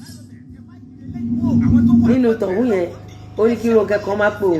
Lélẹ̀ ẹ rí pé each show tó bá ṣe, a máa dárúkọ àwọn onítíátà pé kán máa pò ó nísìn. Ìbẹ̀lẹ̀ ti máa mọ̀ wípé olórí burúkú tó máa mọ sàárè ọmọ ẹ̀ àtọmọ ọmọ ẹ̀ ní Iyabo Ojo àti gbogbo ìṣẹ̀dá tó bá gbèjà Iyabo Ojo àti gbogbo ìṣẹ̀dá tí Iyabo Ojo bá ń gbèjà. You see that it's the same concept. And because I know the truth about Iyabo Ojo, that truth, ṣẹ́rí òtítọ́ tí mo mọ̀ nípa Iyabo Ojo yẹn ó ń gbé mi lọ́kàn. The same concept. Àwọn máa dárúkọ àwọn onítíátà lágbájá máa pè mí ẹ rí pé the same concept. Tí Iyabo Ojo bá ń ṣe gbogbo show láyé ẹ ní gbọ́ tó máa dárúkọ onítíátà kankan lórí live show ẹ̀. Tí Iyabo Ojo bá ti ń ba yé àwọn èèyàn jẹ́ àwa máa dárúkọ àwọn èèyàn. Ó lè ní Wizkid máa pè mí, Davido máa ti pè mí, lágbájá máa ti pè mí, just to call attention of people láti pa ẹni yẹn.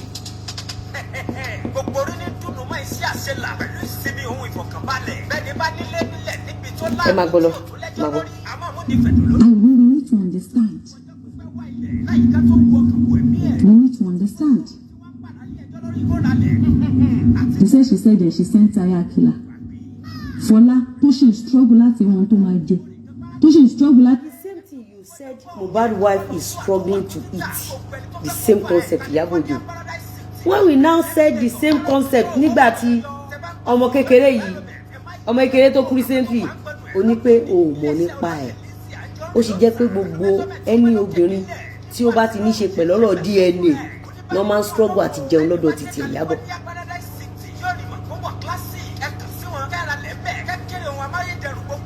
The same concept. Yeah, the same concept, don't know. Someone that is still struggling to feed her children, struggling to see how she's going to take care of her family. To the donation. We will see. Because I am also a single mother. Okay. Okay, to the single mother, bye. Okay. And I will not stand. Check the same format me. Almost Destiny boy here. Ntomu Iyabo to fi sọ̀rọ̀ single mother. Few days tó kù díẹ̀ komo yẹn kú. Tí Iyabo tó wá sọ pé obìnrin kan ṣépè fọ́mọ ẹ̀. Ẹ mú Iyabo dáadáa. Mo Iyabo jù yẹn lọ. Ó ní concept tó ó dẹ̀ ó go ó dance. Wèrè ni kò gbọ́ kò ní làákàyè. The same script ó tọ́jú ẹ̀ pamọ́ ni. The same script yẹn mú dáadáa. The same concept. And what you people do this to her. That Alagbo we will do. Fola tó ń struggle yìí, Fola máa bọ́ ẹ. Fola máa bọ́ àwọn ọmọ ẹ. That Alagbo mo gbọ́. The court we will do there. Okay. Yes. Where you people, Liz and Johnny and your husband, I'm talking to both of you to. Is your audacity for me? Iyabo, is your audacity for me? You have the audacity to mention my names and my husband's name on matter that does not concern us. Iyabo Alisojo. Olórí kéèsì ló máa kú sí. Olórí kéèsì ló máa kú sí. Tó bá dẹ̀ kìíní kọ̀ọ̀la kúkú gbọ́mọ ẹ ló máa gbé sí. Ṣé rí ẹ̀ẹ̀mẹ̀ṣẹ̀ tó ṣẹ̀ ṣé bí akọ̀ǹgbé fídíò ẹ̀ jáde à ń refresh ọ̀pọ̀lọpọ̀ yín ti gbàgbé. Èmi tó ṣàbúrú sí mo ní fídíò ẹ̀ lọ́wọ́. Is the audacity for me to mention me and mention my husband? Just because you want to collect donation. Orí kéèsì lẹ́mí ẹ̀ máa bọ́ sí Iyabo. Orí kéèsì lẹ́mí ẹ̀ máa bọ́ sí. O ní ṣe mí mọ̀, this is your last case. This is your last case. Rob Kitchen said, Iyabo, you went too far. Oh. That is why you don't judge people. Bíbélì ní pé wádìí ohun gbogbo dájúdájú kó di èyí tó di òtún tó kó di tó ṣe òdodo mú. Lẹ́yìn eléyìí ló wá ṣe gbé kéèsì 1 billion lọ́kàn tó o.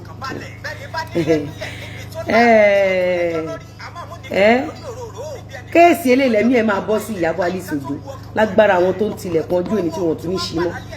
Àdàbí Iyabo àdàbí tó bá jẹ́ pé lórí òtítọ́ àmọ́ tó bá jẹ́ pé lórí owó lórí pé o fẹ́ gbèyàn ṣubú lórí pé o fẹ́ subject mi sí bully ló sọ gbogbo orúkọ báyìí ló gbogbo orúwà yìí Iyabo tó bá kéde kọ́lá kó kú wàá mọ sàárẹ̀ àwọn ọmọ máa kú lójú ẹ̀mí ẹ̀ o ò ní rọmọ sí ẹ́ Iyabo gbogbo ẹ̀dá tó ń ṣe ẹ́ láàánú wọ́n á pàdé àgbákò lórí ara wọn lórí ọmọ wọn. And guess what she did truly? I'll show you what she did. Wherever you people want to take this Fola in this case too, I will be there with you. Which case? Which case? Shebi na you and Fola went to police station. Wetin concern me with case? My name dey for the case when you are shouting my name. Iyabo, shame me. Post evidence for Nigerians that I was involved in that case. Shame Nigerians. Shame me. If this present dispensation no judge the case well, we go pray for another government who go judge well for this. Richie, Iyabo Ojo lọ far gan. I will go far gan. Iyabo Ojo lọ far gan. Ṣé rí bí mo ṣe máa ń pe àdàbí yẹn? Kò yé yín. Òun ló máa ń bọ́ sábẹ́ fake account. Police ń ké pé I don't like her because she's cursing. Àdàbí ni mo ṣe ó ní reason tí Iyabo Ojo tí àdàbí mi ṣe ń bà. Ó lọ far gan. She really want to destroy my marriage. She really aim at my life. She really wants to collect my property. She really wants to use my children for donation.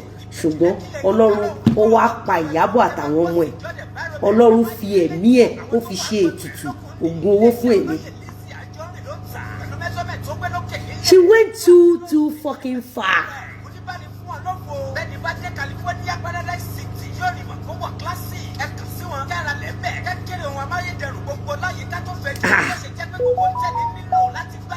get me.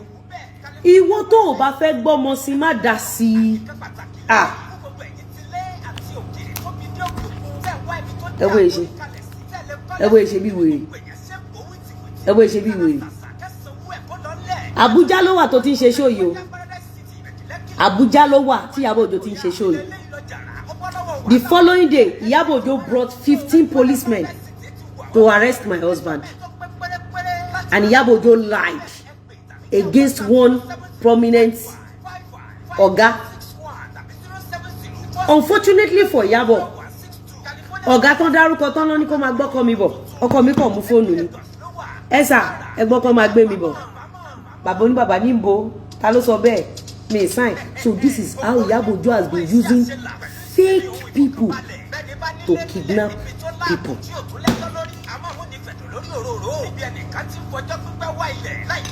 Let me show you what they did.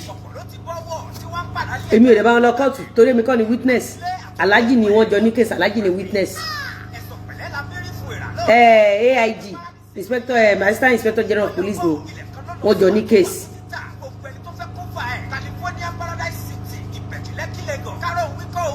Èmi ò bá wọn lọ. Ntí Iyabo Ojo ṣe ń porúkọ mi sí mi mọ́. Ẹjọ́ ò tí ìbéèrè ò bá ní dìjà o. Báwo ni èèyàn ṣe máa ń torí ọ̀rọ̀ lọ́rọ̀ túlé kan àgbákò báyìí? Imagine with all this, some fool no go still understand. Ẹ wo lórí burúkú ọmọ ìyá wèrè. Ẹ wo lórí burúkú ọmọ ìyá wèrè, ẹ wo èṣe. Now, we will see to it. Do you understand? We will see to. we will see to the end of your own children. Iyabo, we will see to the end of your children and your grandchildren. Heaven will see to the end of your children and your grandchild. Iyabo, ọ̀run á fi òkú àwọn ọmọ afẹ́ráre lójú ẹ̀mí ẹ̀ lágbára àwọn tó nílé ayé adábí. I've never seen this type of person in my life. Ìrèyàn bí Iyabo Ojo. For me to be coming 247, mo material Iyabo Ojo tó wà lọ́wọ́ mi. So now let me show you what Iyabo Ojo did. Ẹ jẹ́ kí n fi ẹ̀. Maybe we should allow this lady with her 4 children rest. 4 children she has. Ṣé wọ́n máa gbà? Wọ́n máa gbà ọkọ kan tó wọ́n ní kankan. Wọ́n máa kọ́kọ́ fẹ́ married man. Iyabo, a ní kéèsì ló máa kú síṣẹ́. Ẹ̀ǹdì ẹ̀ lélẹ̀. Kéèsì ló máa kú sí. Ẹ̀ǹdì ẹ̀ lélẹ̀. Kéèsì yìí eléyìí tó ṣe ẹ̀ǹdì ẹ̀ nìyẹn. Ṣẹ́gbọ́n, èmi gbọ́kọ. Ṣẹ́gbọ́n. Let me show you the video. Let me show you what Iyabo Ojo did to my car and to my husband. Me, I was not there. She was in Abuja here. She went to go and hire unknown people. So the following day, this is what happened. Iyabo, show the video you have in tell me back what you daddy was so easy. Or more, tell me back to daddy. Oh, mo, I need to my pussy lele.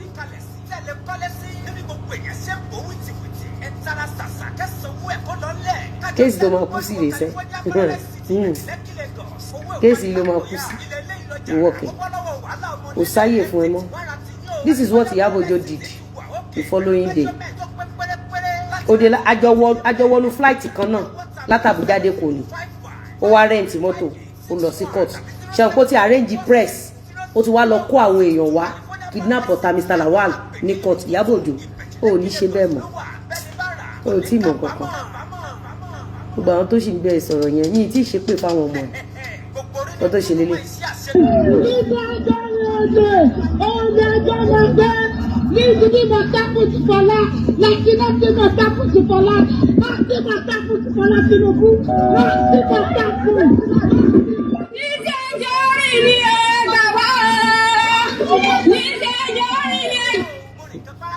Iyabo, and you want to go away with this? And you want your children to go away with this? You want your grandchild to go away with this?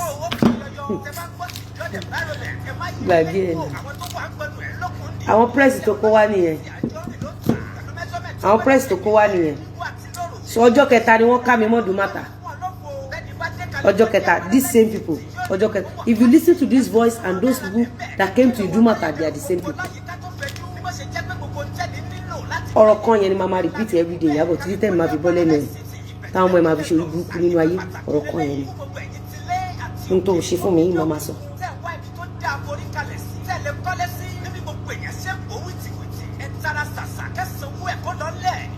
Abi? I know how she dey take sleep in the night, but Casey let me and my bossy. Casey, oh, to ní fọkànbalẹ̀ mọ́. Táyé máa fi tán. Àwọn ọmọ ẹ̀ ò tún ráyé ṣe mọ́. Táyé máa fi tán. She posted it on Amebo and this lover. She came with 13 boys to kidnap my husband. They said from one top police officer from Abuja. Thank God, the man happens to be in your call, Shemon. So my husband just picked his phone and put call across. And the man said, no. If you have anything, I will call you now. In fact, one call our boys here, call to Womole. But our boys there, she salon. Iyabo brought kidnappers to kidnap my husband. Oh, ni shebe mo. Oh, ni endele. Ile kesi lo ma kú sí.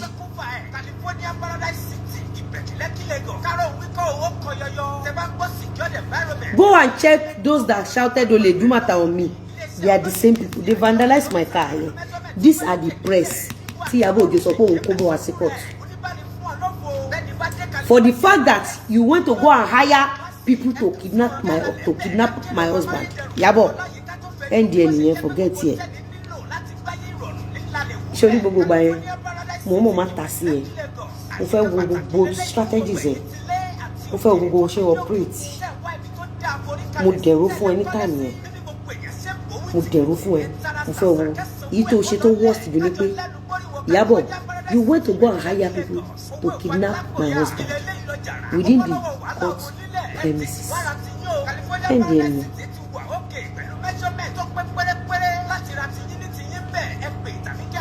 Yeah, she didn't spare me on my celebration day Orienta. Only kolopa to wá gbé mi. Kò dẹ̀ mọ̀ ọlọ́pàá, kò mọ̀ yan, kò jẹ́ nǹkan kan. She's just disturbing herself.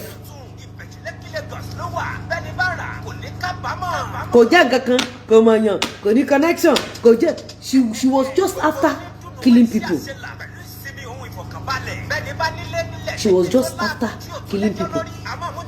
Imagine if my husband does not have access to the person he called, they would have successfully kidnapped the man. The reason why Iyabo Ojo, you wanted to kidnap that man, I want to know. Oh, ribo ṣe ga tó ni. Almost 6.2. Ó fẹ́ kidnap ọkọ. Ẹ̀dì ẹnìyẹn gbàgbé àwọn ọmọ ẹ̀ máa gbèpè kú ni. Àwọn ọmọ ẹ̀ máa gbèpè kú ni. Àwọn ọmọ ẹ̀ máa gbèpè kú ni. Àwọn tó bá rí fídíò tó ṣe gbogbo ọ̀rọ̀ tó sọ yìí, wọ́n wá bí pé kí ló dé mo yẹn ṣépè fún àtọmọ ọmọ ẹ̀.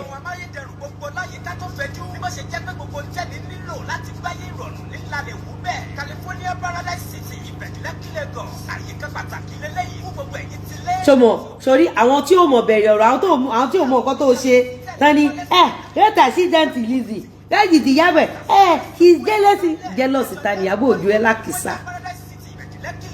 Iyabo Ojo ìwọ ilé bí ìwọ ló ṣì ìwọ lákìsà, ìwọ lórí burúkú, ìwọ olè ọ̀lẹ, ìwọ wèrè.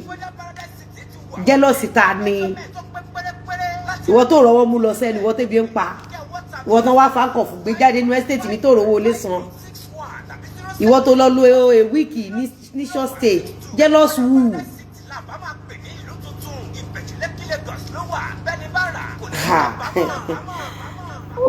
Wo nǹkan méjì ni ìwọ kò provide pé police evidence rèé tí Lizzy tó ìfọlọ́pàá gbé Fola tó bá ti provide ó ti tán.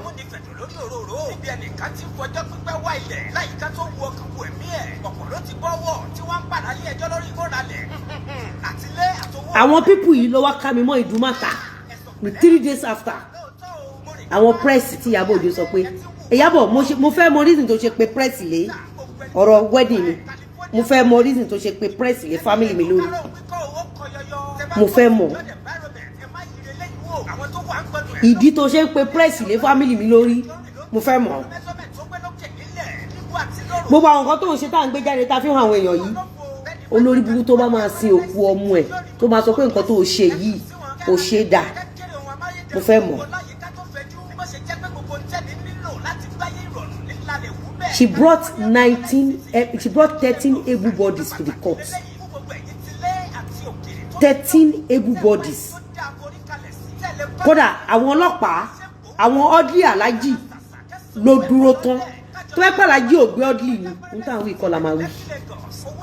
Ìyábọ̀ n tó orí lọ́bẹ̀ tó fi wá ru ọwọ́ kéèsì ilẹ̀ mi ẹ máa bọ́ sí agbára àwọn tó nílé ayé kọ́lọ́hún wo àníyàn mi kọ́lọ́hún wo ọkọ mi kọ́lọ́hún wo ìlàkàkà mi kọ́lọ́hún wo bí mo ṣe sáré àti jẹ́nìyàn láyé kọ́lọ́hún mi máa ń mind business mi kọ́lọ́hún jẹ́ kí ẹ̀mí kí okùn ẹ̀mí ẹ̀ kó já lójijì láìpẹ́ ọjọ́ ẹ̀.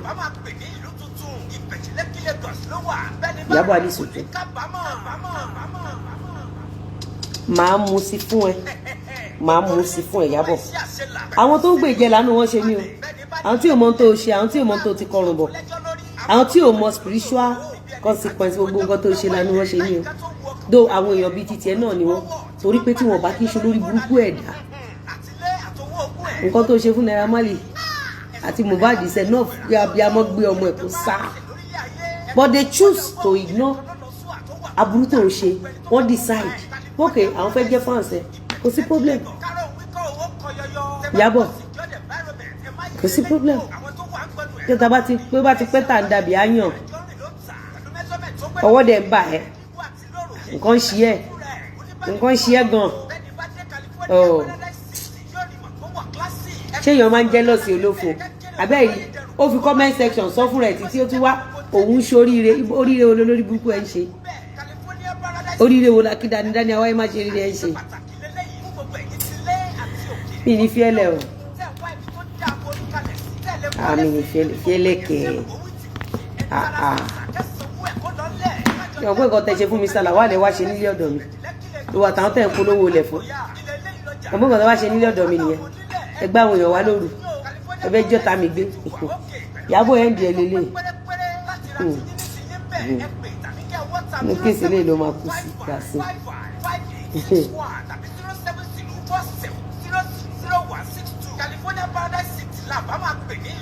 So guys ẹ jẹ́ kí n fi ilẹ̀ ká lọ rest for I just sister mi ìyàwó àkànbí ródóródó I did this show because of you at least you know àwọn ọ̀pọ̀lọpọ̀ ẹlòmíì ò mọ nǹkan tó ń ṣẹlẹ̀ so èmi àti Fola ò ní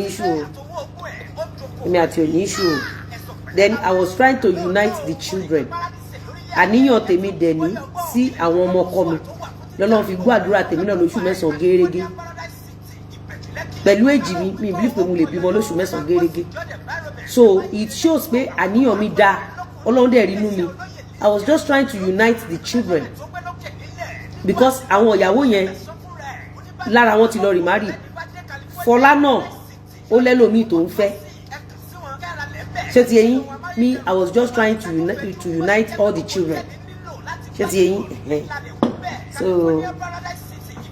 I was just trying to try my best so mo dẹ̀ dúpẹ́ Ọlọ́run ò pẹ́ nìkan lẹ́kùn oṣù mẹ́sàn-án gẹ́rẹ́gẹ́ kò dín kò lé oṣù mẹ́sàn-án gẹ́rẹ́gẹ́ mo wẹ̀dì ní July 17 2020 mo dẹ̀ bímọ ní May 1st láti oṣù mẹ́sàn-án gẹ́rẹ́gẹ́ mo bímọ oṣù mẹ́sàn-án gẹ́rẹ́gẹ́ tí mo ṣe wedding so àníyàn mi Ọlọ́run rọ́kàn mi Ọlọ́run ti rí ọ̀la Ọlọ́run ti mọ̀ pé wọ́n lè fọmọ bú mi ọ̀tọ̀ mo bá síbẹ̀ wọ́n máa tiraka láti dàgbéyàwó yẹn rú tèmi tiẹ̀ ń sá àti gbé oyún ó ti yẹn.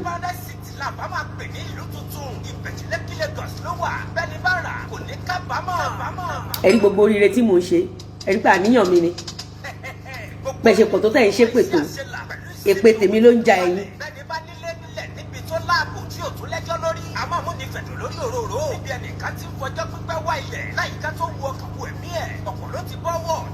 mo tún ráyọ̀ ó máa pẹ́rìṣì ni.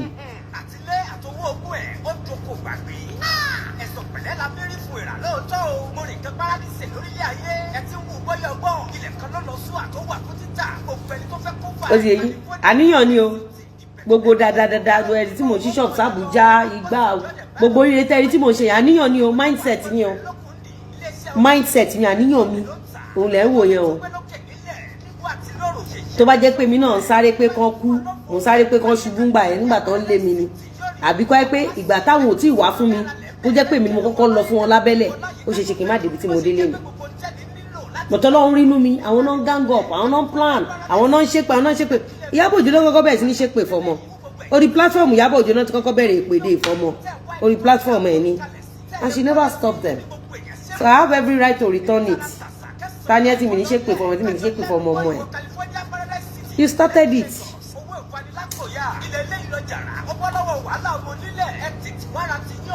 Let's celebrate Yeyemesho for the big project. Tẹ́ bá notice mi ẹni pé bí tí mo mí ní ẹ̀dẹ́ mo ń ṣiṣẹ́ mi lọ mo ń ṣoríire mi lọ mo ṣe ń create time fún Iyabo ṣe mo ń create time fún ṣe mo ṣe ń create time fún ṣe on the first mo ń create time ọjọ́ Christmas mo ń create time I want her to feel what she has been doing to people. I want her to feel it. Mi ìfẹ́ ṣe show lẹ́nu. But mo ka comment tẹ́ni pé mi fọlọ́pàá mú ta ni. Kí mo fọlọ́pàá mú Fola fún. Ọlọ́pàá mú Fola. Kí ló kèmí pẹ̀lú Fola? Àdàbí abílèrè. Ilẹ̀ tó rìn abílèrè àbí àwọn ọmọ ẹ̀ lérè. Gbogbo àwọn tó ń ran Fola lọ àdàbí àbí wọn. Tèmi àti yín máa fojú rí báyìí. Ibi ká lọ jọ wọ́n gbà tó ṣẹ̀sìn pé wọ́n ra mọ́tò ibi kọ́ la jọ wà pẹ̀lú mọ́tò tó pẹ̀lú ilé tó ń jọ fi ń parọ́ fúnra wọn mọ iye owó kóòtù tó ń jọ dá fúnra wọn àwọn Fola ló dẹ̀ ń lo ẹ̀wọ̀n Iyabo Ojo ló ń lo ẹ̀wọ̀n Iyabo Ojo kúnlẹ̀ síwájú Naira Marley báyìí àti Sam Larry tó ń bẹ̀ wọ́n tó ń pe Sam Larry ní dáàdi tó ń pe Naira Marley ní bọ̀dà gbogbo eré tán sá orí wọn ló ń yílé oníkálùkù ló ń jèrè iṣẹ́ ọwọ́ ẹ̀ torí pé ó fẹ́ tọrọ bára wọn parọ́ ọmọ mi pé mi fọlọ́pàá mú fún kíni ẹni tá bá náà lára ń ta náà Fola ò kì í ṣe ìyàwó Mr. Lawal náà àbí ṣán tọrọ ẹni ó ń ṣe ìyàwó Mr. Lawal náà àwọn tó bímọ original fún Mr. Lawal gan wọn ò dráàgì mi and ọ̀pọ̀lọpọ̀ wọ́n ti lọ rí márì wọ́n ti bímọ sílé ọkọ tán wà gan wọ́n ti ṣe márèjì pẹ̀lú ọkùnrin míì gbogbo adé ìpera wa à ń tọ́jú àwọn ọmọ wọn àwọn ọmọ yìí ò dẹ̀ fi mí ṣeré èmi náà ò fi wọ́n ṣeré Iyabo la máa fi ṣe nǹkan oríire ọ̀run ti fẹ̀mí ẹ̀ àtẹ̀mí àwọn ọmọ àtọmọ ọmọ ẹ̀ ṣètùtù fọ́rọ̀ ajé ti wà ká máa lò lọ ni àwọn tó ní ilé ayé ló sọ fún pé kí n máa lórúkọ yẹn lọ wọn ni mi gbọ́dọ̀ mẹ́nu kúrò mẹ́ o kóun náà fi ìlàbúrú tó ń ṣe fáwọn èèyàn tẹ́bọ́ náà borúkọ àwọn èèyàn jẹ́ fi gba donation ni àwọn òwò àmọ́ donation gba iṣẹ́ làwọn àmọ́ ṣe.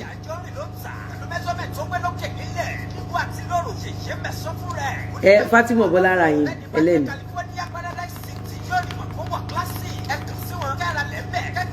I love Lay Abi. That was huge.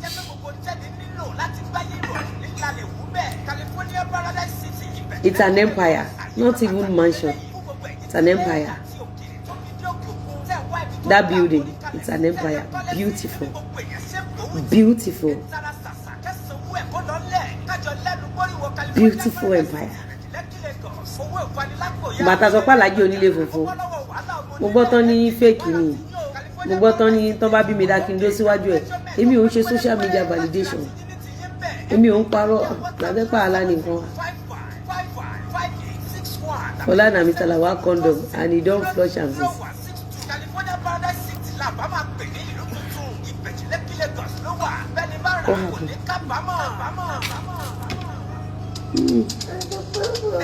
Where's the boo boo? Ibadan àti boo boo again. Where's the boo boo? I'm coming. Ẹ jẹ́ kí n fi ilẹ̀ ó dàárọ̀ guys. Ẹ jẹ́ kí n attend sí boo boo Ìbàdàn. Good night guys. Love you. Iyabo so láwọ̀ ẹ̀ kó fomi lo àṣẹ̀ṣẹ̀ bẹ̀rẹ̀ ni o. Àṣẹ̀ṣẹ̀ bẹ̀rẹ̀ ni o. Love you guys.